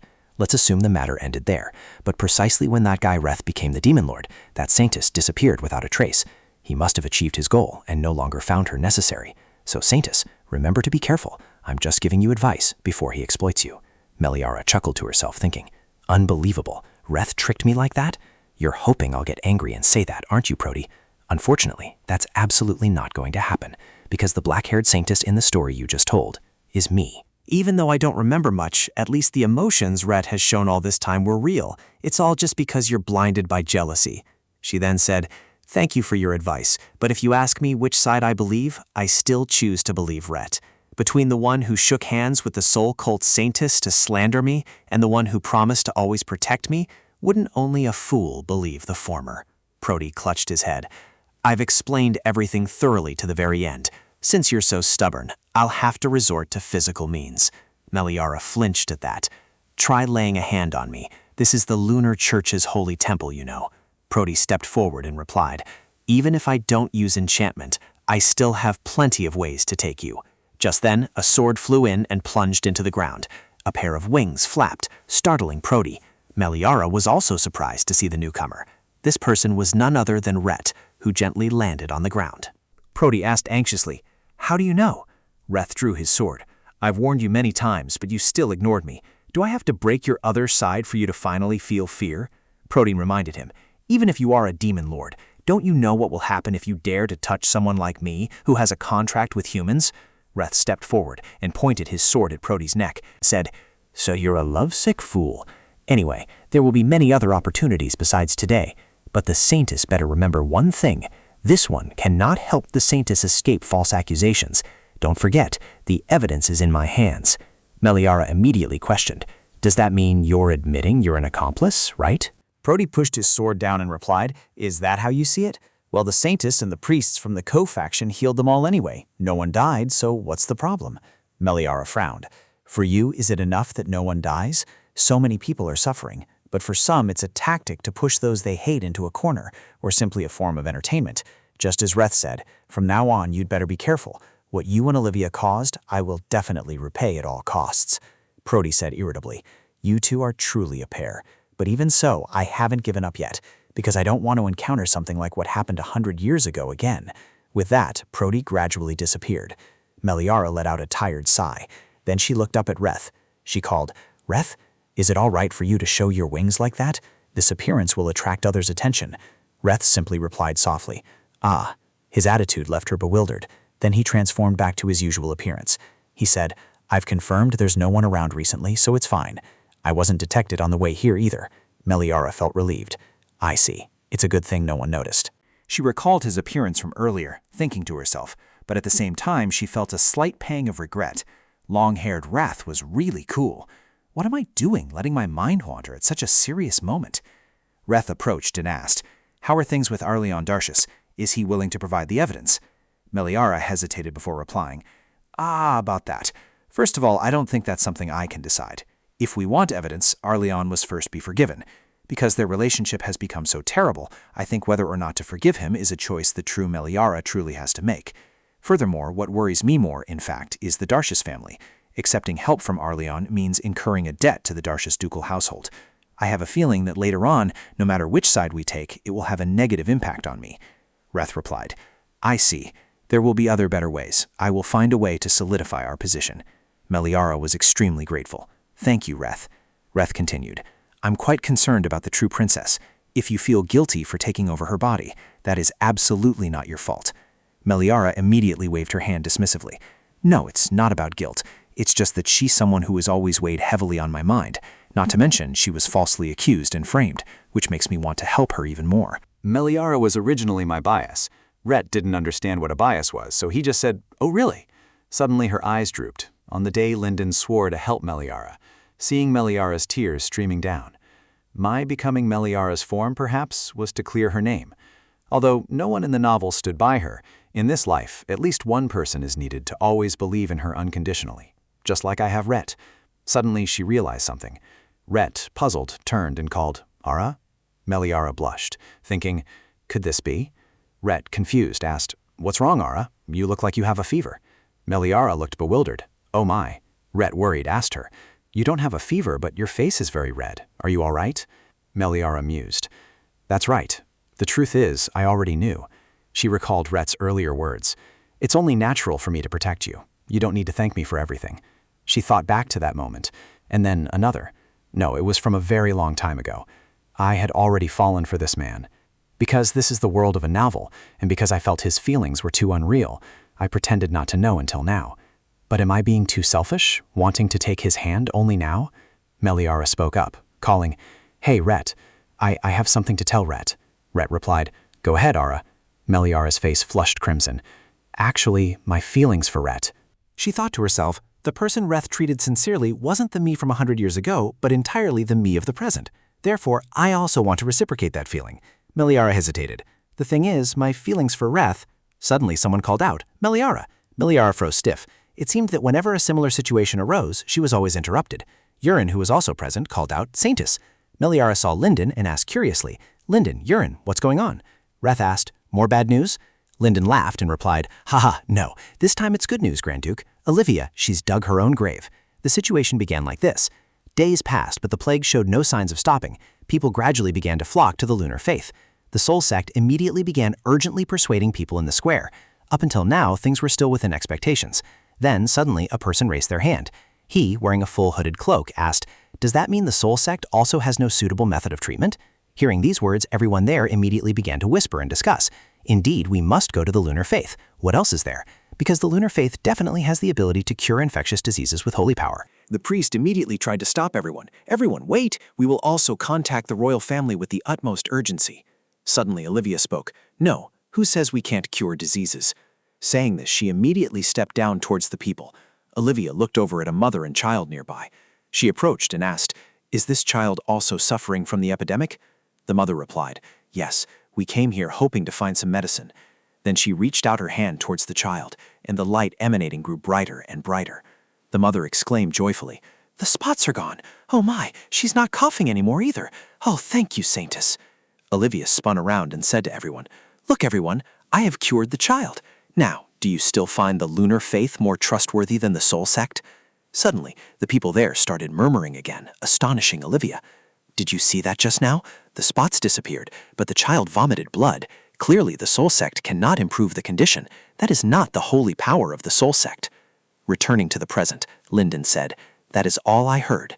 Meliara held her head. Honestly, she thought to herself, Olivia, although she didn't seem like someone adept at planning, I didn't expect her to be so foolish as to not think things through.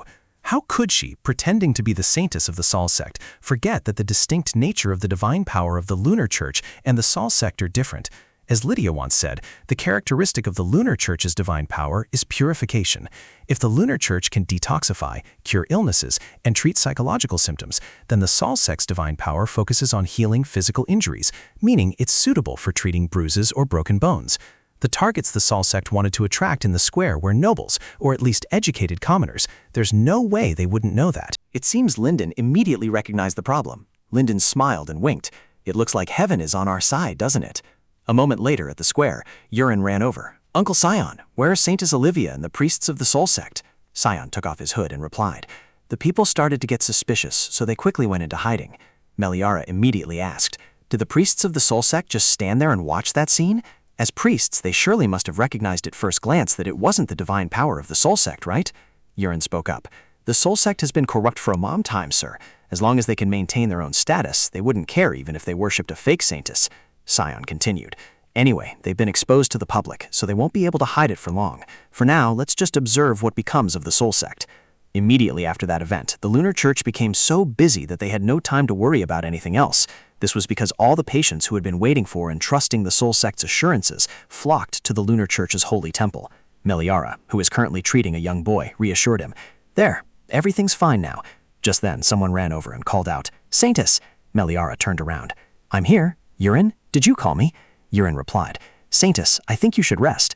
We're a bit less busy now, aren't we? Meliara smiled and replied, I'm still fine. We were so worried before, but thankfully, the second wave of infection isn't spreading as quickly as it was. Urin also smiled and replied, that's right. If the number of patients here increased any more, I wouldn't be able to handle it. By the way, Saintess, if the power Olivia used wasn't the divine power of the Soul Sect, then what exactly was it? Meliara stammered. That, Meliara thought to herself. Urin still doesn't know that Olivia made a contract with demons, does she? Just then, Lydia's voice rang out. It's forbidden magic of unknown origin. Perhaps the demon race lent her power. Meliara saw her and quickly greeted. Lydia, hello. Urin asked, Bishop, is everything settled at the Duke's mansion? Lydia replied, yes, everyone has been healed. Urin asked, puzzled, but what does it mean for the demon race to lend power? So Olivia, Meliara immediately silenced Urin. Let's move somewhere else first. A moment later, Urin rested her chin on her hand. Did she really sign a contract with the demon race? If that's true, would the Soul faction really just stand by? I can't believe the one who signed a contract with the demon race is the Saintess of the Soul faction. It's utterly absurd. Maliara asked, puzzled, is the demon race really so ostracized? She thought to herself, Lydia is also a half-demon. Doesn't Urine know? Urine took a bite of a pastry and replied, speaking of ostracization, the demon race only exists in ancient tales.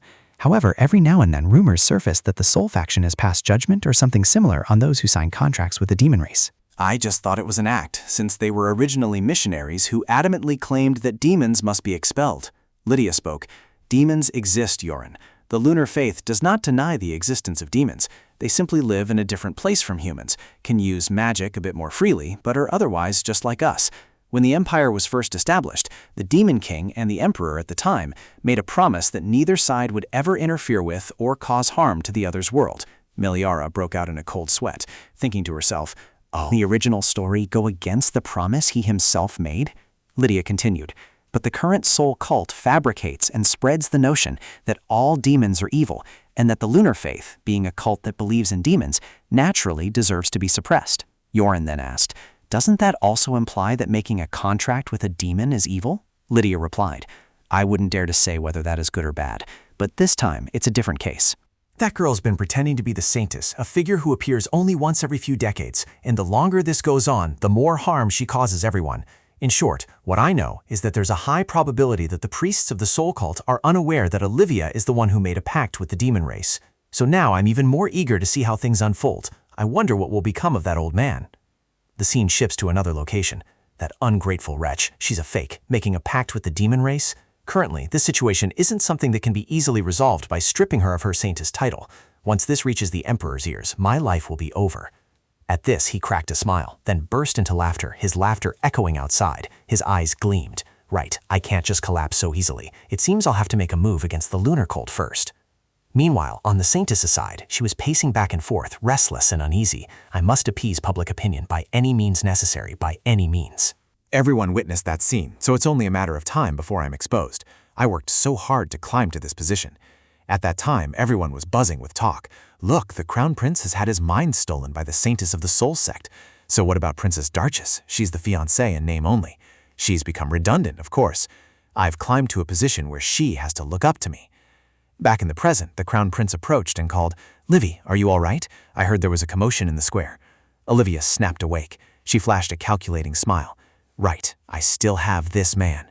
Olivia ran to embrace Zyken. Your Highness, whatever you may have heard is not true. Zyken said, Livy, I didn't come to interrogate you. What divine power of the Soul sect curing infectious diseases? Everyone must have seen wrong.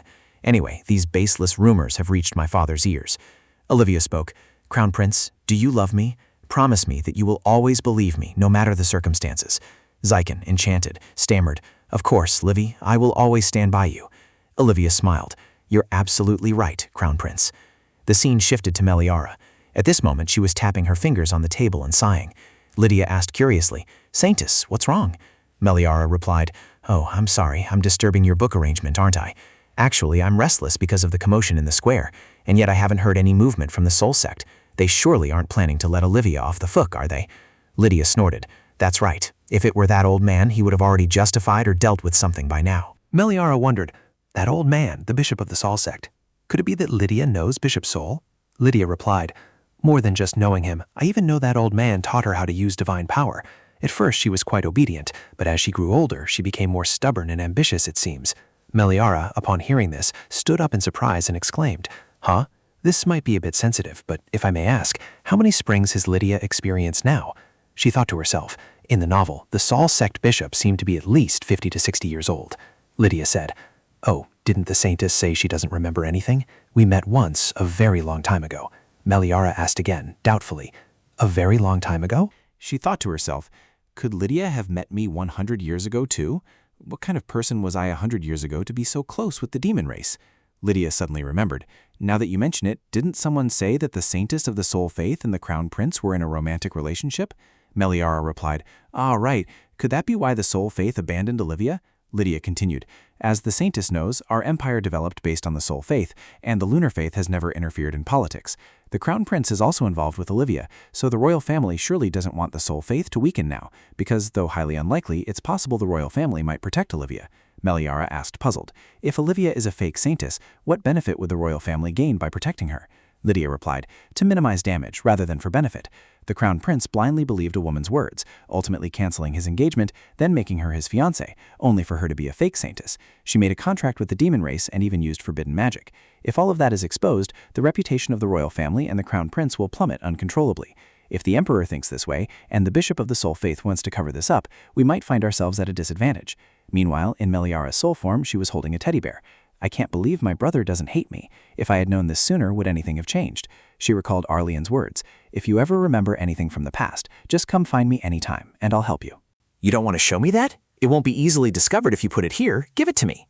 Meliara's soul suddenly remembered this small detail. Meanwhile, Meliara was walking along the corridor, deep in thought, only to return to the starting point. I kept thinking this time I could resolve everything.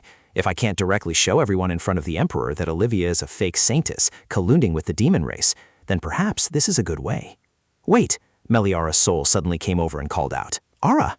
Meliara turned and asked, Meliara, what is it? Meliara's soul replied, I think I figured it out. The place where my brother hid the witness. That evening at the villa of the Duchess Ducal estate. The young man called out, Hey, when exactly will I finally be allowed to go outside? The maid replied, I'm sorry, the young duke didn't give any other instructions. The young man walked to the window, thinking to himself, although it's very comfortable here, I've been under house arrest for several days now. My wife and children must be very worried. Just then someone appeared, approaching the young man and covering his mouth. The young man could only let out muffled grunts. Meliara, who was nearby, intervened. Wait, Red, you don't need to hold him so tightly. Saying that, she removed her face covering. The young man was surprised. Could it be Lady Meliara? Downstairs, Arleon was sitting and reading a book. The maid, hearing the commotion, looked up. She said, There's a noise upstairs. I'll go check. Arleon closed her book and replied, No need. It seems the person we were waiting for has arrived. Upstairs, the young man asked curiously, Lady, how did you get here? I heard you had left Duke Darch's mansion, but even so, that outfit. Meliara let out a sigh. This is a bit complicated to explain. Meliara recalled what Meliara's spirit had said when her brother mentioned he had taken the tea delivery person to Olivia, right? So that person must be at my family's annex. Meliara wondered, An annex? Why an annex and not the main mansion? Meliara's spirit replied, It's only called an annex, but it's just a small house. The annex is frequently used, situated in isolation on the east coast. I heard it's where Mother used to recuperate. When I was little, I only went there about 2-3 times. But it's quite a sorrowful place for my brother, because it holds memories of him and Mother. For me as well, previously when my tutor gave me poor marks. He once helped me hide a test paper in the annex, saying that no one ever went there so it wouldn't be found. Meliara immediately realized, so. Meliara's soul replied, Yes, if my brother said to hide something, it could only be in the annex. Back in the present, Meliara approached. Lord, I am currently being framed and slandered. They are accusing me of being the carrier of the plague and of having tried to poison Olivia before. But surely you, Lord, know that the tea I sent her contained no poison whatsoever. I merely sent her the type of tea she disliked. Now I desperately need your testimony, Lord. Please help me. You can name any reward you wish. After we leave this place together, please stand by my side. Lord hesitated and said, I also believe that the young lady did not do that. Although the young lady rarely shows it outwardly, she has always been a good person. It's just that I received orders from the young duke to come here, and I don't know if I can leave. Meliara immediately reassured him, Don't worry, I will handle that. A moment later, Are we really just letting them go? Is that really okay? Weren't you holding them back to persuade her again? Arleon replied, crossing his arms, It's fine. It's good that she found her way here. Meliara had now gotten into the carriage and left. Sitting in the carriage, she pondered. On the way here, there wasn't a single guard watching over the place where the witness was hidden. Inside, there were only a few people supervising the young lord. It turned out Arleon had always been waiting for her. The next morning at the temple, the bishop opened the door and came out when someone called out, startling him. Where are you going, Bishop? It's only early morning. The bishop stopped, turned to Olivia and said, Well, I was just thinking I needed to talk to you. He gritted his teeth. How dare you? How dare you deceive me? As if deceiving me wasn't enough, you even signed a contract with demons? Your wicked deeds will cease from now on. Because I will clearly denounce your crimes to the Emperor. I took you in out of pity for your situation, having nowhere to go. Therefore, you should know your place. There's a limit to repaying kindness with malice, isn't there? How dare you lie to mock me and the soul cult? He thought to himself, That's right. Between the two of us, I am the victim. I was deceived by a witch who used forbidden magic, impersonating a Saintess. If I tell the Emperor about that, at least he won't punish me too severely. Olivia asked coldly, You mean you're going to tattle to the Emperor, aren't you? Do you think I'll just sit idly by and let you? The bishop was startled. What was that? Olivia said, I have something I need you, Bishop, to do. Announce to everyone that my healing method is the holy power of the soul cult. The bishop roared. What? Doing that is blasphemy. Who would believe that ancient, bizarre, forbidden magic is the holy power of the soul cult? From the very beginning, the holy power of the soul cult has... Olivia interrupted him. It could restore, but not purify, right? Until now, that's all I've let people know. But as time passes, everything changes, doesn't it? If I, the Saintess of the soul cult, can also use the power of purification, wouldn't that be a good thing? Yes, exactly. If she is a fake, then perhaps I can also possess that power. The bishop's face twitched. That madwoman. He recalled Olivia's appearance when they first met. The first time he saw her, she was just a poor country child. It turns out he had raised a tiger in his own home. The bishop turned away and said, "You're a madwoman. Get out of my way. I've already sent a letter to the emperor, and it won't be long before your trial begins." Suddenly, someone blocked Elkis. The bishop roared, What is this? Wait, this uniform is the Royal Knights." Olivia spoke up. "A letter? Could it be?" She held up the letter, smiling, and said, "You mean this?" Olivia was reminded of her painful and difficult past. "I once thought there was nothing more beautiful in this world than that. If I sold that ring, I could buy hundreds of loaves of bread and wouldn't have to sleep in the cold anymore. But because I had never owned anything so beautiful and splendid since birth, I wanted to keep it with me forever, just because I liked it. The person who gave me this ring was also incredibly pretty. Was she a noble lady? She must have had plenty of beautiful things, so her life must have been full of happiness. I also want to be like her." Returning to the present, Olivia raised the letter. "A letter? Could it be this? You've been quite secretive. Normally you'd just send someone." The bishop was surprised. "How do you have that letter?" Crown Prince Zekin stood there silently, saying nothing.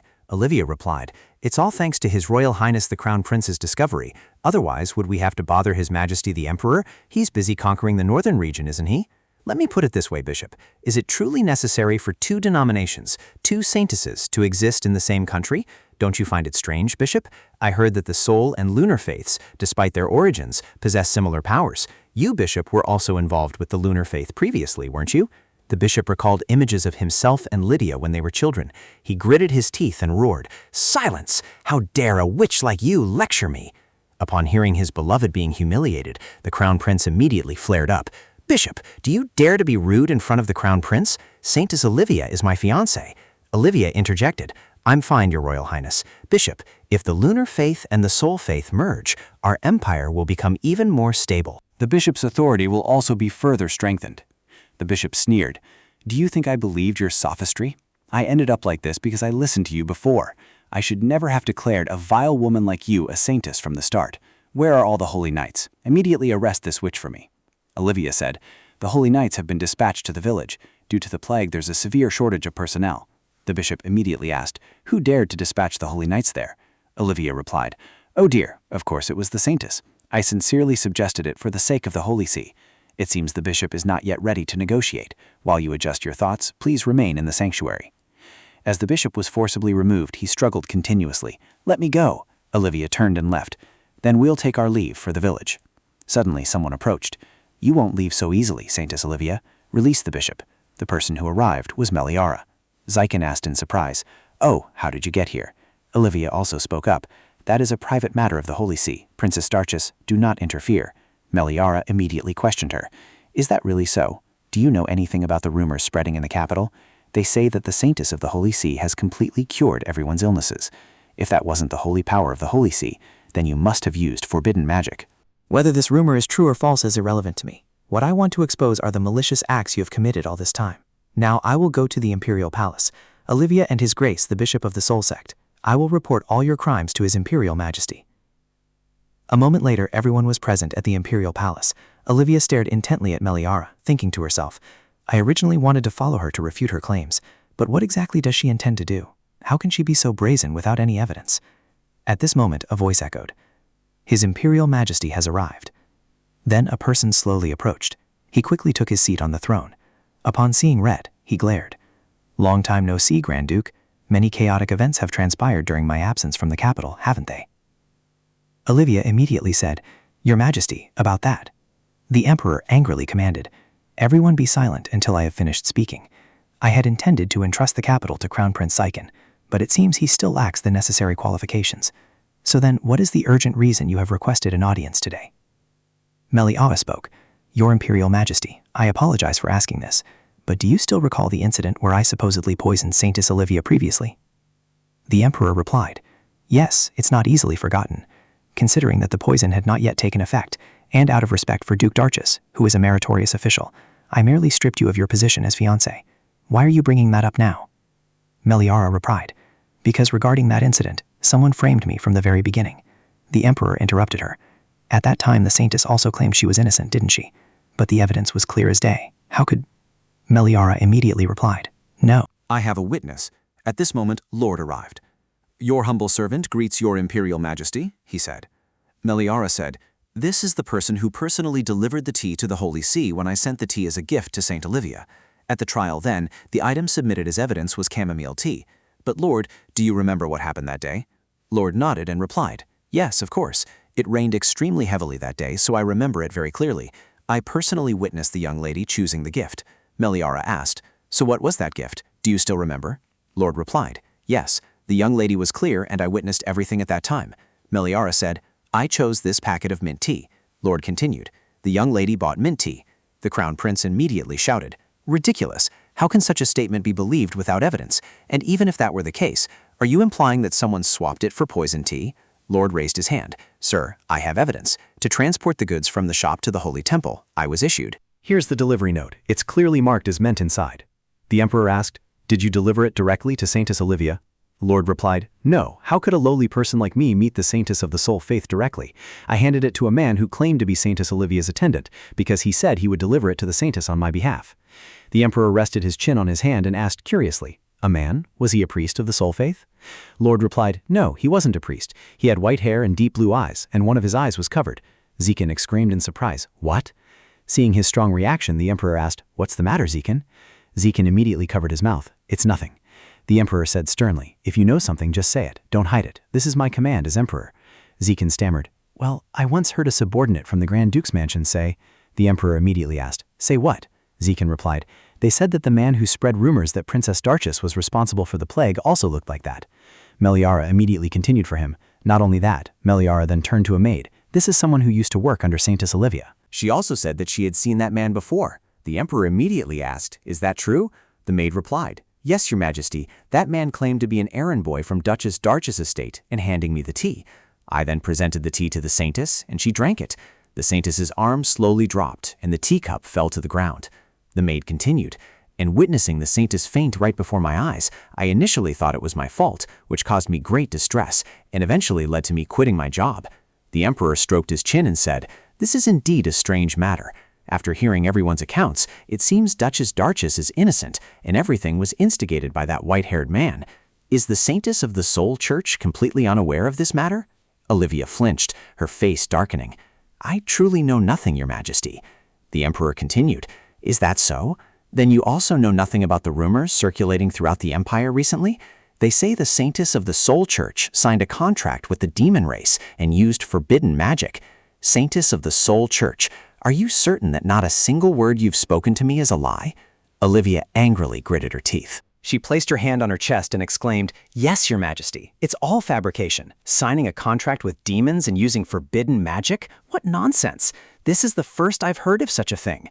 On the contrary, if we're talking about signing a contract with demons, aren't we referring to Princess Duchess? Surely Your Majesty also knows that she is the Demon King. Upon hearing this truth, Zikin's face darkened. What did you say? Everyone present immediately began to murmur amongst themselves. Meliara stepped forward. Your Majesty, I dare to say this. Grand Duke Arvis and I have never established a contractual relationship. Furthermore, Your Majesty probably knows that when signing a contract with demons, a medium is required and must always be carried on one's person. Saintess Olivia, now that I think about it, doesn't the Saintess always wear that necklace whenever we meet? Olivia clutched the necklace she was wearing around her neck. She tried to explain. Because this is the only necklace I have. Meliara immediately interrupted. Previously, when you falsely accused me of stealing your necklace, have you forgotten that it was a diamond necklace? Not to mention, this girl also revealed to me that although the Saintess has many gemstone necklaces, she always only wears that blue necklace. Olivia nervously stepped back. That's because I cherish this necklace the most. Meliara stepped forward, did she? If so, explain this. Saying that, Meliara immediately snatched the necklace Olivia was wearing, making her face darken in fright. Olivia shrieked, no! Before she could do anything else, Meliara had already stomped on the necklace, crushing it. Before that, Meliara had a conversation with the butler. "Mr. Butler, I have something I'd like to ask. Rhett said that his oppression of the Prody family, no matter what, is a violation of principles, isn't it? Including the destruction of the contract?" The butler replied, "Yes, that's right." Meliara wondered, what if I'm the one who breaks it? She presented a piece of paper that read, "The importance of the intermediary object for summoning a contract with the demon race." Back in the present, seeing the black aura, everyone wondered, black aura suddenly appeared. Where did it come from? What exactly happened? From within that black smoke, Prody appeared. He flashed a smile. Oh dear. Why is our fake Saintess so amateurish? I clearly said that if the necklace breaks, the contract is considered void, isn't it? Before coming here, Meliara asked Tanma, what if I forcibly destroy Prody's contract? Tanma replied, although the Saintess won't directly face risks, it's highly likely that someone from the demon realm will object. Meliara asked curiously again, object? Tanma explained, the explanation is a bit complicated. Because His Majesty has been absent from the demon realm for 100 years, not to mention that dissatisfaction had already arisen among the demon realm's nobility, though of course no one dared to step forward due to their awe of His Majesty's boundless power. But if they knew that the Saintess, who always stands by His Majesty's side, forcibly destroyed a human's contract with the demon race, then for those looking for an excuse to rebel, there would be no better bait. In fact, the vast majority of people are discontent and question why His Majesty doesn't quickly bring the Saintess back to the demon realm. Meliara looked bewildered. Bring me? Tanma replied, because the entire demon realm believes in the lunar religion, the Saintess of the lunar religion holds immense symbolic significance for us. Everyone also hopes that the Saintess of the lunar religion will become the demon king's consort from now on. So if it absolutely must be said, everyone would clamor, why does only His Majesty get to monopolize the Saintess? Let us receive some blessings too. Your Majesty is truly too much. Tanma pointed to his thoughts and continued, perhaps it's similar to grumbling about wanting to meet the queen. Half of it is just a joke. I also hope that the young lady will soon come to the demon realm. It's much more beautiful than you think. But surely telling the young lady this is His Majesty's part, isn't it? Upon hearing him say that, Meliara's face flushed red. Tanma put the book away and continued. So, in the end, will the young lady forcibly destroy Pronti's contract? Meliara replied, yes, will doing so not harm Rhett? Tanma pondered for a moment and then said, first the young lady must have the proper status to do so. Meliara said confused, status? So that's how it is. Suddenly she realized something. The plague spreading in the Grand Duke's territory was also Pronti's prank, wasn't it? Tanma replied, yes, at that time Muso clearly smelled Pronti's scent. Meliara continued, no matter how I think about it, Olivia had no reason to interfere with the Grand Duke's territory. That matter was probably caused by Pronti alone. Tanma thoughtfully stroked his chin, meaning, Meliara replied, yes, if the demon race uses their oath with humans as an excuse to harm their own kind, then people in the demon realm wouldn't welcome them, would they? Tanma smiled, praising, as expected of the young lady, I must immediately return to the Demon King's castle. Meliara asked in surprise, right now? Tanma smiled and replied, that identity, I will have it confirmed. Returning to the present, Prody had appeared. He asked, why did you summon me to such a crowded place today, unlike other days? Everyone there pointed at him in astonishment. What is it? Could he really be a demon? Even the Emperor was stunned when he saw him. Prody smiled. So it seems our Saintess has been exposed as a fake, hasn't she? Olivia gritted her teeth, breaking out in a sweat. Seeing Olivia's expression, Meliara also smiled triumphantly. The Emperor immediately said, what exactly is going on here? Someone explain it to me. Did you really make a contract with him and impersonate the Saintess? Prody chuckled. You caught me. Meliara stepped forward and said, that's right, and that necklace seems to be the medium Olivia used when making a contract with the demon race. The book states that if the medium is broken, the contract will also be destroyed. If your Majesty finds this hard to believe, please verify it through the bishop. All the power he once felt from this girl is now gone. A priest quickly arrived to examine Olivia. After the examination, he turned to the Emperor and said, I truly can't feel anything anymore. Olivia angrily shouted, no way! She must have tampered with my necklace. She then pushed the priest away and ran to Zekin, embracing him tightly. Your Highness, please help me. Your Highness knows they're conspiring to harm me, right? What demon race? I truly know nothing about it. Meliara continued, Your Majesty, for some time now, Olivia has used forbidden magic to summon demons, fabricating that the power of the contract was divine power and deceiving all the people of the Empire. Later, she spread a plague, pushing it until countless people died. That is clearly an act threatening the safety of our empire. Olivia's mouth blared. Can you prove that I'm the one who spread the plague? Do you have any evidence? Meliara immediately replied, the bacteria causing this plague originated from a poison from the demon realm. No one but you who made a contract with the demon race could have found this poison. At this moment, Lyndon stepped forward. That's enough. Let me explain the rest. The Emperor was also surprised to see him. Linden stepped forward and said, "Previously, I accompanied the Grand Duke and Saintess Olivia to visit Chibon village in the east. It was precisely then that the plague began to spread there." Fortunately, thanks to Lunar's help, the plague was quickly suppressed. As a prince, I took responsibility and went to investigate the cause. During that time, I accidentally learned that a few days before the plague broke out, Olivia was found unconscious by the villagers near Chibon village. Can she truly say that everything was just a coincidence? Olivia was speechless. At this moment, the Emperor's voice rang out. How regrettable. I never expected such things to happen while I was unable to manage state affairs due to the conquest. Then he roared, ordering, "What are you still doing? Immediately drag that witch out." The soldiers immediately advanced to apprehend Olivia. Zykan, worried for her, cried out, "Livy!" The Emperor continued, "The crime of impersonating a Saintess, deceiving all the nobles, the Crown Prince, and even me, the Emperor. The crime of harming and falsely accusing the innocent Princess Duchess." Olivia's face darkened. "No, it wasn't me." The Emperor continued to list her crimes, finally mentioning the crime of spreading the plague after making a contract with the demon race, endangering the populace. Besides these crimes, investigate thoroughly to see if she has committed any other offenses. Imprison Olivia in the dungeon to prevent her from contacting the demon race again. Our investigation is solely to accurately compensate the victims, not to interrogate her about her crimes. We shall never forgive anyone who undermines the divine faith in the Bacarda Empire. Merely dabbling in forbidden magic and impersonating a Saintess is already a capital offense. She will be hanged before all the people of our empire. Olivia still refused to admit her guilt, insisting, "It wasn't me. This is all a setup by them. Why are you killing me? Prati, what are you doing? Hurry and save me." Proti shrugged and smiled, saying, "Sorry, that's a bit difficult. Firstly, I'm also in a situation where I'm about to be caught. Secondly, the necklace is shattered, so you're no longer the contractor." Olivia gnashed her teeth in anger. "Meliara, all of this is your fault. From the very beginning, you had everything. Wealth, status, a warm family. You had everything I yearned for. Even now you're still happy. Isn't that enough? Are you so resentful because I stole your position? Can't you bear it anymore?" Olivia struggled. "Let go!" Carelessly, she fell heavily to the ground. Olivia whimpered and said, "Is it a crime to yearn for good things? If I was born into misfortune, must I live a miserable life until death?" Meliara felt extremely uncomfortable hearing that. She stepped forward and said, "Yes, being born into misfortune is not your fault. But because of that, do you think all the bad things you've done are justified? Pushing others down to take their place, do you think that's honorable, just because they seem happier than you?" She didn't merely commit evil acts out of a desire for the position of Crown Princess and Saintess of the Soul Cult. What she wanted was to see anyone with a higher status than herself fall, because that process gave her a sense of dominance and immense joy that she hadn't felt for a long time. If you have more complaints, take them to the dungeon. I don't want to see your face anymore. Olivia sprang to her feet. "I will have my revenge. Do you think I'll let you get away with this? I will definitely get my revenge on you at all costs."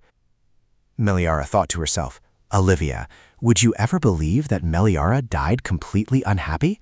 Outwardly, she was an incomparably splendid lady, but in reality, she was abused by her family from a young age, never having received proper, kind love. She lived such an utterly miserable life, yet you cruelly trampled her underfoot simply because she was perfect in your eyes." At this moment, the Emperor spoke up again, calling out, "Zykan, it seems I have overestimated you for too long. I never thought you would be so incapable of distinguishing right from wrong. You will temporarily set aside your position as Crown Prince and join the Northern Expeditionary Force in my stead." Zykan's face darkened. "Father?" The Emperor bowed his head slightly and continued, "Lady Darchess, on behalf of the Crown Prince, I apologize to you for all these matters. As for compensation, through Duke Darchess, I will make full arrangements so that you will not have to grieve further." Meliara immediately replied, "No, I abandoned the Darchess family a long time ago, and besides the punishment for Olivia, I seek no other compensation, but I have something I wish to convey to His Majesty the Emperor." The Emperor asked, puzzled, "What is it?" Meliara replied, "When the unprecedented plague ravaged the capital and Shiban village, there was someone who also tried to prevent the spread of the infection, no less diligently than I. That person is Prince Linden. At that time, he mobilized manpower to help me quarantine the capital area, and he was also the one who contributed the most to exposing Olivia as a fake Saintess. As a Saintess of the lunar faith, I feel that no amount of gratitude is enough for the prince. Therefore, Your Majesty, if you are determined to offer compensation, I humbly request that you compensate the prince instead of me, because the one who can constantly be by Your Majesty's side to assist you is undoubtedly Prince Linden." Suddenly, everyone present began to murmur and discuss. The Emperor immediately asked, What's going on over there? A guard replied. Your Majesty, I apologize for interrupting, but that demon suddenly disappeared. Not long after, on Prody's side, he was being grabbed by the neck, looking very uncomfortable and in pain. Reth said, Did you think I wouldn't notice you trying to sneak away? Let me make you live your entire life in a deep dungeon, just like your old contractor.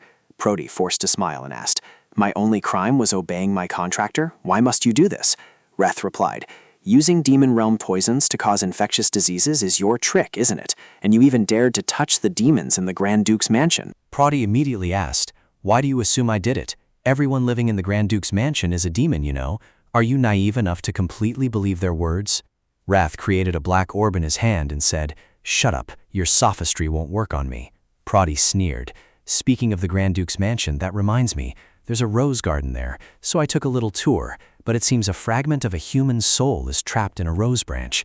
You believe that if you do that, the black-haired Saintess will return. Wrath angrily shoved Prody against the wall. He glared, his surroundings filled with killing intent, and asked, What trickery have you played with that rose branch? Prody coughed. I didn't touch the flower. I merely admired it, enjoyed its beauty.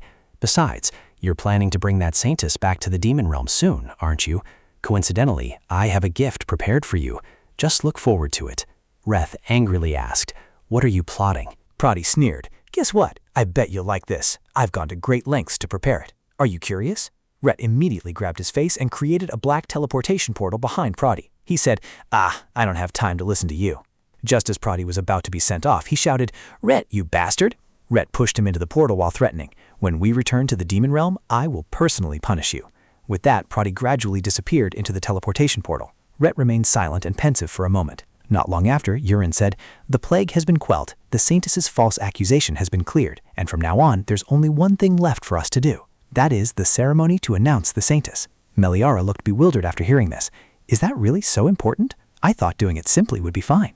Urin immediately slammed the table and shouted, What do you mean simply? That is the most important ritual of the lunar religion. From the attire, decorations, blessings, to the invited guests, and so on, there are countless things to plan.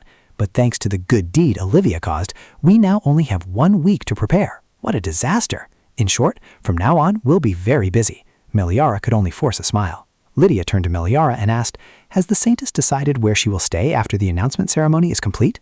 Meliara lowered her head and thought to herself, Now that you mention it, Tanma said Rhett was planning to take me back to the demon realm, but he hasn't said anything yet. Am I hoping in vain? Then she forced a smile and replied, I don't know yet. At this moment, a priest approached. Saintess, you have a visitor.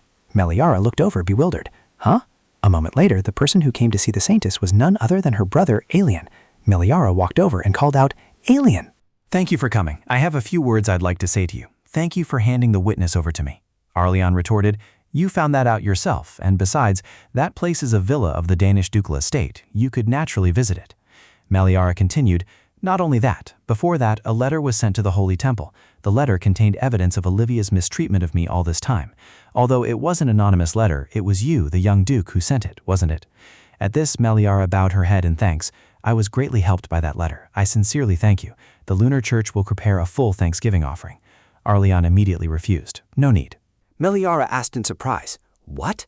He replied, I didn't do that to get anything in return from you. Meliara then asked, But why then? At that time, were you planning to make that a condition for a deal? Arleon explained, Because at that time, I believed that was the ultimate way to get you to come home. Meliara, I intended to remove father from his position and become the duke so that if you ever returned, I could protect you. But if you truly wish to sever ties with the Dashist family, could you allow me to be in charge of protecting the announcement ceremony as your brother one last time? Hearing Arleon's words, she was deeply moved. Arleon! That evening, Meliara was standing lost in thought in the hallway when someone approached. Rhett walked towards her and called, Ara. Seeing him appear, Meliara was delighted. Rhett, where have you just come from? Rhett replied, I had something I needed to think about. Meliara smiled too. Then we're alike. She gently brushed her hair up, and I was also conflicted. Reth, worried for her, asked, What are you conflicted about? Meliara expressed her feelings.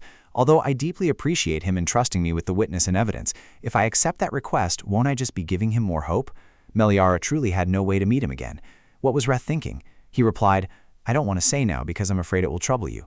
Meliara found his words a little confusing. Suddenly she remembered Tamna's words. But surely it's His Majesty's place to say these words to the young lady, isn't it? Then she spoke up and asked, Reth, could it be that after the announcement ceremony, Reth will... Reth immediately interrupted her. Ara, could you give me your hand for a moment? Meliara, bewildered, held out her hand. My hand? Reth took her hand and placed a sparkling bracelet on it. Meliara hesitated. This is... Reth spoke about the bracelet. A gift for you. When you use this bracelet, you can summon me no matter where you are. Meliara kicked up the bracelet and admired it. A gift. The bracelet was incredibly eye-catching and exquisite. Meliara was happy. Thank you, Reth. But what do you mean I can summon you no matter where I am? Reth explained. The bracelet contains a bit of magic. You can call it a device to summon me. Anytime, anywhere. However, the drawback was that it could only be summoned once. Meliara stared at the bracelet, thinking to herself, only once. Of course, I'm very grateful, but why did he suddenly give me a forced summoning bracelet? While she was deep in thought, Rhett suddenly called out, Ara. Soon I plan to return to the demon realm. Meliara was flustered hearing him talk about returning to the demon realm. Could it be? Could he be about to propose what Tanma mentioned last time? Rhett continued, Therefore, if any danger arises here, summon me using that bracelet. That way, no matter how far away you are, I can rest assured. The next morning, birds chirped melodiously, and the weather was incredibly clear and beautiful. Meliara sighed. She had put on an exquisite outfit that highlighted her inherent beauty. From behind, Urine held up 2 dresses in her hands and said, Saintess, we don't have time to delay. There are still so many dresses to try on. Meliara turned and called out, Urine. Seeing her flowing appearance, Urine couldn't help but exclaim, After all, that dress still suits you best. My eye for fashion is truly unique. Meliara wearily sat down on the sofa. I'm sorry, can I rest for just a moment? Urine asked worriedly. Saintess, is something bothering you? Meliara's face was pensive. She thought, is this what you'd call being unhappy? Last night, when Rhett said he would leave, Meliara had asked, What do you mean by saying that now? What do you mean by return to the demon realm? She whimpered, thinking to herself, even though I knew it beforehand, it still shocked me. Then she spoke. So, what about me? Rhett, you said you would protect me. Rhett frowned in pain. Ara, no matter where you are, I will risk my life to protect you. But it seems Prati has set some kind of trap in the demon realm, and until I can verify and remove it, I can't bring you back. Please stay here. Back in the present, Meliara lay sprawled sadly on the sofa. I understand Rhett's words. I understand everything. But I'm still sad. Why did he suddenly tell me that? No, it's obvious. Rhett and I aren't anything to each other. Even if I confessed my feelings and officially became Rhett's lover, Prati's surveillance would surely become even more serious. It would only make Rhett want to leave me here even more. Rhett has waited for me for 100 years, so perhaps he feels waiting a little longer isn't a big deal? A little later, in the courtyard, Meliara strode along, calling, Rhett? Meliara looked around. Isn't he here? Suddenly, she remembered something. That's right. Now that I think about it, I can summon Rhett with this bracelet, can't I? As she was searching, he walked up and called, Ara, you can use that bracelet whenever you want, but it would be more useful if you used it in urgent situations.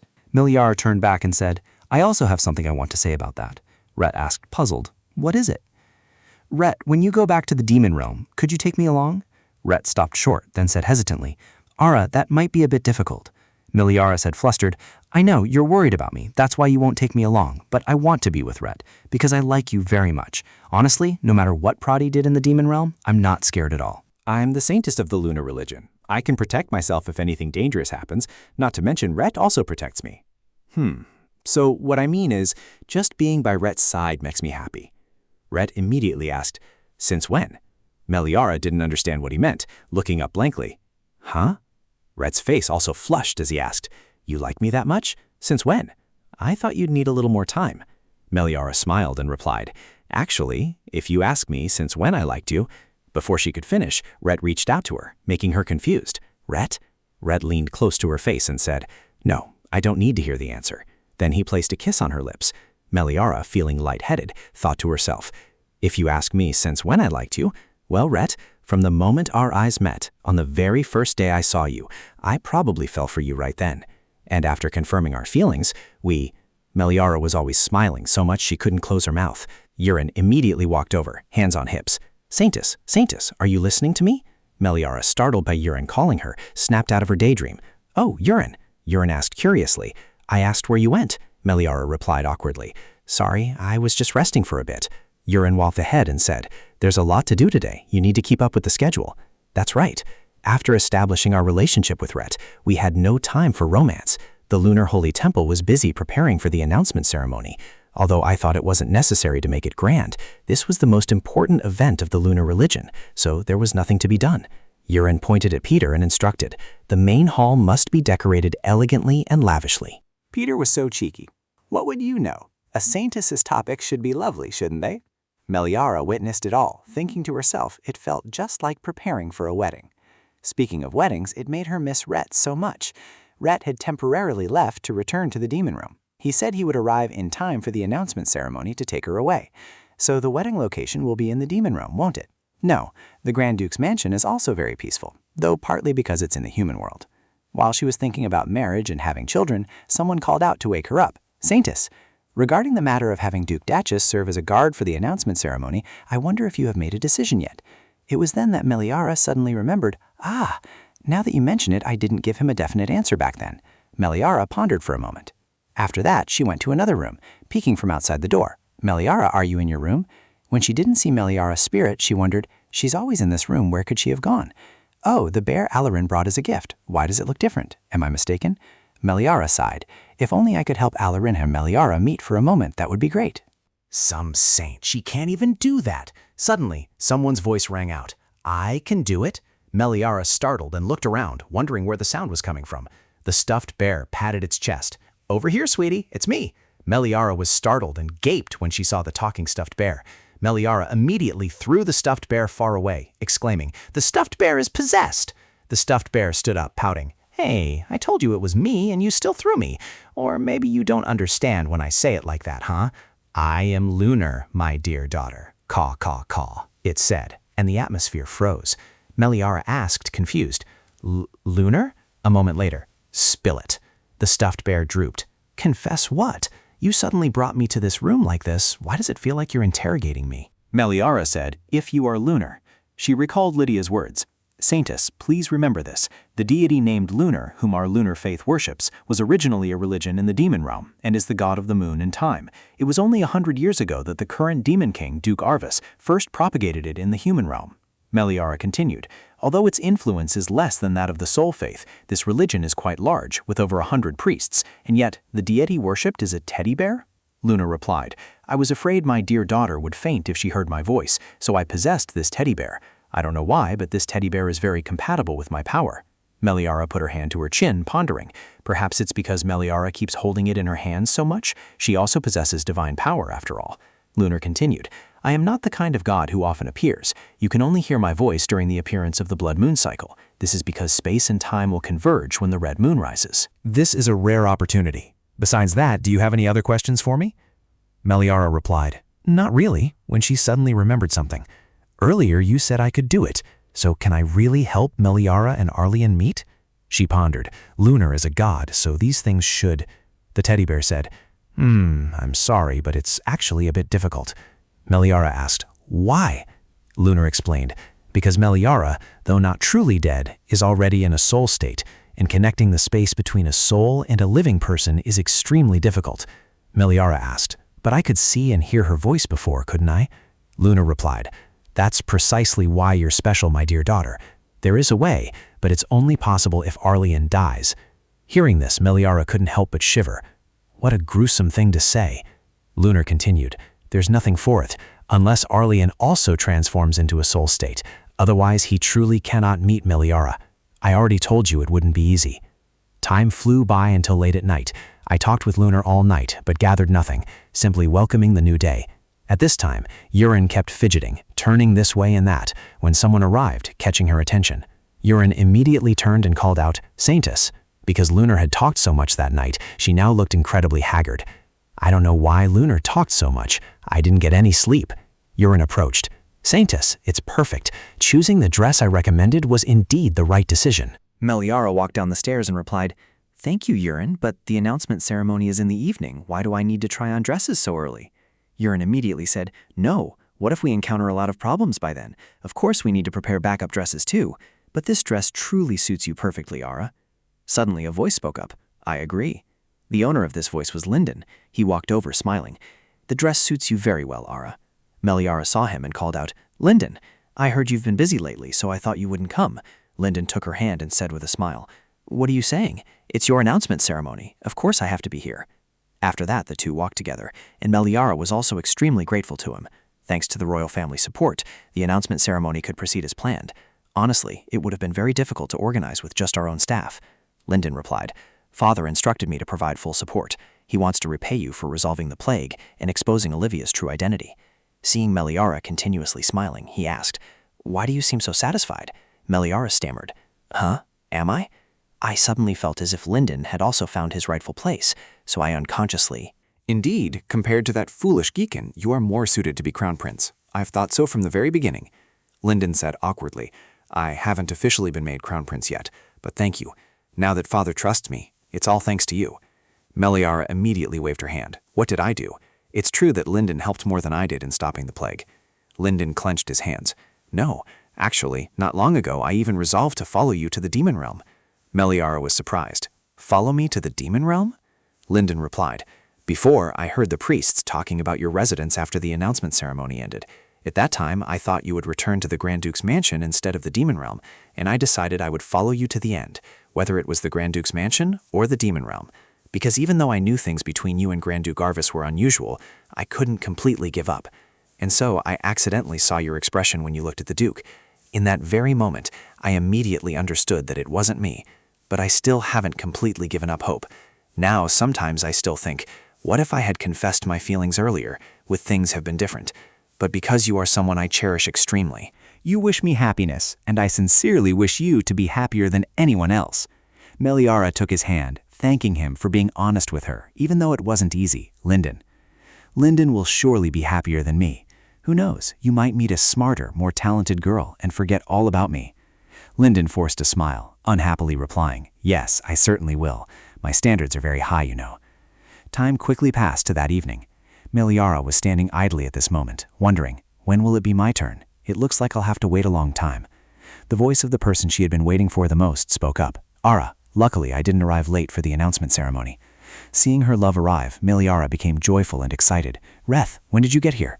Reth replied, "Just arrived. Things in the demon realm took longer to resolve than I thought. But listen, Ara, I don't know why today Meliara wondered, "Oh, what is it? Do I look a bit strange in this dress?" Reth shyly replied, "No, perhaps I was too indifferent to you before. Seeing you like this, I suddenly realize how enchanting you are, to the point where I want to immediately take you back to the demon realm." Meliara's inner thoughts at this moment were like, "Reth, you can wrap me up like a spring roll and take me away right now. I wouldn't mind at all." After that, she stammered, "Oh my, Reth, you really are something." At this moment, a priest approached and said, "Your Holiness, we should start preparing now. The announcement ceremony is about to begin." Reth immediately asked, "Has the guardian still not been decided?" The priest stammered, About that. Speak of the devil." Arlian stepped forward and asked, "Are you too late?" Upon seeing him, Meliara immediately replied, "No, you're just in time. Even though I only contacted him urgently this morning, he actually arrived right away." That morning, Meliara had given a letter to a priestess, saying, "Please deliver this letter urgently to Duke Darcius." Arlian extended his hand. "Well then, let's go." Meliara took his hand. Yes. After that, the two of them set off together. The crowd applauded thunderously as the Saintess approached. Meliara looked at Arlian, thinking to herself, "Finally, I agreed to let Arlian be my bodyguard, because with my body, that's all I can do for him." Nearby, a mysterious hooded figure gnashed his teeth in anger. He then drew a knife and held it in his hand. How dare you imprison Saintess Olivia in the dungeon and claim all the blessings for yourself? I will never forgive you." Arlian quickly realized this too, but if he were to draw his weapon now, it would probably be too late, and Meliara would get hurt. Arlian quickly moved to catch Meliara, and Meliara fell heavily to the ground. A sound rang out, startling Meliara. At that moment, the assailant had stabbed Arlian in the stomach. Meliara froze, gasping, "Arlian!" Arlian staggered backward. Meliara rushed over in a panic. "Arlian!" Arlian's legs buckled, and he collapsed to the ground. She was utterly panicked. "Arlian, are you all right?" The culprit shouted loudly. "Let me go. I must stab that woman." Urine ran over anxiously. "Saintess, are you all right?"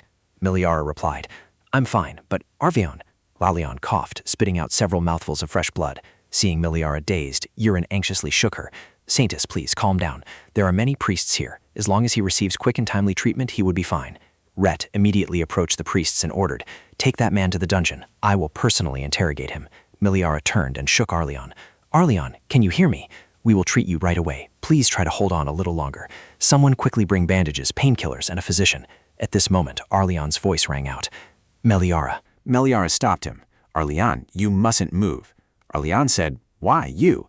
At this moment, the figure of Meliara's soul also appeared.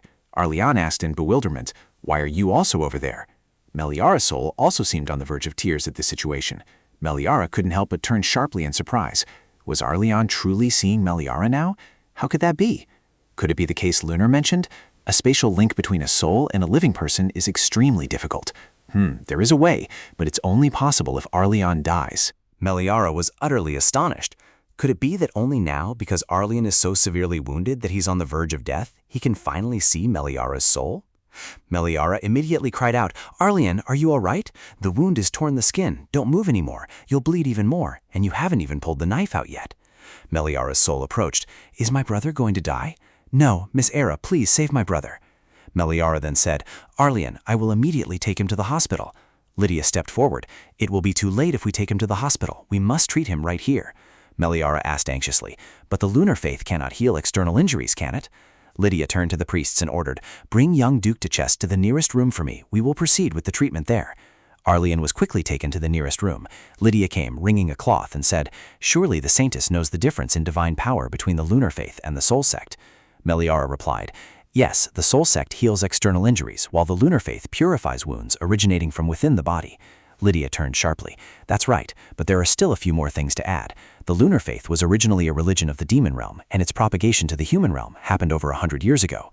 The lunar faith feared that people's beliefs would become one-sided, so it intentionally separated into two sects through the soul sect. That means the origins of the lunar faith and the soul sect are actually the same. That is, the soul god, the faith of the soul sect, and their divine power are all inherently encompassed within the lunar faith." Meliara asked back in surprise, "Huh? So what about before, when Olivia claimed she could use the divine power of the lunar faith?" Lydia explained, "No, that was a lie. From the very beginning, Olivia was not a Saintess. The soul sect separated from the original lunar faith, so their Saintess only possesses the divine power specific to the soul sect. Therefore, currently, the only person who can simultaneously use the divine power of both the soul sect and the lunar faith is Miss Ara." Meliara said, "But I once accidentally chatted with Lunar." She thought to herself, "Let's not talk about the almighty god Lydia believes in being in the form of a teddy bear." Meliara then asked, "He didn't say anything about that." Lydia laughed and said, "Ha, he's naturally a bit mischievous and only answers when asked." As they were chatting, Arlian groaned from nearby. Meliara startled and turned to him. "Arlian! Are you a little more conscious now?" Lydia also approached the bedside. "He's taken painkillers. We need to treat him quickly. We've called for a healer, but perhaps it would be fastest if the Saintess treated him herself." Meliara turned in astonishment. "Me? Me?" Lydia said, "Just pray with a sincere heart, like when you use the holy power of the lunar faith. Then you'll be able to use it naturally." Meliara pressed her lips together. "A sincere heart? Adrian, please." Meliara extended her hand towards Adrian's wound, and then her hand gradually began to glow. You absolutely must recover. You still have work to do." Adrian cried out in pain a few times, while everyone outside paced anxiously. The most worried person was his sister, the spirit Meliara, who closed her eyes tightly and prayed. Meliara, from within, also prayed. "Now you finally have the chance to convey your sincere feelings for Meliara, so please." Adrian suddenly stirred, blinking his eyes open. Adrian sat up, bewildered, asking, "What exactly is going on?" He no longer felt any pain at all. Meliara immediately smiled. Lydia, seeing her joy, also unconsciously smiled. Then Meliara flung the door open. Linden approached, but the person who caught her attention the most was the spirit Meliara, beaming brightly because her brother had been healed. A few days later, Aaron approached Lydia and offered her a cup of water. "Bishop, please have some tea." She put so much effort into preparing for the announcement ceremony, but then some madman suddenly jumped out and ruined everything. We plan to prepare again, so I feel quite overwhelmed. Lydia took a sip of water and said, "So, is there really a need to hold it again?" Yorn's jaw dropped. "Huh? But the Saintess's announcement ceremony is the biggest event in the lunar church." Lydia casually held the glass of water in her hand and said, "It's just a formality. Who in this empire doesn't already know that Miss Ara is the Saintess of the lunar church anymore?" Yorn was displeased. She mumbled, "That's an opportunity to showcase the Saintess's noble image to the common people." Lydia chuckled in response, "Because I can tell the Saintess wants to get to the demon realm quickly." Yorn looked bewildered. "Huh? Why? Is the demon realm really that great to live in?" Seeing the innocent attitude of the priestess, Lydia secretly thought, Yorn is smart, but she's terribly unobservant when it comes to matters of love.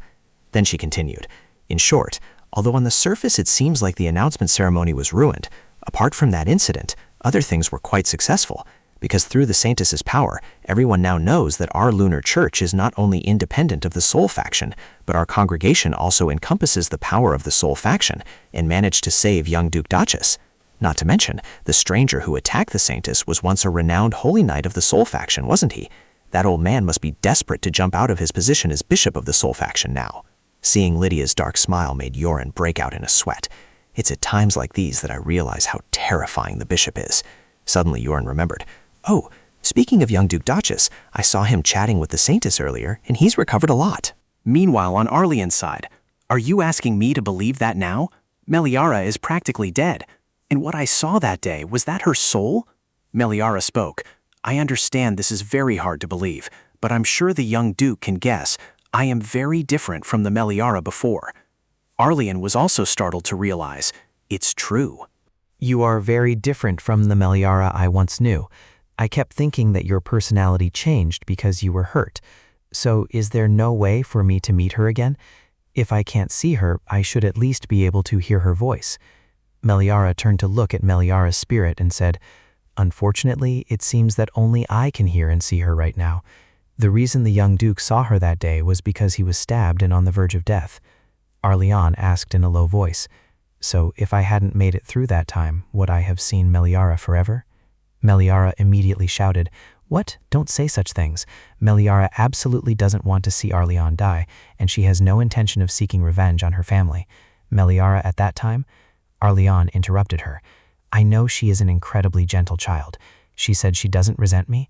I am someone who deserves to be hated and despised. Even though I knew how much Meliara was hurt when she was little, I still chose to pretend not to know, and now I'm stubbornly demanding to compensate for the happiness she lost. Arlian lowered his head. Now I don't even have the chance to do so. Thank you for letting me know, he said, then stood up. Meliara immediately called out, Hey, Arlian! Meliara's spirit also spoke up, Miss Ara, could you accept a request from me? At this moment, Arlian had already stepped out of the carriage, preparing to return to the ducal mansion. She ran up from behind, holding her skirt. Arlian, wait! She arrived, panting. Could you spare me a moment? Meliara told me, sir. The reason you accepted the Emperor's command to go conquer the North, was it actually a deal for the engagement between the Crown Prince and Meliara? Arlian was surprised. He asked again, what about it? She clenched her hands and replied, Your self-sacrifice to save me at the announcement ceremony, and the several times you secretly helped me behind my back, were all for Meliara, weren't they? There's no way Meliara wouldn't know that, because she's someone who always lacked love and care from her family. Of course, the fact that you hurt Meliara when she was young hasn't changed, and that wound can no longer be healed. But that doesn't mean you have to spend the rest of your life blaming yourself. That wouldn't make her happy either. You once told me that you would depose Duke Duchess and become the head of the family, and that you would create a home for Meliara to return to. You must keep your word, because Meliara's soul cannot leave this sanctuary. As you know, during her lifetime, home was the loneliest place for her. Perhaps that's why, now that she's a soul, she can't return home. Her soul is bound here. Currently, you are the only one who can save her soul. Please create a home where Meliara's soul can rest in peace. Arlian pressed his lips together. He asked, Meliara told you to run out here because she was afraid I would despair and give up everything? She gasped. That, Arlian murmured. That girl, even until the very end, she thought of me before herself. It's not that I won't keep my word, because I truly meant it when I said I wanted to inherit the ducal title from my father. Although I cannot see you, may I visit here occasionally, as long as Meliara doesn't mind my presence? In the presence of Meliara's spirit, Meliara replied, Of course, I will speak to Lydia beforehand so she can guide you. Arlian continued, Also, there's something I've always wanted to tell Meliara. Could you relay it for me? Meliara immediately replied, Yes, I can. Arlian continued, When I was young, I always thought Meliara had taken Mother away from me, but now I know that Mother sacrificed her life to bring Meliara into this world. Meliara is not an unloved child. From the moment she was born, she was loved and protected. It's just that Father and I didn't know. Meliara smiled and said, I can relay your message, but one day you should personally tell Meliara what you just said, because the person who most wants to hear those words is definitely Meliara. Not long after, Meliara stepped into the teleportation circle. Meliara called out anxiously, Everyone, is this really safe? Arlian replied, Don't worry, the Saintess will finish it soon. Peter, from the side, also threatened her with his tone. That's right, don't think about anything, just stand still. At this moment, Lydia also approached, her face looking eerie. So, shall we begin? This is called a teleportation array that leads directly to the demon realm. You might feel a little motion sickness, but that's all. You don't need to worry too much. Meliara replied, That's precisely why I'm worried. She thought to herself, Can't we go by carriage? It's the demon realm, so it makes sense that it's impossible, right? Rhett, standing beside her, called out, Meliara. He extended his hand. Don't worry, it will be safe. If anything happens, I will protect you. Meliara, touched, blushed. Rhett? Then she took his hand and said, That's right. With Rhett by my side, what big trouble could there be? After saying that, Meliara turned to Lydia. Lydia, we're counting on you here. Lydia immediately nodded in agreement. All 4 people, except Peter, smiled and bid her farewell. Have a safe journey, Saintess. Meliara smiled after everything she had been through in this place. Rhett asked, So, are you ready? As soon as he finished speaking, the teleportation circle flared brightly. Meliara took Reth's hand. Today, she and Reth set off for the demon realm. In just a blink of an eye, the 2 of them were hovering in midair. Meliara's face darkened, and her mouth fell open. No one had told her that their destination was up in the air like this. Then Reth's wings unfurled, and he lifted her into his arms. Meliara's heart pounded. Reth, your wings! The 2 of them hovered in the sky. He gently said, Welcome to the demon realm. Soon the 2 of them landed on the ground, where Tanma had been waiting for them for a long time. He placed a hand on his chest and said with a smile, Greetings, young lady. I've been waiting for you. Meliara ran to him. Tanma, long time no see. Tanma replied with a smile. It's a pleasure to meet you, young lady. We should probably use a different title now, shouldn't we? Not young lady anymore. Perhaps princess consort, for example. Meliara said shyly, Oh, please, just call me as before. Rhett interjected, Has anything happened during my absence? Tanma replied, What could possibly have happened in such a short time? But, young lady, is something wrong? Your expression. Meliara mumbled, That I suddenly got motion sickness, a delayed onset. She thought to herself, No wonder he said this method causes motion sickness 100 times worse than a carriage. It's true. Tanma said worriedly, Please go to your room and rest quickly. I will postpone the welcoming party until tomorrow. Meliara looked bewildered and asked again, A welcoming party? He replied, Yes, we had originally planned to invite the nobles of the demon realm and hold a grand welcoming party on the day of your arrival. Since we've invited the demon race who support your majesty and the young lady, the party is sure to be lively, but ensuring the young lady is settled is our top priority. I've finished preparing the room. The maid will show the young lady the way. Meliara was quickly led into the room. The maid drew the curtains and said, The room needs to be a bit dark for you to rest, doesn't it? By the way, I am truly honored to serve the Saintess. To be honest, I met the Saintess 100 years ago. I wonder if you still remember. Back then, Meliara lay restlessly on the bed. Huh? What did you say? The maid smiled wryly. I'm sorry, you're tired and I'm talking too much, aren't I? Suddenly, she thought to herself, I wanted to tell her about the secret of this room, but I'll have to save it for another time. Then she turned to leave. I'll take my leave now, Saintess. Please rest well. If you need anything, just call me. Meliara was still restless. She replied, Thank you. After that, she sprawled out on the bed until night fell. Meliara suddenly sat up. What time is it? How long have I been asleep? A knock came from outside. Meliara said, Come in. Rhett entered from outside. He held a hot cup of tea in his hand and asked, Ara, are you feeling better? I intended to find rose leaf tea, but it's not easy to find in the demon realm, so instead I brought you calming tea. Meliara reached out her hand. This is enough. I'll enjoy it, Rhett. But why does this room have 2 doors? Earlier, the maid left through that door, and Rhett came in through this door. Rhett wondered, Didn't the maid explain it to you? This room is connected to my room, so I don't need to go through the hallway to get to your room immediately. Meliara mumbled, Oh, I see. Wait, hold on a second.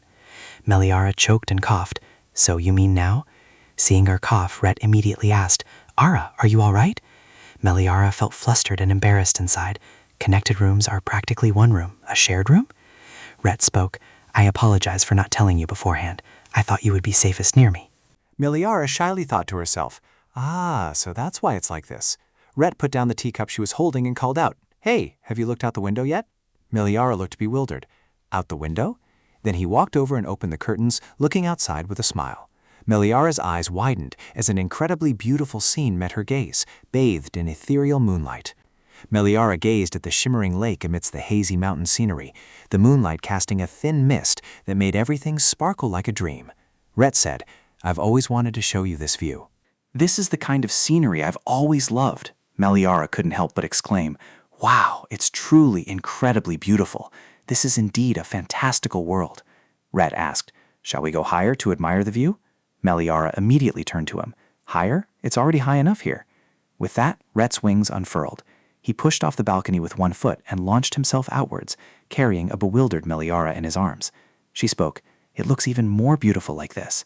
Suddenly, she saw two birds and asked, "Ret, what are those sparkling birds?" Ret explained, "Those are called lantern sparrows, a common bird in the demon realm. They are similar to sparrows in the human realm, but because they glow and sparkle, they are called lantern sparrows." Meliara chuckled. "I see. They're so adorable." Rat also smiled. "Do you like them?" Meliara replied, "Of course. Where else could I find such a romantic landscape? If I had known how beautiful the demon realm was, I would have come sooner." Hearing her words, Rat felt relieved. "Thank goodness. I was quite worried you would regret coming here with me. Although it looks very peaceful now, 100 years ago this place was a complete mess. After the previous Demon King died, various factions eyeing the Demon King's throne rose in rebellion. Because for generations, the Demon King's position has been reserved for the demon race possessing the strongest power in the demon realm, leading to constant struggles and bloodshed." Meliara, both surprised and worried, asked him, "So Reth also had to go through that entire process? Didn't you get badly hurt then?" Reth replied, "Although I am the child of the previous Demon King, I don't care about the throne. On the contrary, the gazes that saw me as the successor Demon King and treated me with ceremony and etiquette, those who tried to suppress me, only made me more disgusted. As expected, right after the one they called my father passed away, they ganged up to eliminate me first, even though they knew how ridiculous it was for demons to gang up." Meliara stared at him and asked, "How could that be?" Reth smiled. "That's why I met you soon after. You were once a very miraculous person. Before I met you, I didn't know about the emotion called loneliness. Of course I knew the term, I just hadn't felt it. Because for demons, parents are merely those who gave birth to them. But after meeting you and then losing you, I finally understood what that feeling of loneliness was." Meliara choked up. Reth continued to speak from his heart. "Throughout 100 years without you, I was very lonely. So even though I know you might be in danger now, I still can't cast aside the selfish thought of wanting to keep you by my side, because I'm afraid I'll lose you again." Meliara raised her hand and caressed Reth's face tenderly. "Reth has never been selfish with me. It was me. I wanted to go to the demon realm and insisted on following you. I wanted to be by Reth's side, so you don't need to worry or be afraid of anything." Saying this, she placed a kiss on his cheek. Then she smiled happily. "Because I will stick close to Reth, so you won't have to feel lonely anymore. I will always protect you." Reth chuckled and replied, "All right." "I trust you." Then he placed another passionate kiss on her lips. The next day, as planned, a welcoming banquet was held in the evening.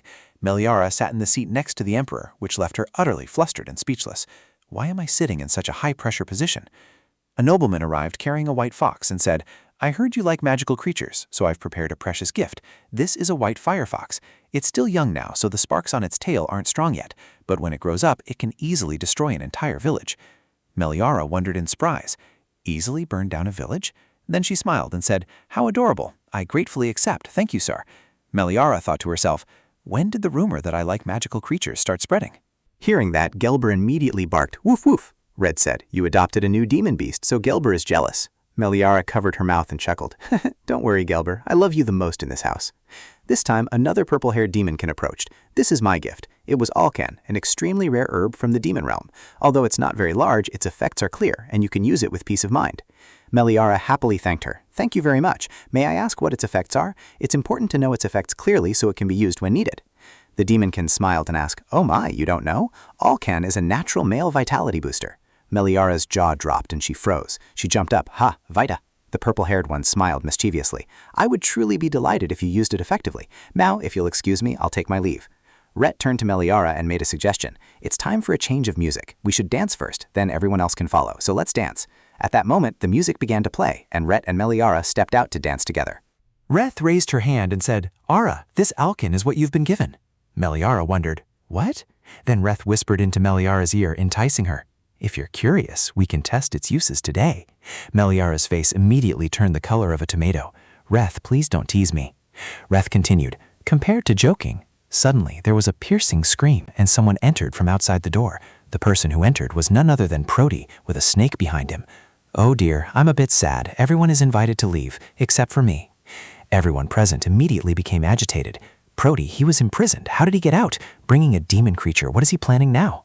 Reth saw him and called out, "Prody." Prody calmly asked, "What is it? You're not surprised at all. Did you expect me to come?"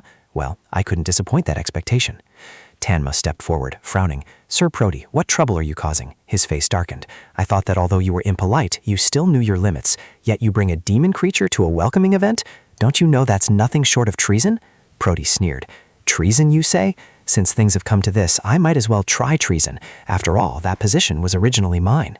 Meliara no longer feared him. She stepped forward and yelled, "Stop talking nonsense. You yourself told me that the Saintess chose Reth in the competition to become the Demon King." Prody shrugged and smiled, replying, "Yes, that's truly incomprehensible. Not choosing me, but choosing that cold-hearted person. Isn't that just too foolish? I thought this time the Saintess would be different. Whether it was the Saintess from 100 years ago or the current Saintess, only their appearance changed, but they still had no eye for people." Suddenly, the demon beside Prody yelled. Rhett, radiating killing intent, said, "Shut your mouth."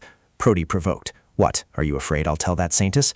Meliara continued to move forward. "Rhett, I'm fine." Prody, I've told you before, no matter what you say, I won't doubt Rhett, so you can stop your cheap provocations comparing me to the Saintess from 100 years ago.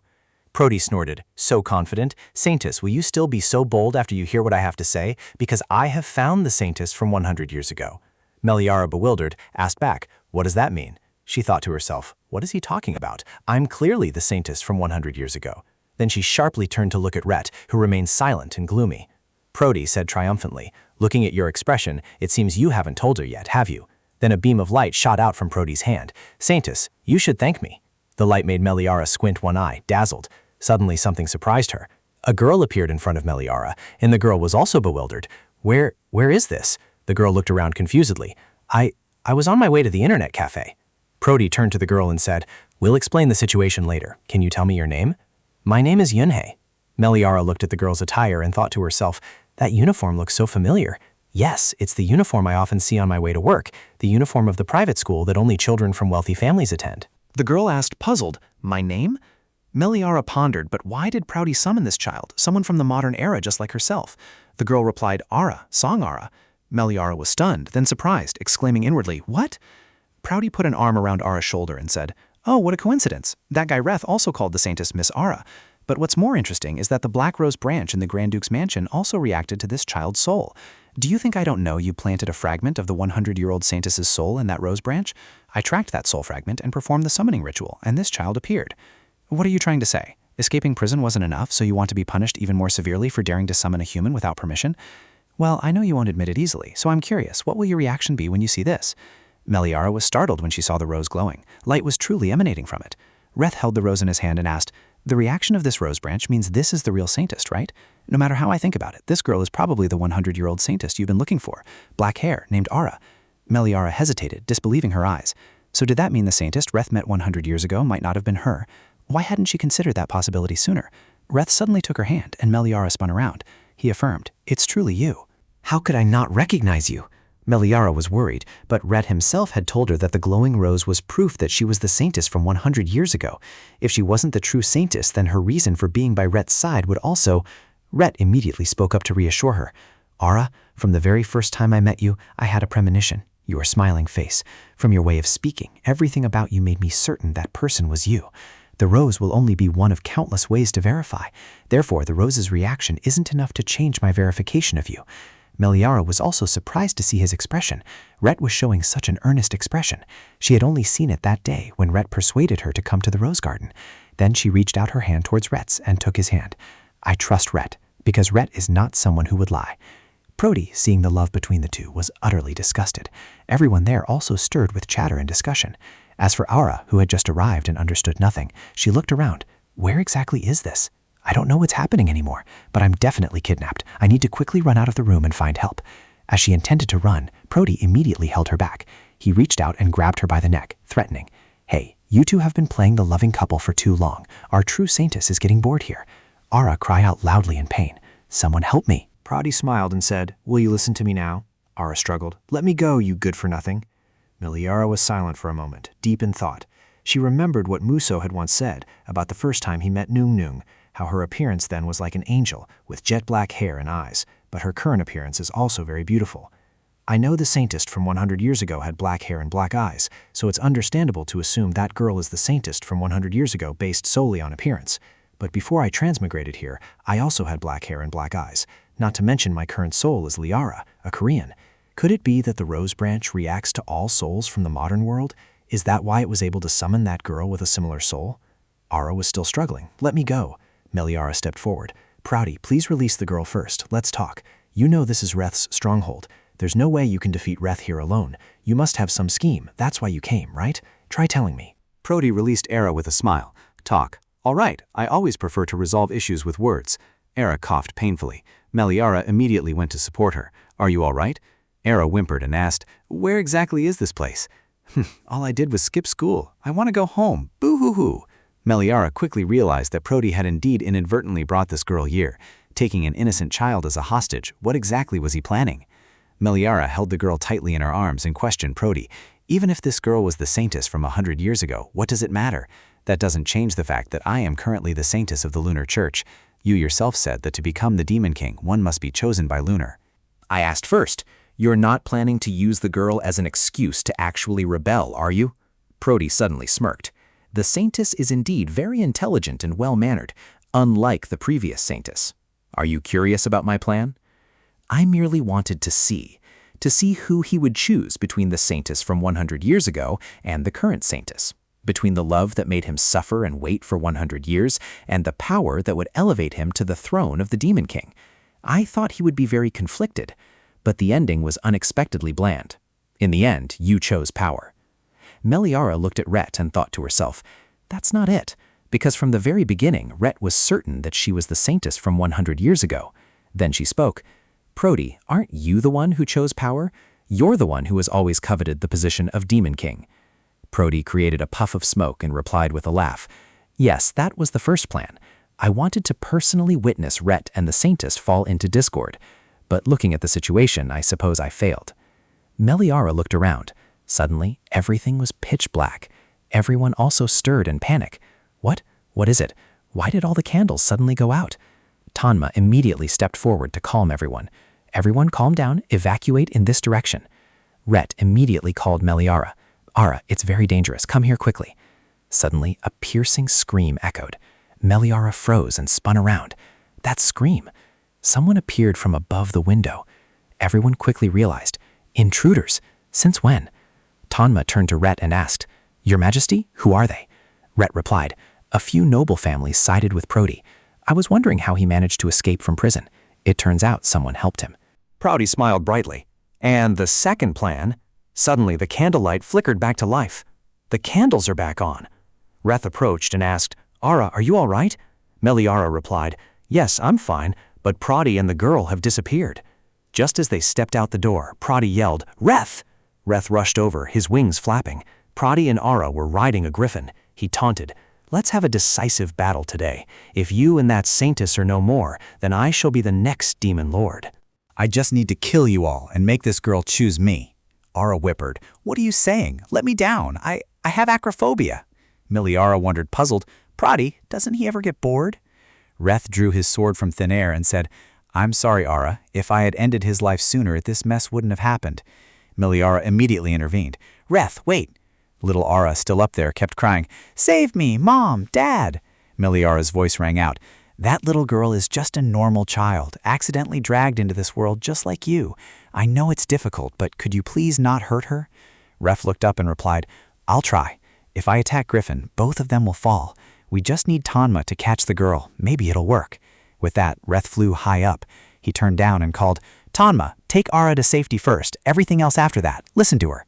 Tanma immediately replied, Yes, Your Majesty. Then he turned to Meliara. Princess, it's very dangerous here. Let's go inside. Meliara thought anxiously to herself, 2 people fighting. I can't imagine Reth losing. But even if Reth has a chance to win, why do I feel so uneasy? Meliara turned and asked, Tanma, what's the situation like inside? Tanma replied, Everyone has been safely evacuated, and the enemies have all been captured by our faction senators. But what's strange is that even though they were armed, they didn't actively attack. Meliara pondered confused. Extremely suspicious. The number of people who came here to provoke was also too small. Could those attacking demonkind just be a diversion? When she looked up, she saw the 2 people standing face to face. Was he only targeting Reth from the very beginning? Reth hovered in the air, holding his sword, and asked, Don't you want to duel? Let that girl down. Prody gripped Era's neck. This is my lifeline, you know? Do you think I'd easily discard her? Rhett glared. From the right, Griffin conjured a magic orb, making it scream in pain. Rhett mused. Oh dear, I was even planning to shoot down Griffin. But if that ordinary human girl falls from this height, she's definitely dead. Is there any way to avoid injuring her? Era was worried about the girl. Because there were limits to her attacks, it would be quite difficult, but she had to try to find out. Brody chuckled. Are you going to attack? Does it not matter if this woman dies now? You are truly heartless. She was the Saintess from 100 years ago, the one you once deeply loved. This just goes to show how terrifying the ambition for power can be. After that, he slammed hard into Griffin. Griffin screamed in pain. Ah! Ah! Brody smirked. Thanks to this, the situation is now in my favor. Reth snorted, thinking to himself, as expected, Brody still firmly believes that girl is the Saintess from 100 years ago. He thinks I wouldn't dare to casually attack the girl, which is why he took her hostage. Brody continued, then I'll slowly counterattack. Brody then drew a sword from thin air, and the two immediately clashed, their blades ringing as they met. Meliara looked up from below, extremely worried. Reth! Suddenly she spun around, startling Tanma. Your Highness, going alone like this is very dangerous. As Meliara ran, she felt a pang of guilt. Because of my plea, Reth cannot attack freely. I can't just sit here, I have to do something. Meliara ran up the stairs, unaware that a masked figure was watching her. A moment later, Meliara quickly reached the higher ground.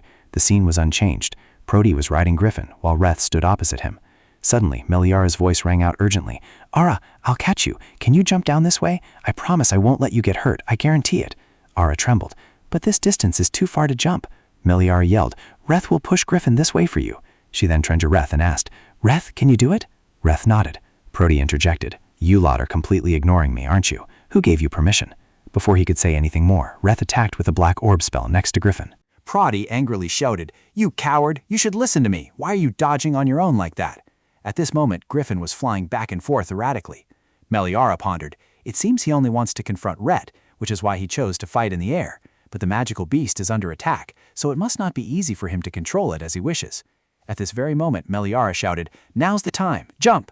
Era was worried, tears still lingering on her eyelashes. Then she tightly closed her eyes and jumped down towards Meliara.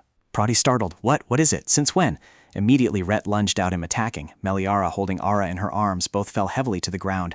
Ara, startled awake, sat up and asked worriedly, Sister, are you all right? Meliara also sprang up and replied, I'm fine. Are you hurt? Ara placed a hand on her chest and answered, No, luckily I'm still intact after jumping from such a height. Meliara also breathed a sigh of relief. Thank goodness, she thought to herself. Indeed, using my shield was a huge help in protecting our bodies. Meliara then extended her hand to help Ara up. This place is dangerous. We can't stay long. Let's go inside. Ara took her hand and asked, But what about the people fighting over there? Meliara turned to her. Sometimes it's better if we're not there, Ara, she mused, because Rhett wouldn't be able to focus on fighting if he was worried about them. At this moment, the battle in the air was incredibly fierce. Rhett delivered a powerful blow that made Prodi stagger. Then he fell, but not just that. Rhett flew over and held him in place. Prodi was worried. His face darkened. Rhett gritted his teeth and threatened, If you have the guts to cause this, you must also have the guts to face the consequences. Then Rhett grabbed his head, making him panic. Wait, Rhett. Rhett raised his sword high, and with a swift, clean slash, the head rolled onto the ground. Rhett said, The consequence of treason is death. Prodi's head rolled, his eyes not even having time to close. On Meliara's side, she walked and looked around. The surroundings were gradually becoming quieter. Could Rhett have defeated Prodi? Ara's voice spoke up. Sister. Meliara immediately reassured her. Don't worry, Ara is safe now. Suddenly, a masked figure lunged forward, a sword slash grazing Meliara's body. Her eyes widened in pain, and she cried out. Meliara fell. How strange, my eyes are getting heavy. Ara ran over worriedly. Sister, stay awake. What should we do? There's so much blood. Tanma anxiously ran over. Princess! Meliara worried internally. Could it be that I would just die like this? Tanma immediately turned to the captured criminal and ordered, Before a judgment is made, imprison him and don't let him escape. The guard replied, Yes. He anxiously turned to Meliara. Princess, are you all right? Meliara struggled to speak. Tanma, call Rhett for help. Can you help me? Rhett landed at this moment, freezing when he witnessed the scene. Ara! He turned to Tanma and questioned, Ara, why is Ara in such a state? Tanma anxiously replied, I apologize, it's my fault. She was slashed by Prodi's subordinate. Rhett yelled loudly, Then why haven't you quickly called a healing mage? The guard quickly ran off. Yes, I'll summon them right away. Rhett turned to reassure her. Ara, it's all right. You're about to be treated. Just try to endure a little longer. You must not lose consciousness. Meliara panted. Rhett. Her trembling hand reached towards Reth. I'm sorry. Reth asked, For what? You've done nothing wrong to me. You just need to hold on until the healing mage arrives. Meliara's tears fell. Reth, I'm truly sorry. I have to leave you alone again. Reth frantically cried out, What do you mean, Ara? No, stay awake, Ara. You mustn't lose strength. She thought to herself, Because I know that without me, you will once again be engulfed by a desolate loneliness that no one can bear. Her arm, devoid of strength, fell. Reth stared, unable to believe his eyes. At that moment, the guards and the mage rushed over. Your Majesty, the healing mage has arrived. Reth stammered, Ara, everything will be all right from now on, Ara. Tanma walked over and patted his shoulder. Your Majesty, you know this, don't you? The knife was coated with demon realm poison. From the moment she was cut, the poison spread throughout her body in an instant. Perhaps it was due to the princess's holy power that she was able to endure a little longer. Your Majesty should accept that there is nothing more we can do now. Upon hearing this, Ara was also stunned, covering her face in disbelief. Reth's voice was subdued, filled with pain. No way. It was so difficult for me to find her again. Throughout that long, arduous time, how much I struggled and endured. Didn't you promise me that you wouldn't leave me alone again? Ara, please, open your eyes. His tears fell profusely as he held Ara close to his chest. Tanma spoke gloomily. Your Majesty. Reth's voice turned cold. Tanma, if Ara is gone, what meaning does my world hold? As he spoke, a wave of dark energy emanated from Reth. Ara immediately recoiled. What? What is this? Reth, tears still streaming down his face, said, I command with the power of the Demon King. Tanma worried. Your Majesty, could it be that now? The dark aura was spreading more and more. Reth said, I want to turn back time. Then the dark aura shot away swiftly. Tanma worried. Your Majesty. Ara pointed up. Look, the darkness is slowly devouring the city. Tanma startled and tried to stop him. Your Majesty, no matter what, you cannot do that. Don't you know how great the price to pay is? No matter what Tanma said, Reth remained unshaken, and the darkness gradually spread everywhere. Inside the darkness, Meliara suddenly woke up. Immediately, Meliara sat bolt upright. She looked around. Where is this? I died. Is this the afterlife? Suddenly, a voice from somewhere echoed, something similar, but not precisely. Meliara asked, bewildered, Who's there? At this moment, Lunar's feet approached. It's me. Long time no see, Ara. Meliara couldn't help but be surprised. Lunar, didn't you stay in the Holy Land? How did you get here? And what do you mean I'm not dead? What's wrong with my hair color? Lunar snorted and said, So you still don't know what you look like. Suddenly, a mirror-like image appeared before Meliara. Her heart pounded. This face is what I looked like in my previous life. Lunar said, choked with emotion, You're not dead, but the world here has been destroyed. Meliara looked around. The world has been destroyed? Lunar replied, Yes. Your talented boyfriend did it. Meliara was startled and immediately asked, What's going on? Am I not dead and Rhett when the world ends, and not causing the Bacarda Empire's destruction as in the original story? Lunar, hearing her mention the original story, also wondered, Original story? Bacarda Empire? I don't understand what you're talking about anymore. Listen carefully, my dear daughter. You know that the Lunar faith is the trusted religion in the demon realm, right? And also that the Demon King will be chosen by Lunar. Therefore, the one who becomes the Demon King will be able to use a portion of my power. The current Demon King, Rat, wants you to live again. Meliara shouted loudly, Wait, Lunar, isn't bringing the dead back to life an impossible feat? Lunar continued, That's why at that time he said he couldn't help your brother and Meliara truly meet. Meliara wondered, Then how is it that Rhett used Lunar's power to bring me back to life? Lunar nodded and replied, Indeed, resurrection is inherently impossible, but if the flow of time for the entire world is reversed, then it's not so certain. Meliara's eyes widened in surprise. What exactly is? Lunar continued, I am the god of space and time. The strongest divine power that the Demon King can use is time reversal. Through the power called time reversal, anyone who has sat on the throne of the Demon King will be able to firmly protect their position, because even if there's a rebellion, from the Demon King's perspective, all they need to do is reverse time. But no matter how great the power, the price to pay is just as great. Meliara asked curiously, What is the price to pay? Lunar replied, The most precious thing. The most precious thing to Reth. Meliara was stunned. Could it be? Lunar replied, Yes, looking at that expression, you've probably realized it too. The most precious thing to him is you. Meliara felt as if she'd been struck by lightning. She placed a hand on her chest and said, Wait, Lunar, but I was dead at that time, wasn't I? It's utterly illogical to use a dead person as the price for successfully reversing time. Lunar continued to explain to her, If the most precious thing is no longer there, the second most precious thing will be considered the price to pay. Perhaps the Demon King was so deeply shocked by your death that he didn't know exactly what that price was. He must have been like previous Demon Kings, vaguely assuming it was merely power or his own life. Only when he reluctantly reversed time did he realize what that price was and resisted fiercely. Besides you, what is the one thing he would least want to be taken away? Can you guess? Meliara shook her head. No. Luna replied, Your memories with him, fragments of memories gradually appearing and then shattering. Although he wanted to retract his wish after feeling his memories with you gradually disappear along with the reversing flow of time, it was already too late. Even so, he resisted to the very end. Reth collapsed to his knees. No, not this, please. I can give you everything else. Just please don't take away these memories from me. I beg you, oh God, Lunar. Lunar continued. But I was also helpless. Once the Demon King used his power, even I couldn't stop it. His plea to me failed, and he struggled, pouring all his magic power into protecting his memories with you. The Demon King's power to reverse time and his will to resist it, two immense forces clashed with each other. As a result, everything in the demon realm, down to the tiniest blade of grass, was swallowed by darkness. It even spread to the human realm. Aaron and Lyndon stared blankly at the encroaching darkness. What exactly was that thing? Just like that, everything vanished in the blink of an eye, the world I had strived to build. At first, I didn't know the Demon King's goal was to resurrect his child, but I struggled immensely to save my child in a world slowly heading towards destruction. It was incredibly difficult to bring my child to the space where I once lived. Meliara's tears fell, and she clenched her hands tightly. Lunar looked up and asked, "My dear daughter?" Meliara wiped away the tears on her cheeks. "Rhett, you fool! I know that the most precious thing to Rhett is me, because he endured 100 years of waiting just for me. But throughout those 100 years, if he had neglected his responsibilities as the Demon King, so many people wouldn't have followed him." On the evening of my welcome party, a purple-haired demon approached. "Your Highness, before the dance begins, could you spare a moment to speak with me?" Meliara quickly recognized the girl. She was the one who had just given Ankin a gift. The smiling girl. "Oh, your highness remembers me. What an honor. I hope you like the gift." Meliara awkwardly. "I couldn't not remember." The other girl continued. "Actually, I wanted to apologize to your ladyship. 100 years ago, I had never met your ladyship. Therefore, I thought that the Demon King's absence from the demon realm for 100 years because of your ladyship was not a good thing. But I realized something from His Highness the Demon King's gaze towards your ladyship. I thought, it turns out that only when he is with your ladyship can he be this happy.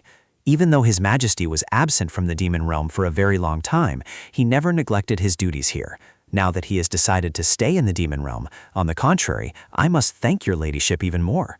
Meliara bowed her head slightly. "I see. That I am so welcomed by so many people is all thanks to Rhett." Lunar, seeing her continuously crying, became flustered. "My dear, don't cry. Even though the world has been destroyed and your beloved is no more, the fact that I am a god does not change. I will rebuild the world from beginning to end for you, my dear."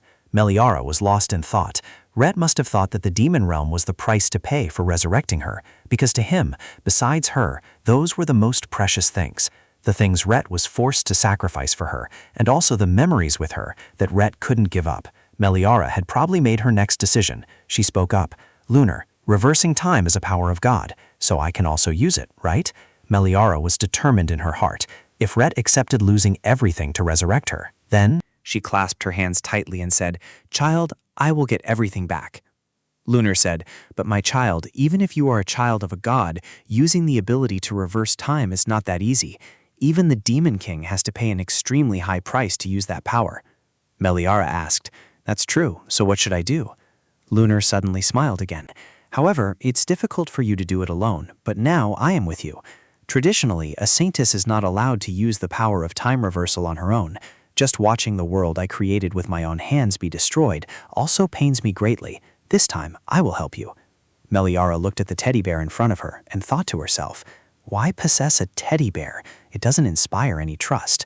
Lunar said, "Clasp your hands together." Meliara clasped her hands together and asked, "Like this?"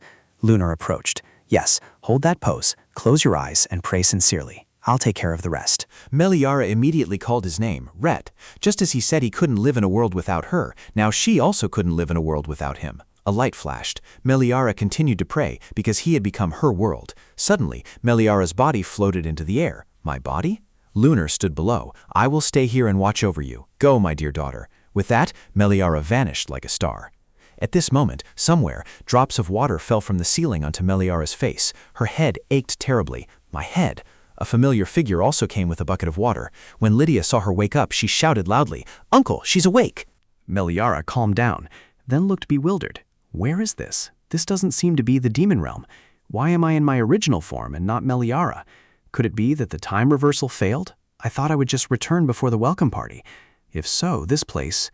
Just then, the door opened, and Lydia, along with two other familiar-looking people, walked in. Lydia pointed at Meliara and said, "Auntie, uncle, look, over there." Meliara stared at the little girl. That face looked so familiar. Could it be Lydia? Lydia asked, puzzled, "Do you know me, big sister?" Meliara pondered. If she said she came from the future, she would probably be treated like a strange woman. Then she scratched her face and stammered, I'm sorry, but what year of the Bacarda Empire is it now? The other two asked bewildered. Bacarda Empire? I've never heard that name before. Is there such a place? According to the couple who had taken her in after finding her unconscious by the roadside, they were currently in a prolonged period of war, and this village was where refugees gathered to live. The woman sitting in front of Meliara sighed and said, You've just woken up, so your mind probably isn't clear yet, but I'm sorry, our family circumstances aren't very good. The man walked over with a cup of water and said, If you have nowhere to go, you can stay at our house for a few days. Meliara waved her hand in refusal. No thank you. I'm already so grateful for your kindness in taking me in. I need to find someone, so I plan to leave tomorrow. Could I possibly stay one more night? The next morning, Meliara stepped out of the house. Yesterday I spoke so confidently, but where exactly should I go to find Rhett? While still worrying about her next plan, Lydia ran up and called out, Sister, it's very dangerous to go out alone. There are bad people among the refugees, and if you carry anything valuable outside, they will definitely rob you. Meliara bent down and replied with a smile. Thank you for worrying about me, but I don't have anything valuable, so I should be fine, right? Meliara felt excited inside, realizing she was talking to young Lydia, who was incredibly cute. That's right, with Lydia here like this, it seems her time reversal was successful. Rhett must also be somewhere in the human realm. Lydia immediately pointed at her and said, There is something valuable, that bracelet. Meliara was surprised. Huh? She looked at the bracelet she was wearing, thinking to herself, how could this be? This bracelet was an item from my previous life. How could it still be on my hand? Lydia, with a determined look in her face, said, Sister, quickly take it off and hide it. Anyone can tell it's high-end jewelry just by looking at it. Meliara had no other choice. She replied, Okay, I understand. She thought, that girl is so resolute. But I have something I need to use this bracelet for. Once I'm done, I'll quickly put it away. Thank you, Lydia. Meliara thought to herself, could I summon Rhett with this bracelet? Most importantly, I don't know how to summon. How do I summon him? Meliara was completely unaware that someone was lurking and listening to everything, after which they started discussing among themselves. A young man approached. Hey miss, you have such a nice item. First time meeting, isn't it? Don't you know that entering this village requires a fee? For a bracelet like that, we can make an exception. Meliara was stunned. What? Lydia immediately stepped forward to shield her. Stop it, all of you, she is my master's guest. The young man immediately pushed Lydia away. Get out of the way, you're nothing but trouble, you beggar brat. Then he stepped forward and grabbed Meliara's hand. Now is not the time to worry about that kid. Didn't you hear what we said? Give us the bracelet and we'll let you go. With it, we can find a ship to the eastern continent. Meliara shouted, No, not this bracelet. She closed her eyes tightly and called out loudly, Rhett, Rhett! Accidentally, the bracelet broke. No, the bracelet is broken. Rhett, please, if you hear my voice, please come.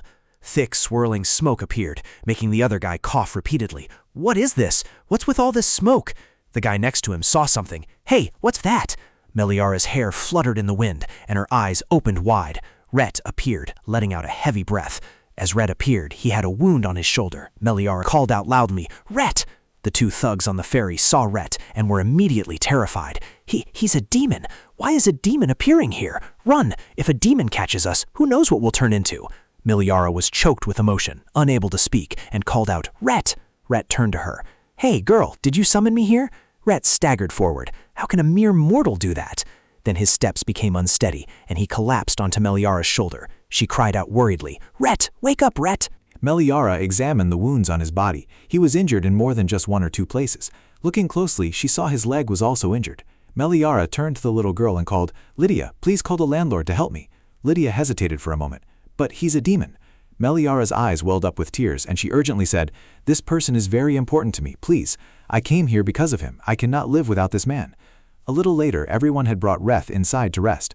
The man put his hand to his chin and said, I never expected a demon to step into my house. Meliara turned back apologetically. I'm truly sorry, uncle. I boldly said I would leave tomorrow, and now I've brought an injured person to bother you. The woman beside her smiled and said, Don't worry too much, dear. We can't just leave an injured person lying by the roadside, even if they are a demon. Meliara awkwardly said, Thank you. During the entire time we wait for Reth to fully recover, I will do anything you ask. The woman was surprised. Reth, have you known this demon before? Meliara shyly scratched her head. Yes, actually, we are lovers. As evening twilight descended, Meliara looked around. Everyone had gone out, and now was the chance. Then she tied her hair back. Let's see. After that, Meliara extended her hand towards Reth's wound, and her hand immediately glowed. It seems that due to reversing time, her power had been completely depleted. Even now, her holy power is still too weak. Suddenly he awoke with a start and grabbed her hand. "What are you doing?" Who are you to dare lay a hand on me without my permission? Furthermore, you just arbitrarily summoned me here, while being nothing but a mere mortal. I have never made a contract with any mortal, nor have I ever responded to any summoning spell. What trick did you use, after all?" Meliara asked in disappointment. "Rat, do you truly not recognize me?" Rat shook his head. He sighed and replied, "You're talking nonsense. There's no way I would know you." Suddenly he stopped short. What's wrong? Why are you suddenly crying?" Tears streamed down Meliara's face. "I'm just happy that Ret has woken up," she thought to herself. "Now I understand. The human world is still primitive due to war." He was severely injured by someone and didn't know me at all. This place is 100 years ago, when the Saintess of the Lunar Faith chose the Demon King, around the time Wrath said he first met me. The Saintess from 100 years ago is me, not a past life or an even earlier past life, nor when I lived as Liara in Korea, but this very moment. Wrath suddenly grabbed her hand and pulled her onto the bed. He questioned, "Ridiculous. Do you think that act will fool me? Just the fact that you know my name is suspicious enough. Do you think I don't know you made a pact with another demon race and are trying to seduce me?" But when Reth launched his attack, it suddenly fizzled out. Reth couldn't help but be astonished. How can this be? Why can't I use my powers? Could it be that you really are the Saintess? Not long after, as Lydia and the other woman were hanging clothes, they heard a voice from inside. "I told you to eat already. Although the wound has been treated preliminarily, it's not fully healed yet. Staring at me is useless. Anyway, you don't have enough spiritual energy to return to the demon realm. You just need to close your eyes and let me take care of you. Once you're fully recovered, we can return to the demon realm together. Come on, eat your meal first. Quickly now." Reth swatted away the spoon of food she was offering. "You crazy woman! Who said I'd go with you? Your being the Saintess is probably all a trick. I've never heard of the daughter of the moon god Lunar being immortal. Speak up, whose accomplice are you really? Prati, is it him?" Meliara mumbled, "So Reth was originally like this." Reth didn't hear clearly and asked again, "What did you say?" Meliara stepped closer, doesn't trust anyone, extremely wary of others. Having been hurt too much, you don't believe that good intentions and kindness exist in this world. But do you know, Rhett is actually a very warm-hearted person. Rhett didn't understand a thing after hearing this barrage, thinking she was just talking nonsense. Meliara turned away, "Because I know Rhett's true appearance. Let me prophesy something for Rhett. Later, Rhett will like me, and it will be incredibly, extremely deep." Rhett was puzzled. "What are you saying? Are you really crazy?" Meliara thought to herself, "To be precise, it's the truth, not a prophecy." Then she put the bowl of food down and said, "Above all, it's wartime now, so food is extremely scarce. If you throw food away on your own accord, you'll be punished. If you don't like the stew, I'll cook something else for you. I'll try to find the ingredients." Rhett felt fed up with the woman in front of her, who didn't listen to her at all. Rhett pondered for a moment, then emanated a murderous aura and said, "Humans." Meliara turned back and asked, "What did you say?" Rhett replied triumphantly, "Demons eat humans, so it would be better if you didn't come near me." Meliara immediately interrupted, "That's a lie. Demons don't even eat livestock from the human realm. Demons only eat livestock from the demon realm. Are you implying you're going to eat me?" "Rhett, you really say some embarrassing things." This sudden remark shocked Rhett. Meliara continued to hug him tightly. "You should have said so sooner. I always welcome you." At that moment, Rhett's suspicion turned into certainty that this woman definitely had a screw loose. Rhett pushed the dish in front of him away and asked for another. "Give me the bowl." Meliara smiled, teasing him. "You can have my meat too, you know." Rhett replied, "I will eat rice." Meliara chuckled to herself triumphantly. "Rhett can't win against me." A moment later, Lydia asked curiously, "Why do you like that guy so much, sis?" Meliara was doubtful. "Which guy?" Lydia replied, "The demon." Meliara thought to herself, puzzled. "She yelled me sis." Lydia continued, "You take care of him when he's sick, you cook for him, but he doesn't appreciate you at all. Just this morning he even yelled loudly and chased you out." Going back to this morning's story, Meliara ran over with a bouquet of flowers. "Rhett, look, aren't these flowers beautiful?" Rhett immediately yelled, "Get out." End of this morning's flashback. Meliara thought to herself, "That was my fault, sweetie." Lydia pouted. "Are you two even a couple?" Meliara stammered, She thought to herself, "If I were to say now that we're not lovers yet, but we will be in 100 years, I'd probably be seen as a madwoman, wouldn't I?" Then she spoke, "Actually, we met elsewhere before, and it was love at first sight. Rihat was attacked by other demonkind, but fortunately survived. He doesn't trust anyone, so his antagonism towards me is understandable." Lydia mumbled, "Doesn't trust anyone." "Perhaps I understand that feeling." Lydia smiled and took off her mask. "Before coming here, I also didn't trust humans because of this birthmark. Actually, I'm a demonkind hybrid. My father is demonkind and my mother is human. My mage mother summoned my father and then became pregnant with me. After that, my father immediately left my mother without even forming a contract. My mother reluctantly raised me, and then when I turned 6, this pattern appeared on my face. My mother, frightened, said this was a demonkind symbol and eventually abandoned me in the suburban forest. And I met the landlord, a kind man who took me in. He had no idea I was a demonkind hybrid. Meliara choked up. Lydia continued, heartbroken. I don't even know why I'm telling you this story anymore. It's just that since you love that demon uncle, I thought maybe you wouldn't have any prejudice against half-demons. Meliara reached out and embraced the girl, making Lydia look bewildered. Sister. Meliara held the girl close and said, You must have been very lonely, Lydia. To me, it doesn't matter if you're a demon or a half-demon. Perhaps the landlord and landlady aren't any different from me, because everyone knows you're a well-behaved and kind child. Besides, this pattern isn't a symbol of demons. It's a mark proving that you are loved and protected by the god Lunar. Lydia asked curiously, Lunar? Who is that? Meliara unfastened her top, making Lydia wonder, Sister, why are you suddenly undressing? Meliara revealed a moon-shaped pattern, just like the one on Lydia's face, and said, Look, that pattern, I have it too, and I'm human. I don't have any demon bloodline. This pattern, only those chosen by the time-space god Lunar have it. That means your existence is very special. Lydia, you truly are a very beautiful child. The most beautiful child I've ever met. Isn't it a pity to hide such a beautiful face with a mask? Lydia was so touched that she awkwardly stood up. I have to go. Auntie and Uncle will be looking for me. Then she quickly ran off. A moment later, the vase of flowers was brought into Rhett's room. Rhett snapped. Didn't I tell you to get out? Meliara awkwardly said, I'm sorry, Rhett. I didn't know you were shirtless. The flowers bloomed so beautifully that I just wanted to show them to you. They're like the flowers in the demon realm, aren't they? Rhett asked, puzzled. How do you know what the flowers in the demon realm are like?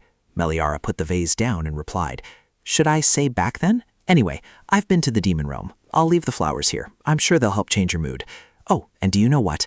They say flowers are meant to be given to someone you like. With that, she cheerfully left. Rhett stared at the vase, then walked over and picked up a flower. In the demon realm, no one cares about these flowery things, especially not at a time like this. Ever since the previous demon king died, the powerful demon clan has been fighting ruthlessly to seize the throne. And that woman likes me? When did she even meet me? That foolish mortal doesn't know to fear the demon clan. The more I curse and scold her, the closer she gets. No one has ever been like that with me before. Rhett threw the bouquet onto the floor. How troublesome and annoying. Once I recover my strength, I'll get rid of her first, then leave. The scene shifted to the demon realm at Faradin Manor. A toast to the successor demon king. Proddy, aren't you going to raise your glass too? Now that Rhett has disappeared, you're sure to become the next demon lord. Proddy sneered. Disappeared? Him? He just hasn't been found yet. 8 clans, all 8 great clans in the demon realm, joined forces to kill him alone. That was supposed to be a chance to eliminate him completely, yet not only did they fail to kill him, but they also let him slip away right before their eyes. A demon said, Now, calm down. That's precisely why we dispatched 12 teams to hunt for his whereabouts, isn't it? Another demon chimed in, Exactly. Our forces are thoroughly searching the entire human realm, so by now he must be. Just then, someone approached. He's been found. News came back reporting that Rayhet had been located in the human realm. Proddy frowned. The human realm? The other person replied, Yes, that's right, but there's something suspicious. He's living with a mortal woman. That evening at Lydia's house, the woman asked in surprise, Are you two leaving already? Meliara replied, Yes, Rayhet is almost fully recovered, so we need to prepare to leave. Thank you so much for taking care of us during this time. Lydia walked over and demanded the plate in Rayhet's hand. If you finished eating, give it here. The woman smiled. You've helped me with all the housework. We should be thanking you. So do you two have a place to go yet? Meliara hesitated. Well, first we plan to go to the capital. She thought to herself, Actually, I haven't decided on a destination yet, but saying that might make her worry. Just then, the man walked inside and called out, Honey? How strange. It seems the moon is rising earlier this time. The full moon is about to rise. The woman exclaimed in surprise, Oh, really? I wonder if it will affect the crops. Meliara realized something. The full moon. That reminds me, there's the Soul Sect's holy temple in the capital, isn't there? The woman put a hand to her chin, pondering, then replied, The Soul Sect? Yes, there is, but even before the war, that place wasn't welcoming to people like us. Are you planning to go to the holy temple? Meliara mused. Perhaps if I go to the Soul Sect's holy temple, I might be able to meet Lunar. Although the Lunar faith hasn't been spread in the human world yet in this era. Lydia once said that the Soul Sect branched off from the Lunar faith. The problem is I have to wait until the blood moon appears. No, sometimes Lunar even intentionally creates a blood moon just to trick me. The woman spoke up and asked, If you're going to the capital, could Lydia go with you? It's perfect timing, as we have some things we need to send to the capital. Lydia, holding dishes in her hands, also chimed in, Yes, I'll go with you. I've been to the capital once before, so I know the way. Meliara replied, Thank you so much then. I'll be relying on you, Lydia. Not long after that, Rhett, who was lying in his room, suddenly sat bolt upright. The room door opened. Rhett stepped outside, and he raised his hand and cast a spell. This door can now lead back to the demon realm. Suddenly, Meliara's voice spoke up. Are you planning to return to the demon realm? If you return now, it will only lead to more bloodshed because of the war for the Demon King's throne. Reth asked in surprise, "How do you know that?" Meliara replied, "I told you, I am the Saintess. You don't like this place, but you're still here until you regain your strength, because it's to deal with the war against the other demon clans. They won't stop until Reth is dead." Reth pushed her against the wall. "Shut up. What is your true identity? Why do you keep talking as if you know everything about me? Even if you say you're the Saintess, there's no way you could know all those things. And on top of that, you constantly babble about liking me. Even if you're not Pradi's right-hand woman, but truly the Saintess, it has nothing to do with me, because I have no intention of becoming the Demon King. If I kill you right here, at least there won't be any future repercussions." Meliara spoke. "I understand. Reth, you're feeling confused, aren't you? Even if I could prove everything, the current Reth would find it very difficult to believe. Reth once told me that you didn't know about the emotion called loneliness, and even if you did, you had never felt it. But it seems that's not the case." Meliara gently stepped forward and embraced him. "Loneliness has always existed within Reth, because no one has ever stood by Reth's side and treated you with true sincerity. It's okay if Reth doesn't trust me now. It's okay if Reth hates me. I will still stand by Reth's side. That truth will never change. Regardless of today or tomorrow or the distant future, I will always trust Reth." She thought to herself, just as Reth would always trust me 100 years in the future. Then she spoke. "That hug just now carried my divine power, and quite a bit of my divine power has returned." Reth raised his palm. His body truly felt lighter than before. Meliara continued, "Although I truly want to keep Reth by my side so that you won't get hurt again, but if Reth wishes to leave, there's nothing I can do. In return, promise me one thing. If we meet again, if Reth no longer has any doubts and falls in love with me, then you must absolutely trust me no matter what happens." The next morning, "Ara, take this with you. I've already packed food and essential items for your journey to the capital." Meliara took the basket, deeply moved. "When did you prepare this? I'm truly very grateful to you. Even until the moment I leave, I'm still receiving help like this. How can I ever repay you?" The woman said, "It's nothing. You helped us with chores and kept us from getting bored, didn't you, dear?" How could her husband dare to say no? He replied, "Yes." The woman continued, "It's a pity we couldn't say goodbye to that young man from the demon race, isn't it? Living together for so long, one naturally develops feelings." Meliara's eyes were filled with sadness, and she replied, "Yes." Recalling the previous evening, "If we meet again, if Reth no longer has any doubts and falls for me, then you must trust me no matter what happens." Reth hesitated. Reth thought to himself, "I should resolutely say that's absolutely not going to happen." But seeing her face, he couldn't bring himself to speak. Whenever this woman was around, strange feelings arose within him. Just a moment ago, all he could think about was eliminating her.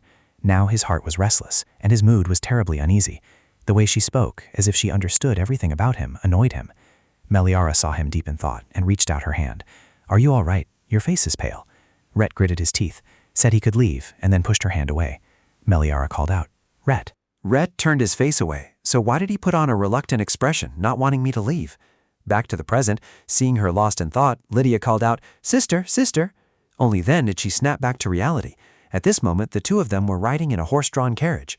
Sitting in the carriage, Lydia asked, "What are you doing so spaced out all this time?" Meliara looked bewildered. "Huh?" Lydia continued, "Is it about that uncle? He only left after fully recovering, so why are you worried?" Meliara forced a laugh. "Ha ha ha." Meliara thought to herself, "Is she a little imp or something to guess so accurately?" Lydia rummaged in her back. "Here, take this." Then she took out a sparkling bracelet. Meliara was surprised. "Lydia, how did you—" "It was damaged before when I was almost robbed by thugs in the village, wasn't it?" Lydia's fingers fidgeted together as she said, "It seemed important to you, so I picked it up and asked the mistress to help fix it. Although it looks a bit different from its original appearance, but—" Before she could finish, Meliara hugged the little girl tightly. "Lydia, thank you." She smiled and thought to herself, "Reth once said this bracelet could only be used once, at a truly important moment. Now I probably can't use it to summon Reth anymore, but even so—" "It's all right, because we will definitely meet again." Meliara held out her bracelet and said, "I won't worry about it anymore. I have my own faith in it." She thought to herself, if it doesn't work out, at worst I'll just beg Lunar to let us meet again. After that, several arduous days passed, and we finally arrived at the capital. Meliara stood bewildered before the holy temple, wondering, "Do I have to pay to enter? This is a holy temple after all." A priest guarding the entrance frowned and said, "As I've said, not just anyone is permitted into the holy temple of the great god Sol. If you don't have cash, items will suffice. But you don't look like you have much to spare. I'm very busy, if you'll excuse me." With that, the door slammed shut. Meliara then left, seething inwardly, speechless. They were no different 100 years ago. Lydia asked, "Sister, what should we do now?" Meliara smiled and said, "Ah, Lydia, you have something to do, don't you? Let's meet at the inn a little later then." Suddenly, they both heard some commotion nearby. "This hybrid creature makes me incredibly uncomfortable, you beggar." Meliara, seeing the injustice, intervened to help. "Hey kids, stop, what are you doing?" She then walked up and stood in front of the two demons. The two young demons saw her and whispered, "That's a human. How strange. We already set up a barrier so no one could see us, didn't we?" Meliara wondered to herself, "Demons? Why are these young demons in the human realm?"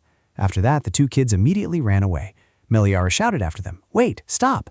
Lydia, meanwhile, walked over and helped the boy up. "Are you all right?" The boy, with tears welling up in his eyes, replied, "Thank you, big sister." Meliara saw the boy and immediately recognized him. "This child is Muso. It must be Muso." Meliara approached and asked, "Are you hurt? Why were those kids bullying you earlier?" Muso whimpered, wiping away the tears from his eyelashes. "Because I'm a hybrid between a demon and a human. They called me dirty, so—" Meliara pondered. "So it turns out demon hybrids are discriminated against in both the human realm and the demon realm." Muso, still trembling, continued, "I just wanted to save this friend." Meliara saw this and her jaw dropped. "I thought it was bread."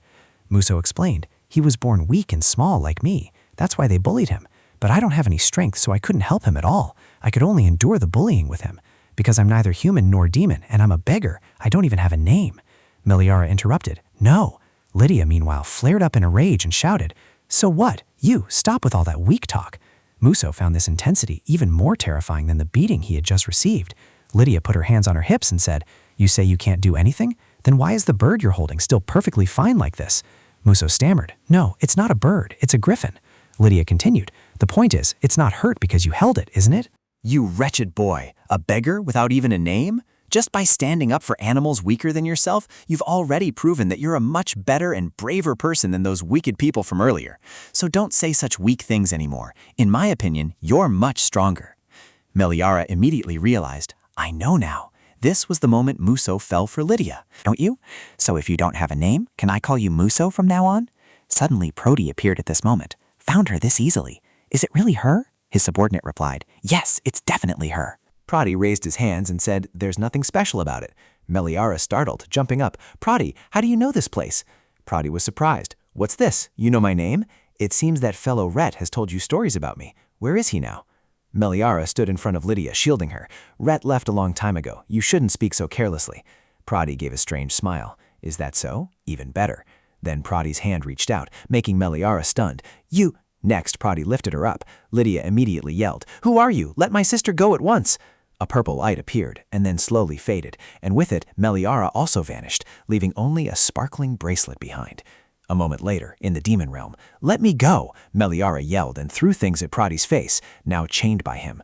Prody snorted, "It's because you're the woman my stubborn brother keeps by his side that I'm curious about you, but you're being too defiant." Meliara bristled like an angry cat. "So, you expect me to speak sweetly to you after being kidnapped?" Prody said, "In short, I gained more than expected. I thought you were just a normal mortal, but it turns out you're the Saintess of the Lunar Church." Meliara flinched, thinking to herself, "How did he know? So that's why he threw away his magic-suppressing bracelet. That guy is more cautious than I thought." Prody shrugged with a smile. "Sorry, but glaring like that won't make me untie you, because the Saintess is both bait to lure Reth here and must become my bride when I become the Demon King." Meliara stepped back. "What? Who said I'd marry you? Absolutely not." Prody turned away. "Do you, Saintess, really think you're my type? I prefer obedient women. It's just that there's a tradition of marrying the Saintess if one becomes the Demon Lord. In short, think carefully now about how to lure Reth here. For him, I've personally arranged the forces here. Next time, he won't be able to escape so easily." Then the door slammed shut. That evening, Meliara stood by the window, gazing out. The blood moon rose just as she was captured and brought to the demon realm. She wondered if that meant Lunar was watching her. She fretted, "Oh, if only I could speak with the god as I used to. Or is it because this isn't a holy temple, so the god doesn't hear me speak?" Recalling Prody's words, "In short, think carefully now about how to lure Reth here." Prody intended to eliminate Reth after using her as bait to lure him here. Therefore, she couldn't summon Reth. Suddenly, she realized something. She couldn't have summoned him in the first place anyway. She didn't even know where Reth was right now. And even if she did summon him, would Reth come? He doesn't like her anymore. Meliara sank to her knees. "Reth, will I truly be able to see you again?" Then the clatter of dishes could be heard. Delicious dishes were also laid out on the table at this moment. Prody leaned in. "Saintess, you eat better than I thought. I even imagined you wouldn't have an appetite." Miliara ate as if she had never eaten before, chewing as she handed her plate to a servant and said, "Another plate. What's the use of starving? The more this happens, the more I need to fill my stomach." She thought angrily to herself, "I've been kidnapped anyway, so I'll make sure your high-quality ingredients suffer a great loss. You know what? I'll make you chase me away while scolding me as a parasitic bug."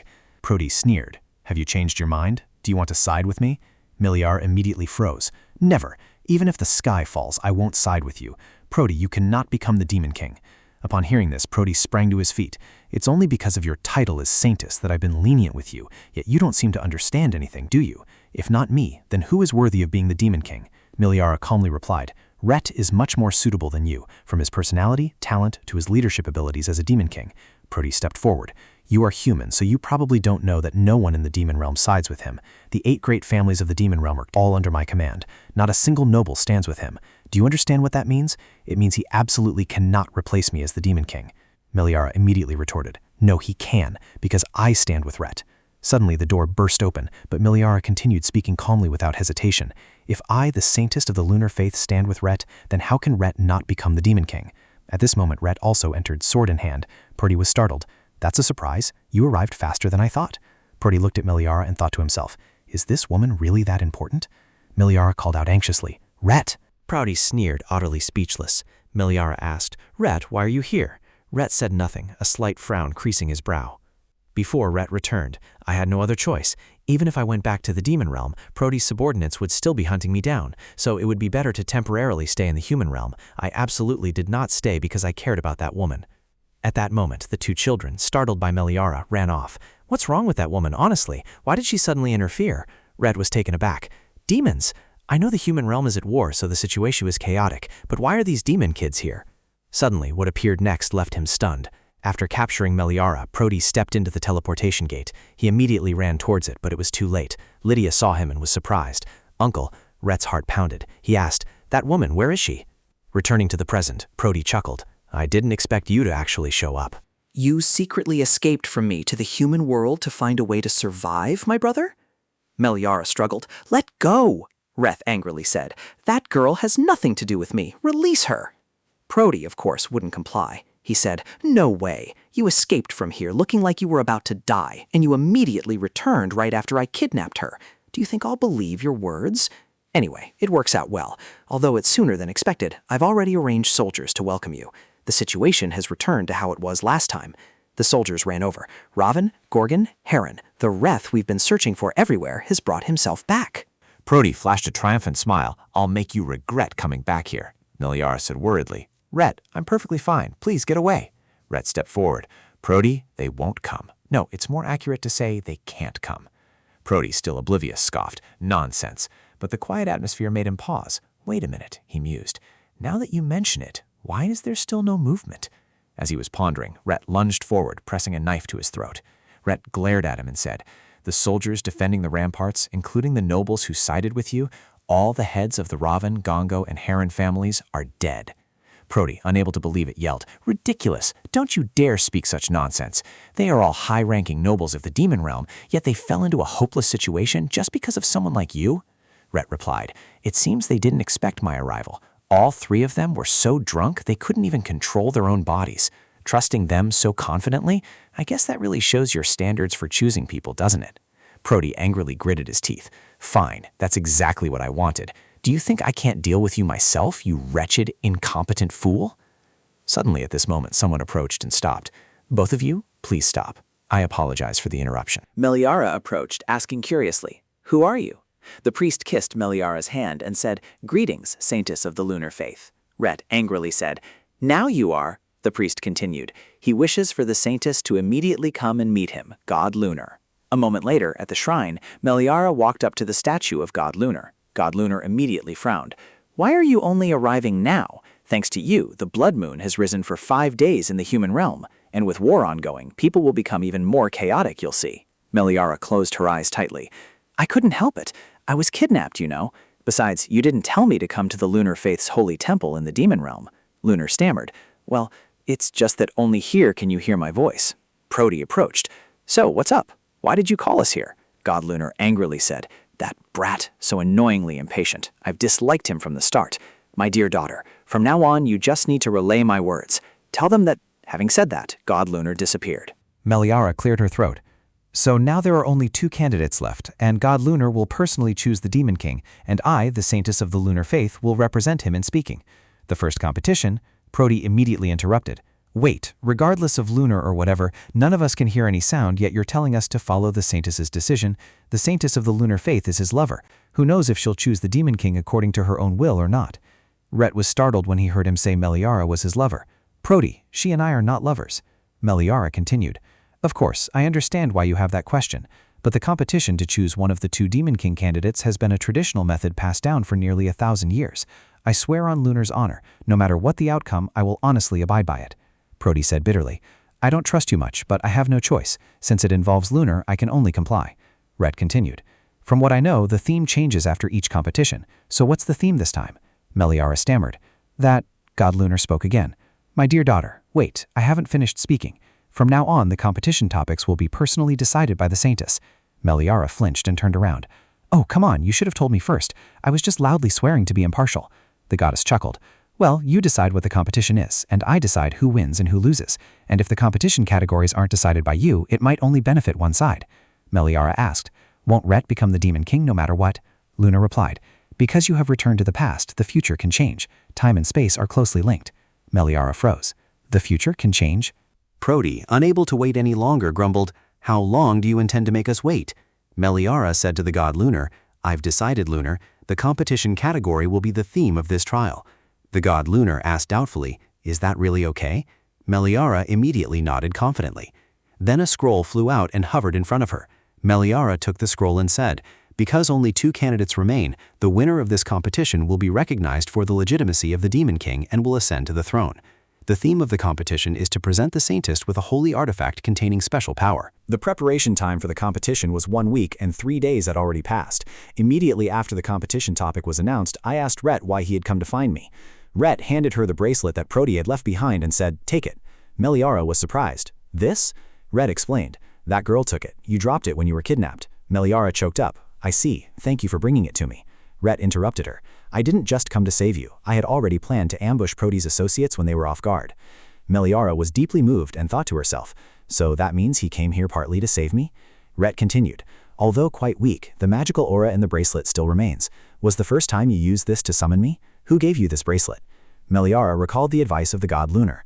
Time and space can change, so it's best to hide as much as possible the fact that you came from the future. I wanted to explain to him immediately, but what if Rhett doesn't become the Demon Lord because of it? Then she stammered. Seeing her stammer, Rhett asked, Is that person so important that you can't answer right away? Meliara immediately replied, Ah, yes, that's right. Seeing Rhett's face harden made Meliara anxious. Oh no, I've been misunderstood as a strange woman who already has someone in her heart but is still flirting with him. Then she awkwardly said, Although that person is indeed important, would you believe me if I said it's only a matter of gratitude? She thought to herself, Rhett of 100 years from now, I'm sorry, but to avoid suspicion, I had no other choice. Rhett turned away. Enough, I don't intend to press you further. Meliara tried to call him back. Wait, I can't explain anything to you right now. Wait until after the competition ends. I really want to talk to Rhett. Rhett stopped short. After the competition, candidates eliminated in the competition for the Demon King title will die. There's no way you don't know that. Unless… Huh?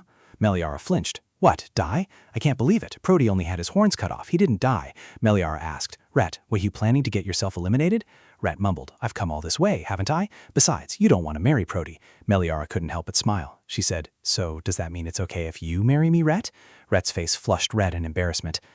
When did I ever say that? Meliara burst out laughing. Haha, if it's marriage, I think you're quite all right, Rhett. Rhett felt as if he had heard a breath of fresh air, his heart pounding. Meanwhile, Prody still hadn't left. He was hiding to the side, eavesdropping. His eyes narrowed, but he said nothing. Back to the present, 4 days later. Stand over there, Saintess. Why are you walking so fast? Meliara, annoyed, walked even faster. Because I don't like you, that's why. Prody chuckled. Seriously, isn't this competition too unfair to me? What do I know about the Saintess's preferences? Meliara stopped short, spun around, and said loudly, Rhett doesn't know anything about me either. The number of times we've talked so far can be counted on one hand. Prody retorted indignantly, How can I believe that? You two have been living together all this time and you claim there's no relationship? Fine, I don't care what that Rhett fellow is like, but it seems the Saintess has feelings for him. Not to mention he gave you that bracelet, didn't he? Meliara raised the bracelet and said, Someone else gave this to me. I dropped it and Rhett merely returned it to me. Prody grabbed her hand. Who are you trying to fool? Let me tell you, when it comes to detecting demonic energy, I'm a prodigy in this demon realm. Meliara struggled and cried out, What are you doing? You're hurting me. Let go. Prody snatched the bracelet. Though faint, this is the scent of Rhett's demonic energy, and with such an outdated design, he definitely picked it out. Meliara shouted, trying to get the bracelet back. "Give it back to me!"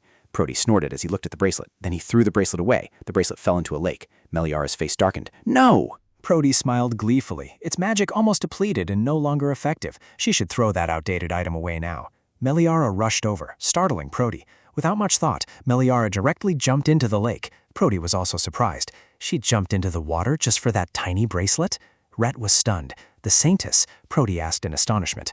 What is she doing? Does she know how deep this lake is, yet still jumped in? Damn it, and she's the Saintess too. What a hassle, but I have to save her. Before he could finish speaking, Rhett rushed forward, then he plunged into the lake. Meliara was now underwater, searching around. Where can it be? The bracelet clearly sank here. Fortunately, Meliara spotted the bracelet on the other side. She then quickly swam towards the bracelet. Meliara reached out her hand, just a little more. But at this moment, Meliara was almost out of breath. Fortunately, Rhett appeared just in time and grabbed her hand. He quickly pulled her to the surface. Both of them coughed violently as they emerged. Prody turned and asked, "Are you alive? What on earth were you thinking jumping in?" Rhett also spoke up. "Just by looking, you can tell the lake is very deep. A slight mistake and you could have died." Meliara smiled and said, "Are you worried about me, sir?"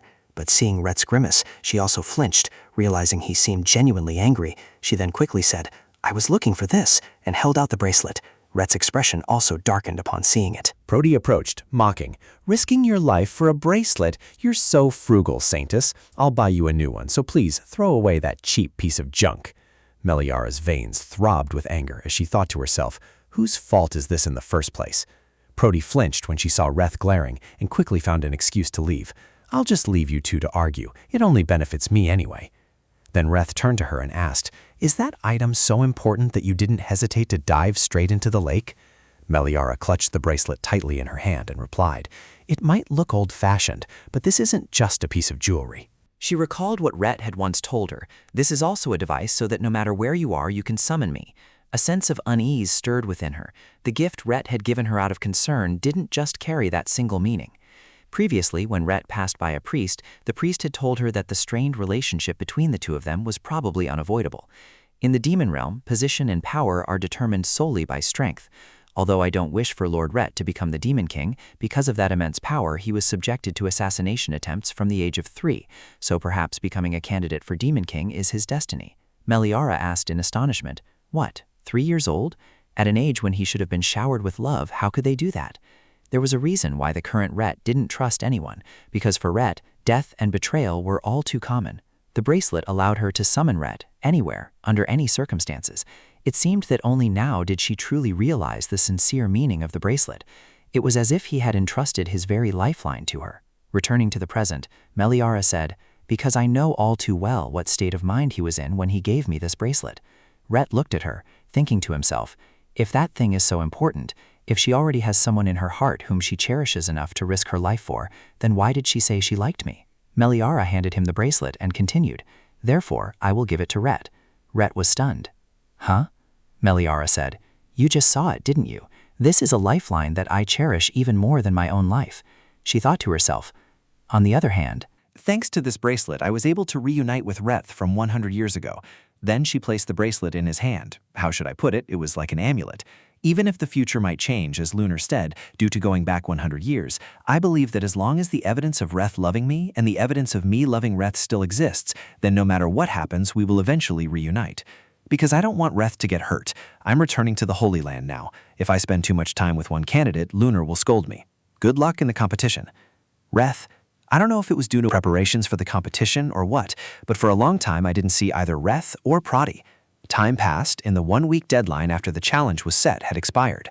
A priest holding a scroll in his hand said, "From now on, the Saintess representing the god Lunar, and I, the supervisor, will preside over and conduct the competition to choose the Demon King. Please show us the holy artifacts you two have prepared, and simultaneously explain the special abilities within those artifacts." Prody stepped forward confidently. "Then I'll start first. I have prepared this necklace. When used as an intermediary, the Saintess's power and my power will connect. As you know, my power is temptation, making it extremely useful. That means what's mine is yours, and what's yours is mine, because we will soon become partners." Meliara turned and thought to herself, his true intentions are all too clear through this gift. He covets the Saintess's power. Next, it was Sir Rhett's turn. Rhett was not in a hurry. He spoke slowly. The holy artifact I have prepared is a shield. This shield is not physical. It is designed to be absorbed into the body. Once absorbed, it will immediately activate its protective power for its owner when danger arises. Because if one becomes the Saintess in the demon realm, even living under the protection of the god Lunar, many dangerous situations are sure to arise. Prody sneered. A shield? What a bumpkin. Compared to that, my necklace is much more valuable. Isn't that right, Saintess? When Meliara saw this gift, her heart pounded. She stared at the shield. This, Meliara pondered, recalling the past. The first time she saw the shield, for some reason it didn't feel unfamiliar at all. It felt as if it contained a deep, fervent affection, a complete devotion to someone. At that time, the intense emotions of the shield's creator had touched her. She recalled what she had said to Rhett, "Because I don't want Rhett to get hurt." The two of them shared the same sentiment. Rhett was just like her. Lunar, it seems you know now, the reason you traveled back in time 100 years. Although the gods said that space-time is tightly woven, even a small thing can easily change the future. But the shield Rhett created while thinking of you is the intermediary connecting our past and future. We are destined to meet again. Goddess Lunar asked, "Looking at your reaction, it seems you anticipated Rhett would bring this shield ever since the competition's theme was announced." Meliara replied, "I only had a hunch. I wasn't certain. Perhaps it was an obvious matter, because even though I only absorbed the shield in the future, it is already within me in the present." Very well. So she gently spoke. Now we must congratulate the new Demon King. Not long after, the welcoming party for the new Demon King took place. The atmosphere was incredibly lively, with toasts raised to the new Demon King. 2 days later, I didn't even know what I had gone through. As soon as Reth was chosen as the new Demon King, Proudy immediately objected, saying he couldn't acknowledge it, but Reth cut off one of his horns and he hastily fled. After that, he took in the orphan Muso to live in the Demon King's residence. Lydia decided to continue staying in the human realm. Meeting all sorts of new demons, many trivial things happened. Reth was too busy, so I couldn't talk to him for long. At this moment, Reth also arrived. "So you're here." Meliara smiled brightly upon seeing him arrive. "You said you didn't want to be the Demon King, but no matter how I look at it, this is clearly the demeanor of a Demon King, isn't it?" Reth said embarrassed. "My subordinates advised me to wear it, saying it was necessary for the coronation ceremony." Meliara chuckled. "I was just saying, Reth will become a good Demon King." Reth pondered for a moment, then said, "I have something I want to ask you." You know, the tradition of the Saintess marrying the Demon King has existed for a long time. The first time I heard about it, I thought it was hard to believe. How can someone who holds ultimate power like the Demon King not be able to choose their own partner? The person who bears the name of my father also married a Saintess because he was the Demon King, and in the end, he relegated my mother to being a mistress. Meliara was stunned. Rhett continued, "But if it were you, no, if it were the Saintess, I don't think it would be bad. You once said you didn't want me to get hurt. I feel the same way about you. When I learned you were taken by Prody, my heart stopped. I've never felt that way before, and I don't want to experience that feeling a second time." Meliara reached out to him, then placed a passionate kiss on his lips. Her face flushed. "Thank you, Rhett, for confessing your feelings to me. And I'm also sorry." Rhett immediately asked, "Sorry? Do you want to reject me?" Meliara replied, "No, I like you very much too, Rhett, but..." Going back to the previous day, when Meliara had a conversation with the goddess Lunar, what did she say? Rhett only became the Demon King yesterday, so what does it mean that he's about to leave? Goddess Lunar replied, "It's unavoidable, my dear. Just as your journey 100 years into the past was a preordained path, so your departure, leaving Rhett to wait for 100 years, is also destined." Meliara choked up and asked, "You said the future can be changed, so can't I just stay here?" Lunar replied, "That's precisely the problem.